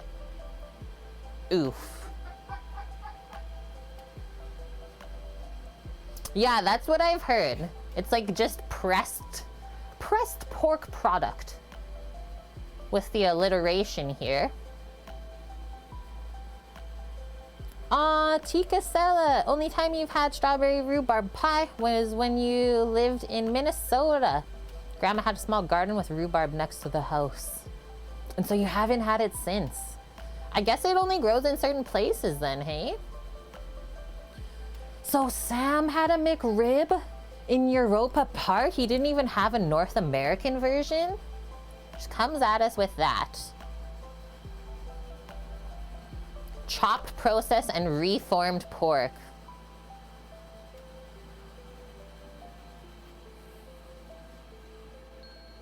Wait, Spacer, and you've never even heard of this yet? The McRib. It's from like way back. It's only called pork because there was a pig within a 5-mile radius. Oof. What is it then?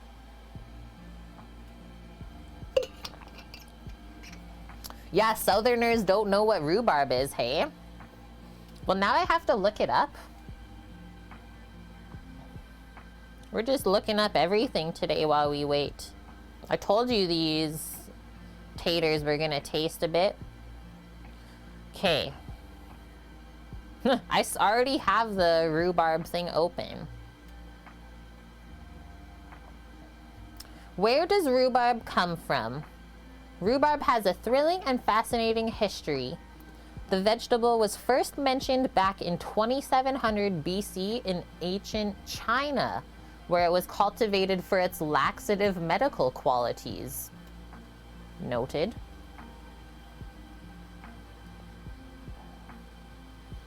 Since the plant made its way to Europe in the 1400s, it became the topic of many intrigues and conspiracies that governed the Chinese to European relations in the same manner as tea. Whoa! Rhubarb has some power back then. However, as the years went by, rhubarb soared in popularity until it eventually made its way into the US in the early 1700s.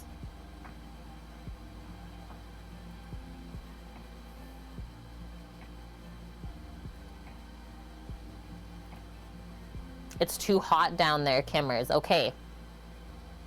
So yeah, the next one. What does it take for rhubarb to thrive?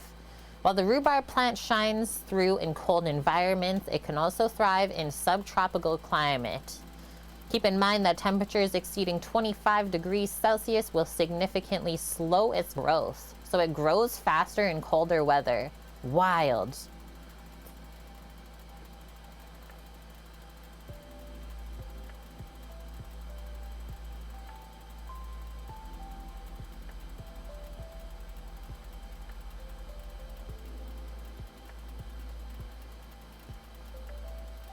Yeah, channel 1 sweet. Now we know.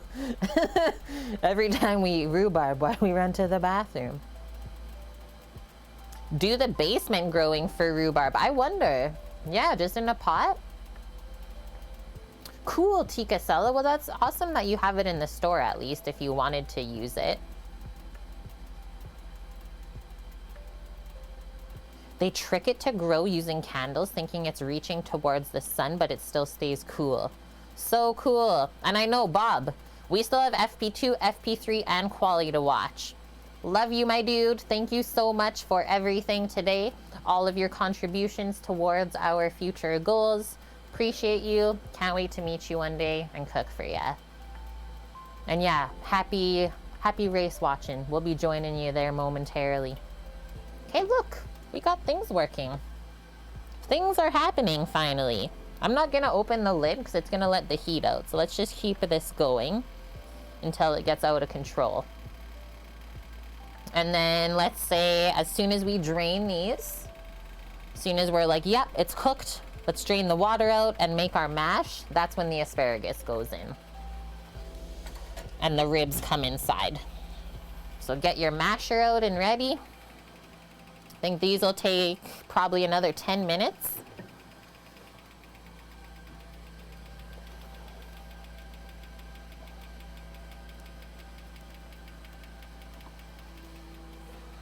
What else do we have to learn about rhubarb? I can't talk anymore.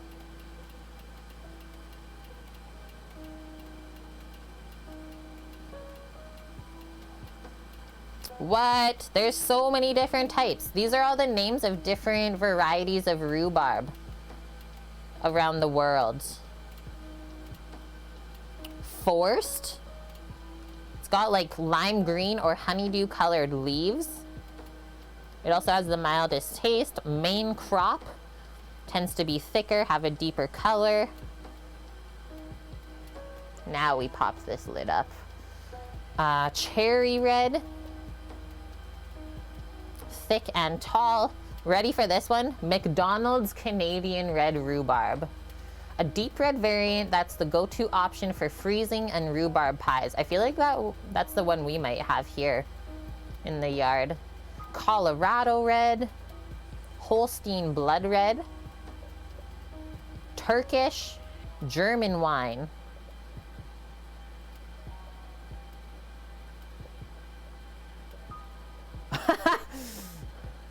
Lauren's not getting bailed out tonight.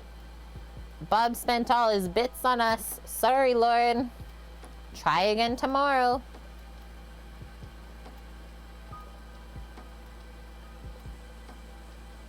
So rhubarb boosts immunity, digestive health. It strengthens bones. Obviously, it promotes weight loss because of the fiber. It stabilizes blood sugar levels. And then we did learn today that rhubarb is a vegetable.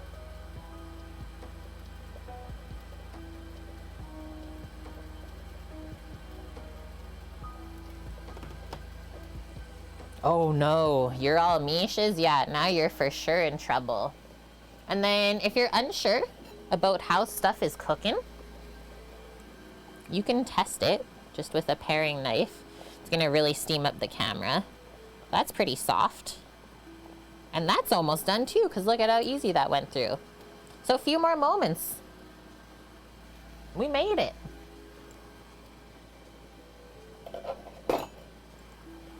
We made it. We made it. Our 3 plates are ready.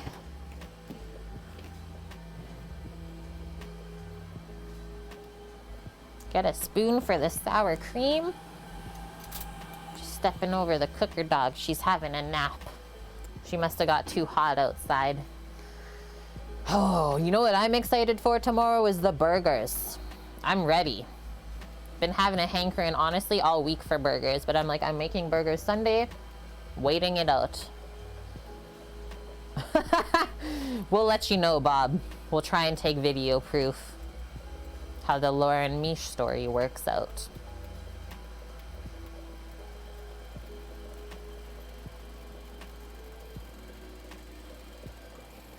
Go, go, go.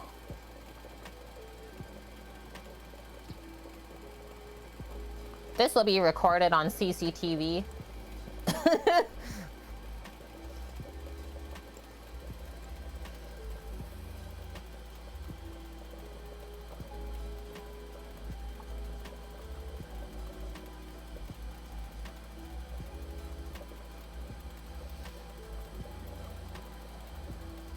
Almost had a yawn there, guys.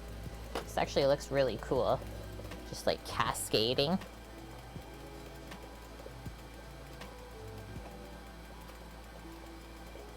Things are happening.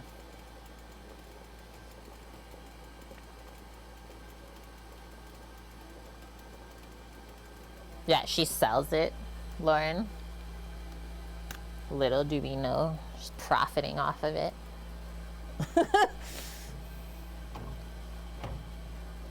All I can say is do not let the three of us together in one room. Maybe you will, Mish. Very firm looking. So half is celery root, the really white part, Lauren, and then the other ones are yellow flesh.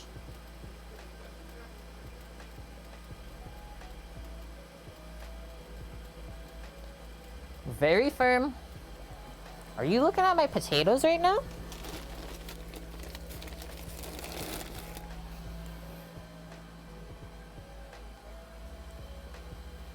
I want to. I don't know.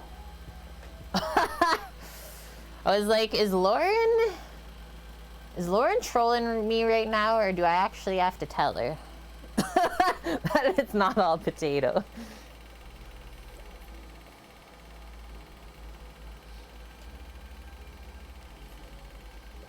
Yeah, they're almost there. And then some people like a little bit chunky mashed taters. Other people like it really smooth. I like it kind of in between.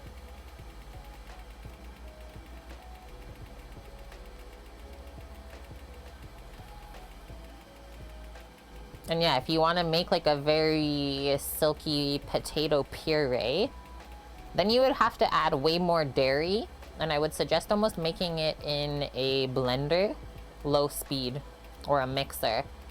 Yeah, Weasel, see? Smooth or get the heck out of here.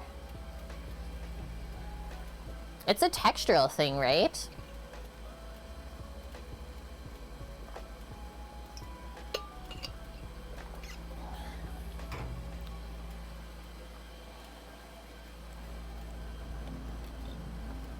I just want to show you something here. I just remembered.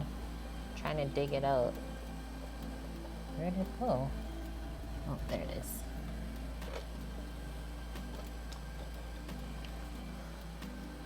Your internet just exploded? No. Our little... Look it, it's too perfect. Our cooker Lego with the strawberry pie. That's us today. Look, it's me.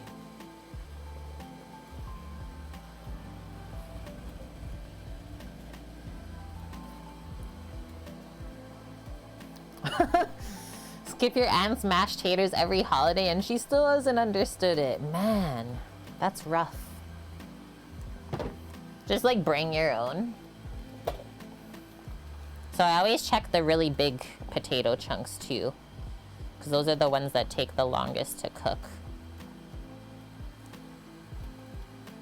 I just broke it apart with my hand. And yeah, the celery root.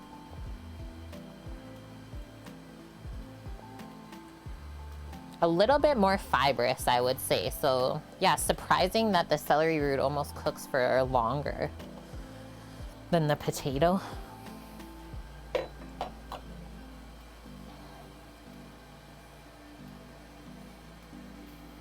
Where's the chef hat? I gotta like dig it out from somewhere, but I do have one.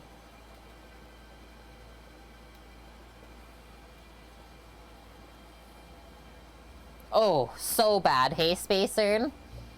Did you have to wear any chef hats in restaurants? I never had to, thankfully, but we had to wear it like the full 2 years of culinary school.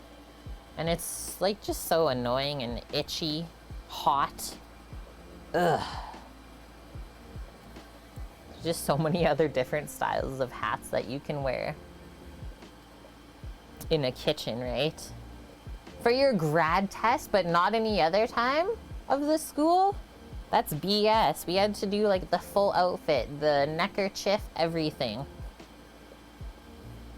And then if you didn't have the full uniform for your class, you weren't allowed in. It's like, nope, you're going home for this one, or just sitting outside, listening from there. Yeah, I feel like the school I went to was like quite strict. Just gonna check again.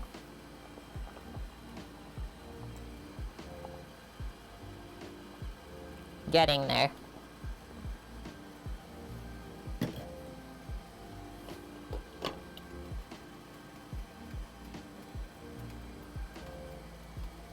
Only had a job in London.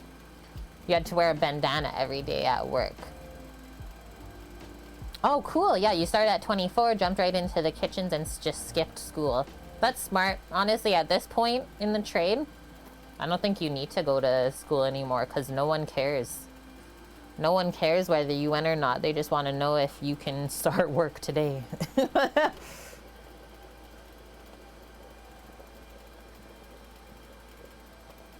You had to wear your shop shirt with its logo or no class either, Weasel, for your trade.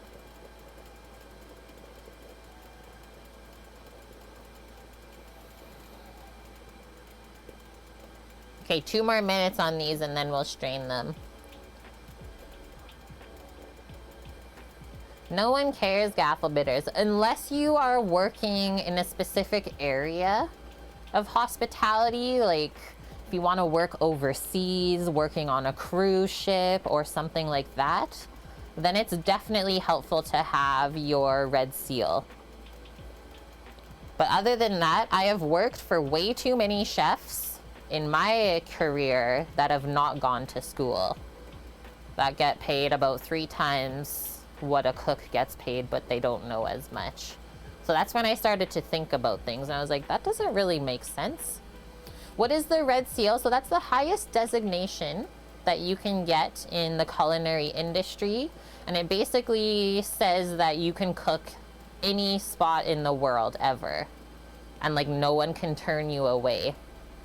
And then apparently you're supposed to get a higher wage, but I can honestly say that doesn't happen.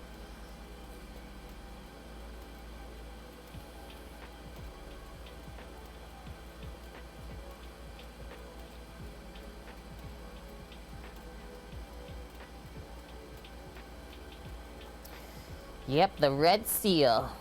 Like back in probably the 80s, most restaurants would look for a red seal for their cooks or chefs.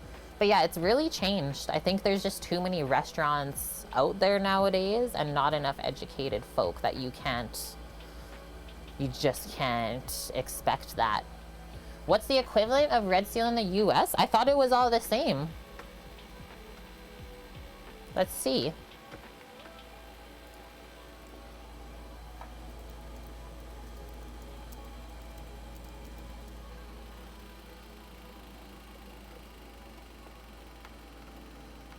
I think it's the same. I just Googled it. Red Seal program recognizes over 50 different trades and cooking is one of them. A Red Seal chef has met a standard for creativity, quality, and professionalism. When you have a Red Seal, your employers and colleagues will know that you have spent many years studying and practicing culinary arts.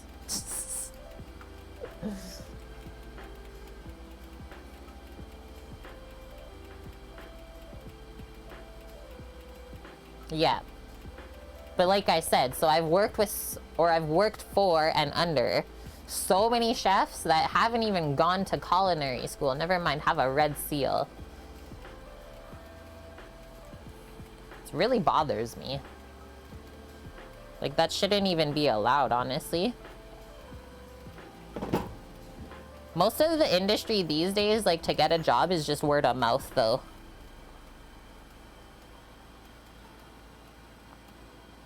Check on our celery roots again.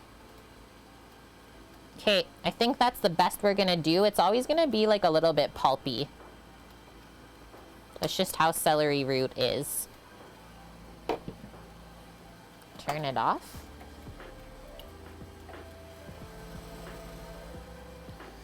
Turn up the oven, 425 Fahrenheit, for our asparagus real quick.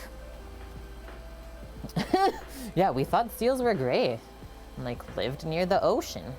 Okay, just gonna go drain this really quick. Maybe I'll just do it this way. Put the lid on.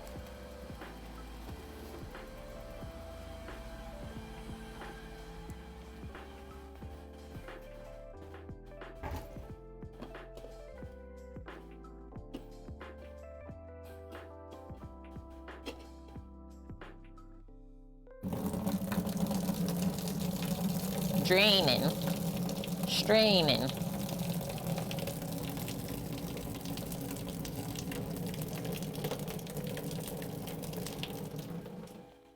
Gotta redo my lid. There you go. Keep going. We're almost there. Watch the hot, steamy water.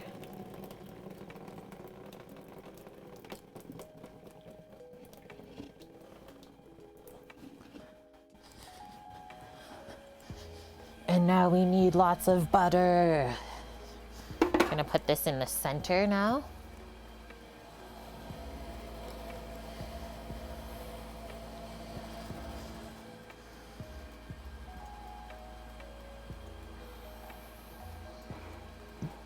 Excuse me. Sorry. Start putting our butter nubs.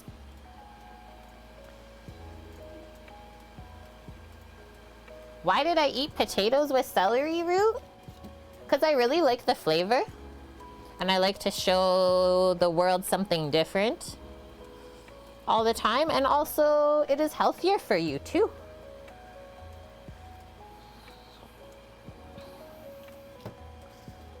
As a minimum, everyone has to have a safe food handling certificate. They don't. The way that restaurants work is not what most people think it is. It's kind of terrifying. You would not want to see in most restaurant kitchens, let's just say that. I have seen some pretty bad things. And like most of the bad spots, they'll just make the kitchen and like dining room so dark that you can't see anything that's wrong.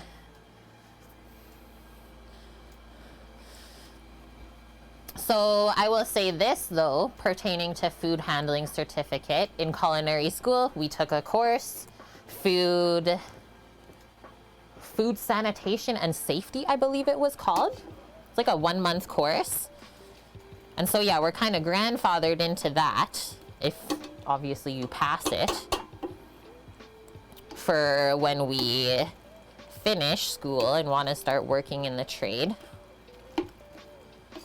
And yeah, I'm able to actually use that in place of like a farmer's market food handling certificate. So they're same, but different. And yeah, I just have to look into whether I have to renew it or not. Because what it said online is just any sanitation course that was taken at NATE is okay. And that's where I went. So I was like, okay.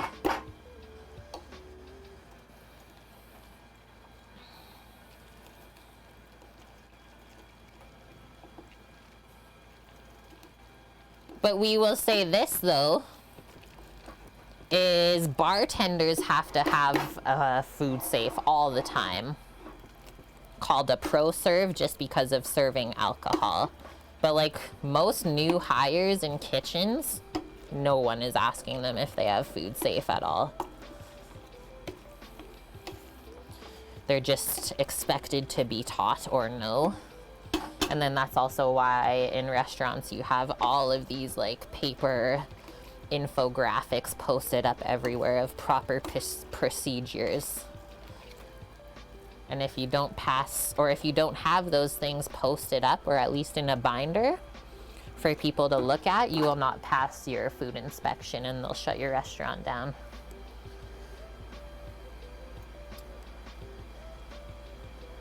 Your apartment is above a fancy Italian place. Lauren, all decorated. Walk through the back and you see the kitchen. You're like, oh my God. Okay, so asparagus all dressed. I'm gonna put it in the oven. Oh, let's also come over here. Grab our garlic. This is also where we're gonna put some of our roasted garlic oil in. And by some, I mean a bunch. Good bunch. Keep going. And so we make these fat barriers so that the starch doesn't get gluey. And then from here we can add whatever sort of liquid dairy you want. That's so nice, Mish. And then for sure it's different in like a health setting, like a hospital or a senior's home, stuff like that. I'm sure you need a sanitation certificate. That'd be cool, Suki. Here, all you do for the ProServe course is you just take it online. That's it. There is nothing done in person. Okay, time to add some creaminess to this. It's looking good though. No starch buildup.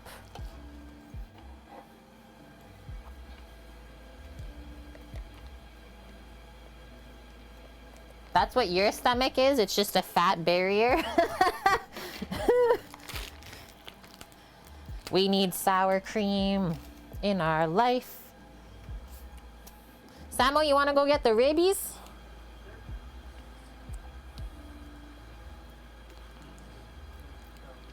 Let them cool off just a moment. What's up, oh? You guys snuggling. You're so cute. They are done, gaffle bitters. We turned off the Traeger, what, 40 minutes ago? Look at how thick this stuff is. Get the rabies! This is when we do this command. Get the rabies? We have this command here. It's done. I think Vune made that one up once upon a time, and it's still one of my faves for our barbecue streams.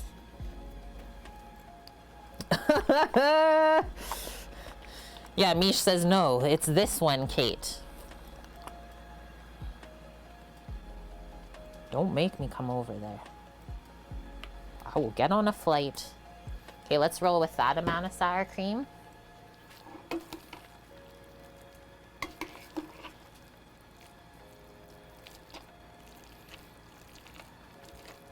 These are very light. Light and fluffy.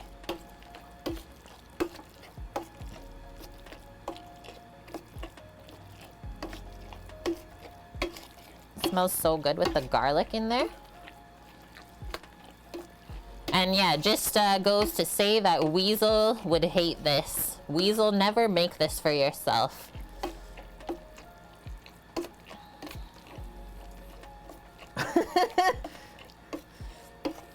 Sour cream is life. I don't know if it's just a chef's thing, but that's how we always make our mash.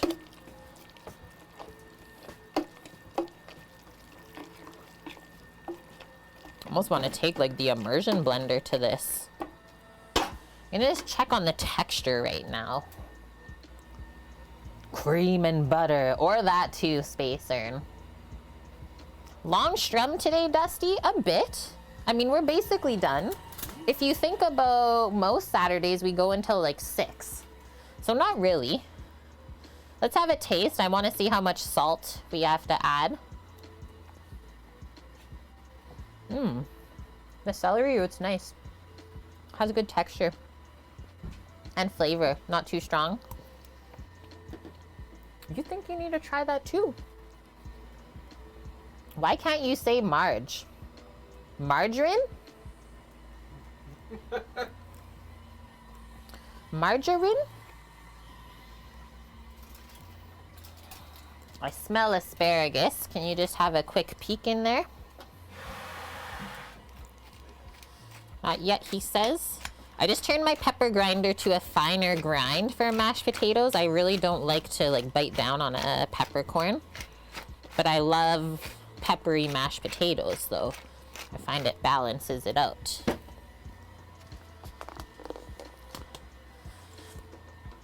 It's fair, Spacer, but I always say here we don't judge on how people eat.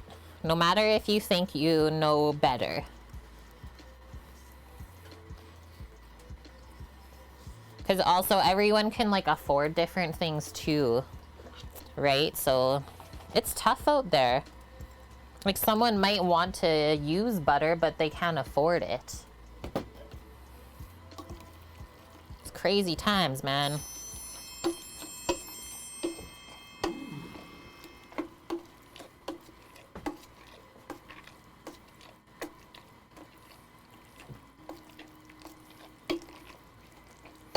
I'm not even watching, I'm just like smooshing. Okay, it smells even better now. I think my parents still use basil. Do they? Oh yeah. I think so when we were there, right? Yeah. They like it. But we just bought butter for ourselves, I think. I like butter. Matthews Buck, thanks for the follow. I'm good with that. Please grab a spoon. Let's see what he says. He's the master potato masher. Oh yeah, we have been paying $5 a pound for a long time. Like I can't get the celery root smoother than that. But the flavor is good. Should I put the immersion blender in? Nope. Master masher. Yeah, we always taste before we add more salt. More? Oh my god. Oh, Astra.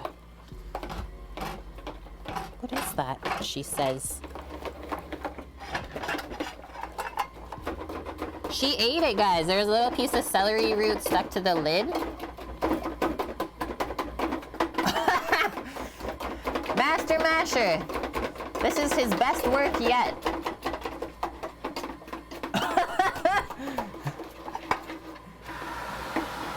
Asparagus are done.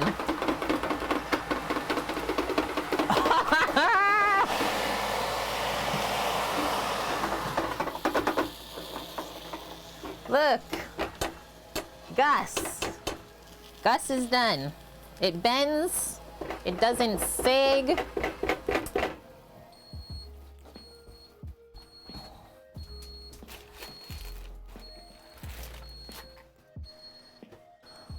A hand mixer.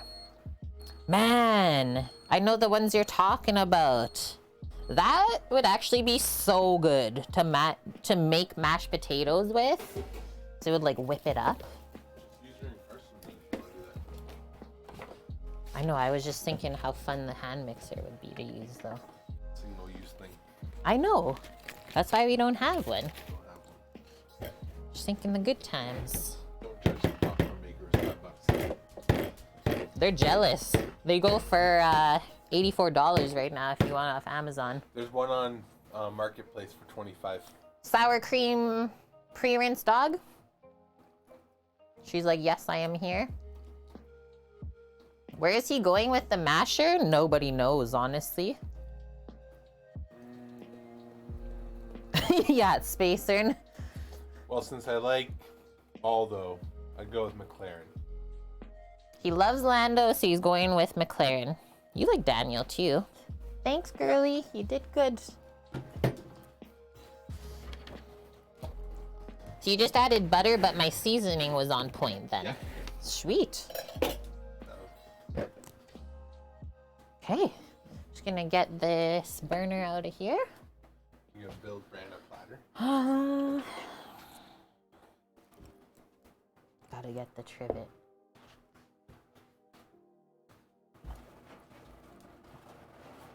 The noise, yeah, that's how we knew we were having mashed potatoes for dinner. Because she gets the hand mixer out. Bless you.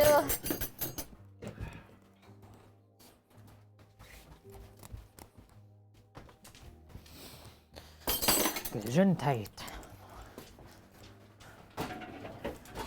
Yeah, Dust likes Haas. I like Red Bull. I would love to be sponsored by Red Bull. Hey, Red Bull. I'm a Red Bull chef.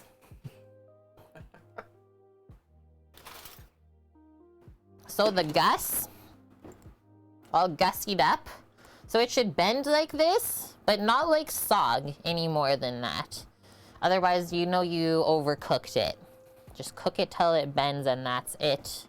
No flop, and then it also shouldn't like snap though, because then it's undercooked. I'm a Red Bull sponsored chef, thank you.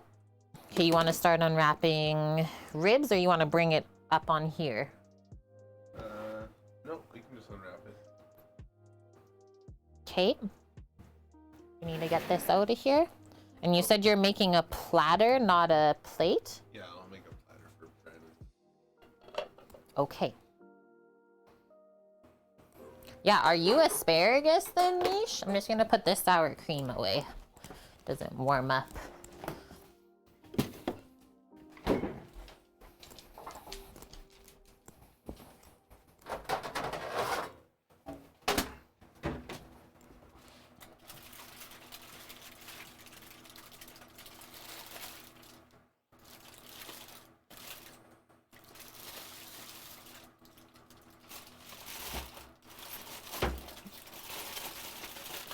Nice, Venus. Yeah, you helped do the mashed potatoes.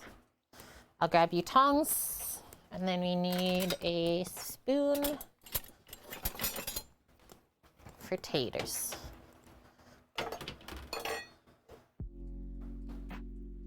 That's hot.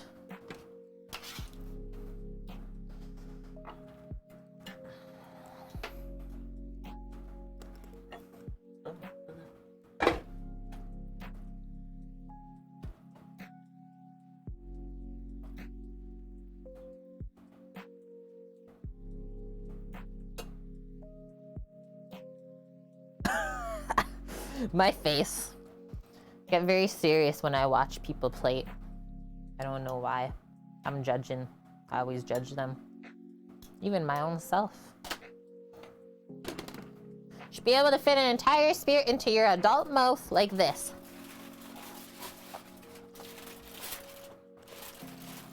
Mm-hmm.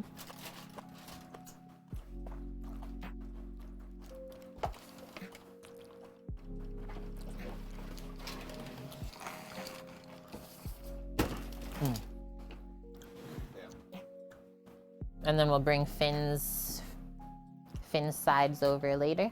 Yeah. Okay. Okay, let's move this over then.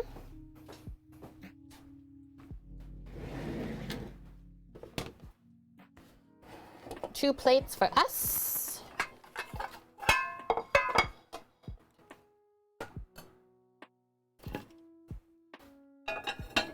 Sam just puts it on a sheet pan. Just like, here's your dinner. And then, okay, I actually do want to show you guys the ribs though. It's not even fair to not. Take that out for a moment. Is it gonna leak? It might. We'll do the whole rack then. Ribs. Smoked for 6 hours. This is how you tell that they're done. That's the bend test that you want to do. No, Mish, there's no orders today. Usually on this weekend in May, it's a long weekend for Canada, so a lot of people go out, like go camping, stuff like that, or just do family stuff. So yeah, we lucked out, no orders, but we are gonna do some skip later.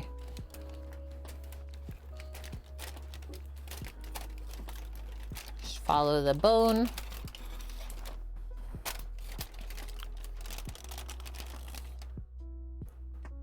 That's how they turned out.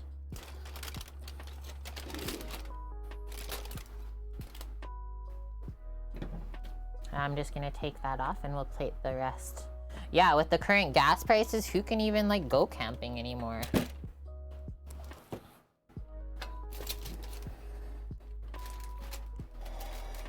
We got rib hands now.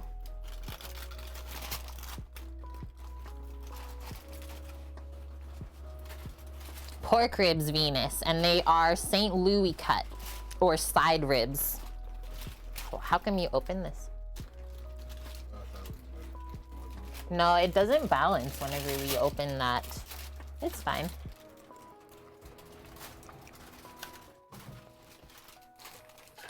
Streaming, mostly just about light balance, let's be honest. Light balancing and audio issues. Welcome to live stream.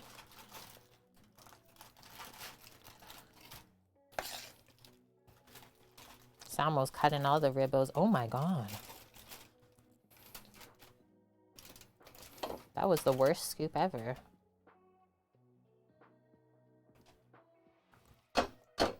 We're making a mess. And the sun just decided to leave us. Like it literally just gets dark. Good thing I have all these lights in here. Asparagus, please. Yay!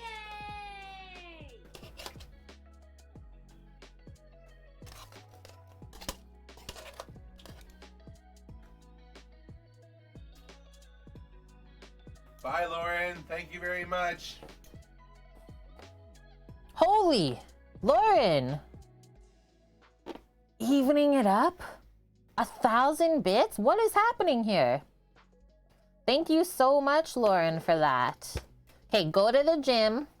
I'm glad you're able to relax here. You deserve it. You're always on the goal. Or on the go. And goals. You have lots of goals that you work towards. And yeah, we'll enjoy the foods. Would love to see you tomorrow. Can't talk anymore. I'm just ready to eat. Samo, some more of this.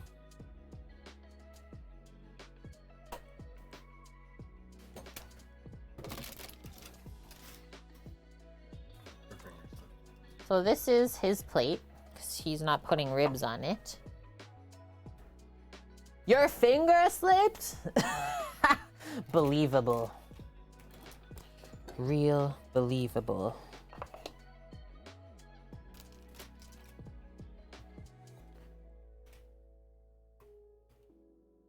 The sun left our life, so I'm not gonna hold out on the lighting to be perfect.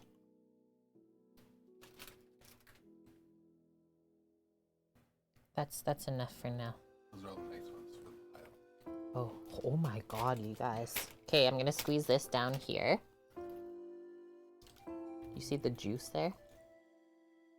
Wow. I just made a pile of ribs on my plate to take a photo of. Stack them. Moderation. How do these rank on your previous ribs, Sam? They look freaking great. Compared to the other ribs, 7 out of 10. Not as good. It could also be the rib itself. Like, one thing we've noticed cooking for a long time is some pork cooks nicer than others. And so that's definitely like dependent on the animal, not how it was butchered or anything like that. Like, we've literally had pork shoulder this one time in the restaurant. We couldn't even serve it because we couldn't get it to the point of pulling it apart for a sandwich. And I think, what did we cook it for? Like 20 hours or something. This pork shoulder, you guys, and it was still rock hard after. We're like, what? Like, what is even happening here? Your phone. Thank you. Demolished. Thumbs up. And I guess, yeah, 7 out of 10. It could be worse. Good thumbs up. Sticky fingers up. Boom. And then we also never put any sugar in our rib rub ever.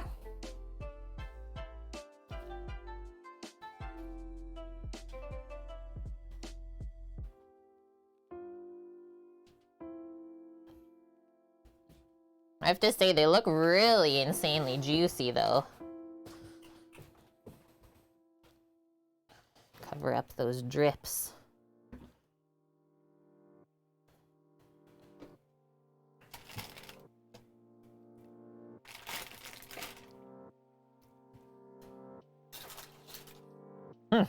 Yeah. Okay, I get to eat now.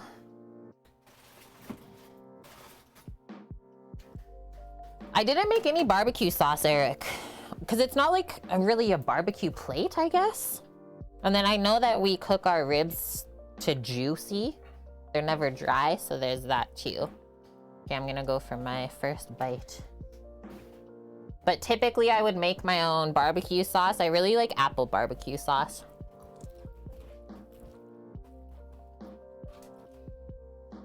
Mmm. Mmm. Really good smoke flavor, and the rub is tasty. Are you saying they're 7 out of 10 because they're not falling off the bone?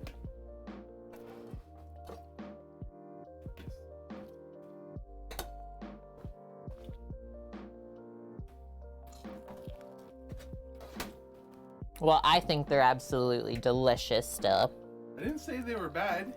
No. I said in comparison to my other ribs, they're 7 out of 10. Yeah. In comparison to other people's ribs, Ugh. they're still mind-blowing. I don't mind the chew though. Kind of the first time we had ribs with a bit of chew on it, and it's good. It's like really juicy. Almost like a ham texture. And yeah, the smoke ring is nice too, hey? Traeger is really great for that. It always puts a consistent smoke ring on. Thumbs up for sure.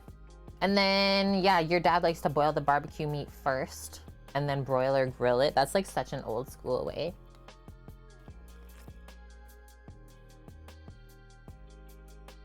And home-bought or store-bought barbecue sauce? Like I said, I typically make my own, so I don't think I can pick one. Like I've had, what, Cattleman's before? Is that it? Look at, there's rib on my face. Perfect. That pulled off. And then we always like this cut for the ribs because we find they're way more meaty than back ribs. Hi, Colin. How are you? It's really tasty and like unctuous. And yeah, if we open Eric's barbecue sauce right now, RIP to me tomorrow.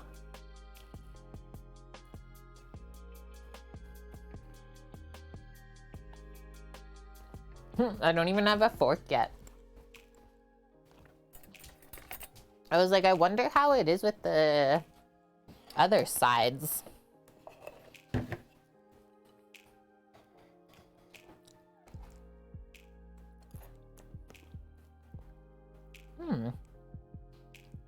Almost like a palate cleanser.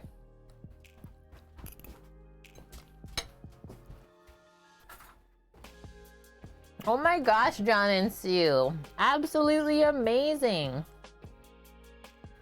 Stayed up to see the ribs, and yeah, now it's bedtime. Thank you so much for staying up late with us. Hopefully we inspired you to make some delicious barbecue ribs one time. And yeah, hopefully we'll see you tomorrow as well. We'll be back cooking again. 11 a.m. Pacific. Burger day.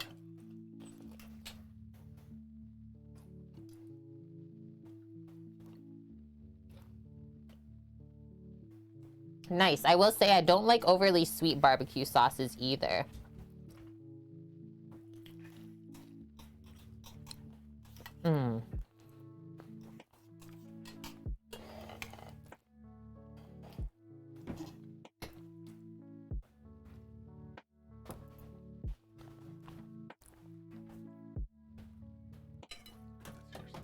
Yep.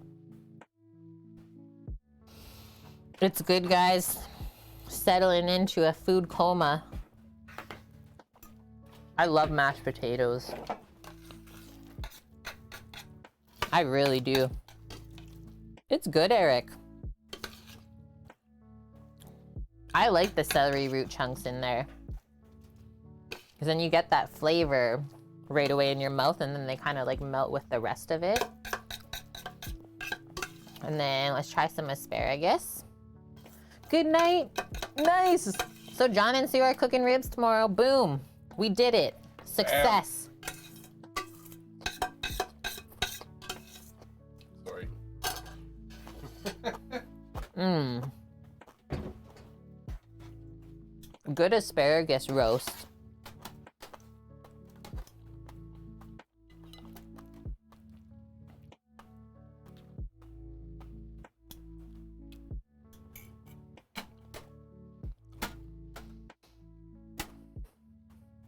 A balanced plate, I would say.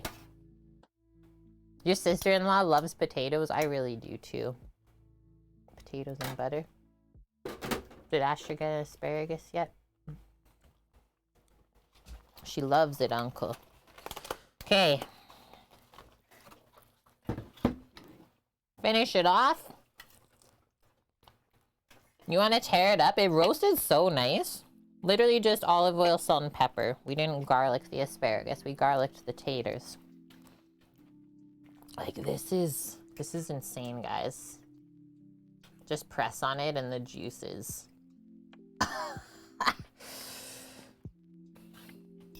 Yup. Walked in the shop, I was like, I got a plate of ribs here.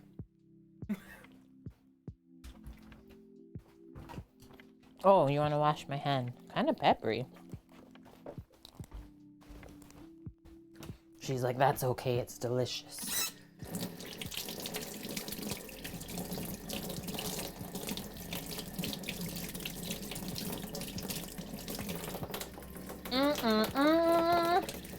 And now, this is the bestest part.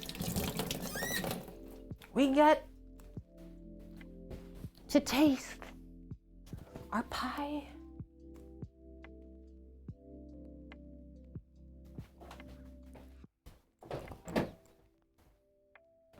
Have a bite of pie. I will say, for the price point of those rib racks, quite meaty. I'm not upset. I think they were actually worth the $15, so that's good. Got pepper in my teeth.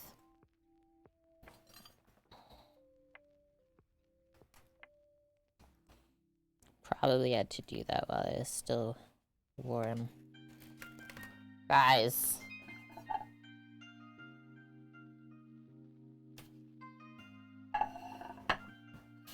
I meant it. I meant it on the notification. When I said, you're the pie of my eye. You sent me a notification. No, to them. Oh. You got good photos already? Of what? The pies? I got Right. one photo. Oh, only one? Okay. Only one. Oh, hello. And you do the camera and it's on your face. Whoa! I wasn't ready for that. Like this side of the crust just flaked.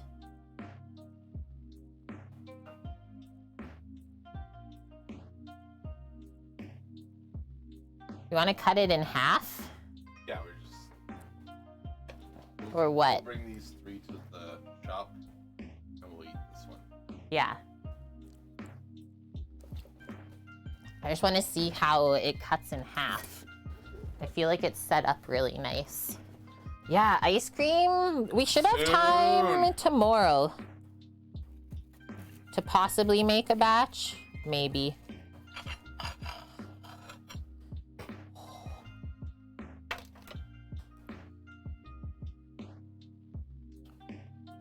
That's the test. Okay, it's actually perfect.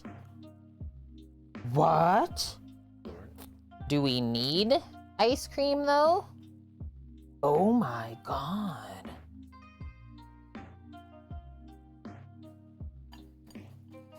Hi, my name is Kate and I like to make pies. Please get in there. Just pick it up. I was gonna say he's just gonna eat it with his hands.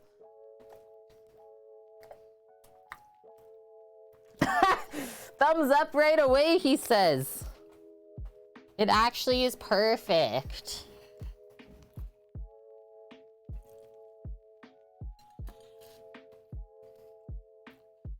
Hey. Astra's like, yeah.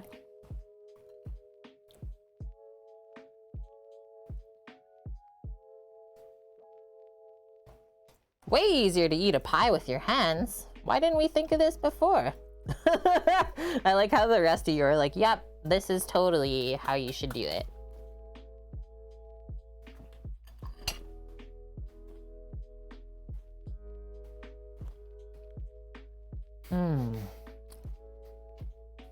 No, you wouldn't, Mish.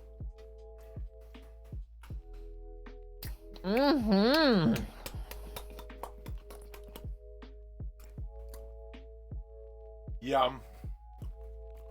Just the right amount of tartness, good sweetness. I'm glad I went with those strawberries, not other strawberries. It wouldn't taste the same. Great flavor. Crust is awesome. It's not soggy. Awesome. That's a good pie. We put the juice in. Yeah, this can be so soupy because of the liquid in that fruit. We did good. All right, throw it all out, start it all over Yeah. again. Trash. Terrible day of cooking.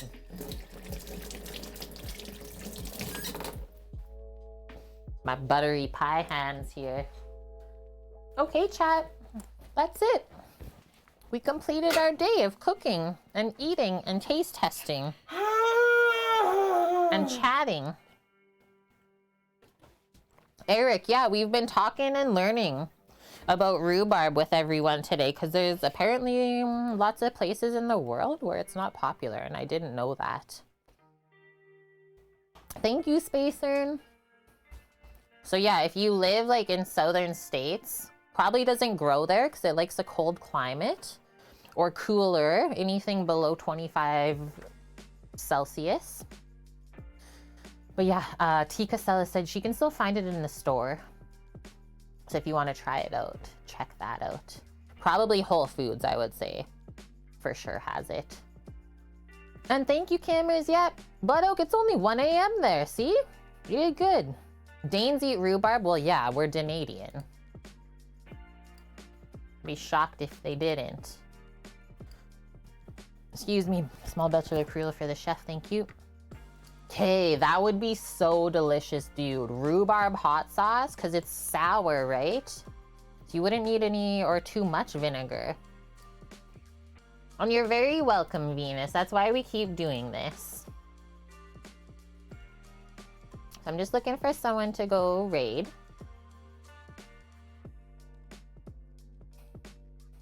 Yeah, there's actually not that many people on today. Okay, I know who we're gonna go raid. Scratch dumpling. Cornbread muffins with mashed potato frosting?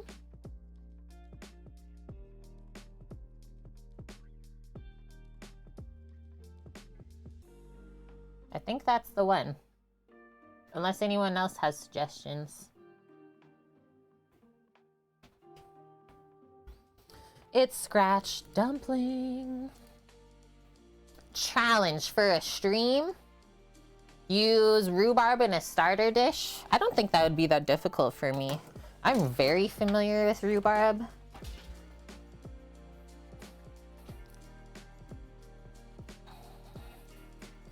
Anyone else type like this? I think Eric will remember last time I typed like this. Raid.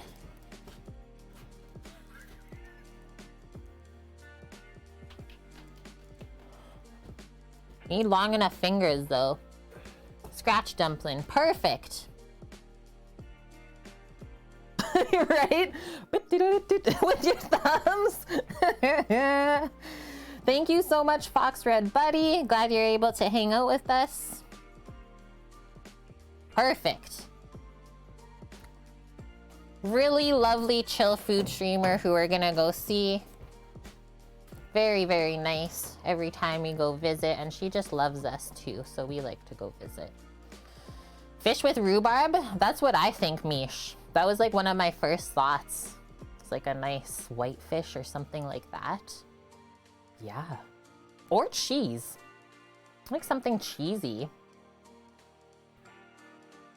Now we're thinking. Okay, so we'll be back tomorrow. 11 a.m. Pacific as always, and tomorrow is gonna be really fun.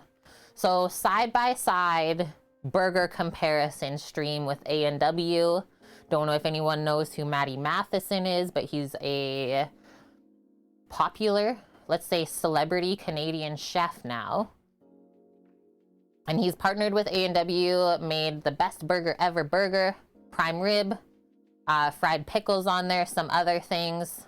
So Sam's gonna go pick up a couple burgers from A&W when we're almost done, and we'll compare how they are side by side. And I'm just gonna follow all the ingredients and stuff that he did.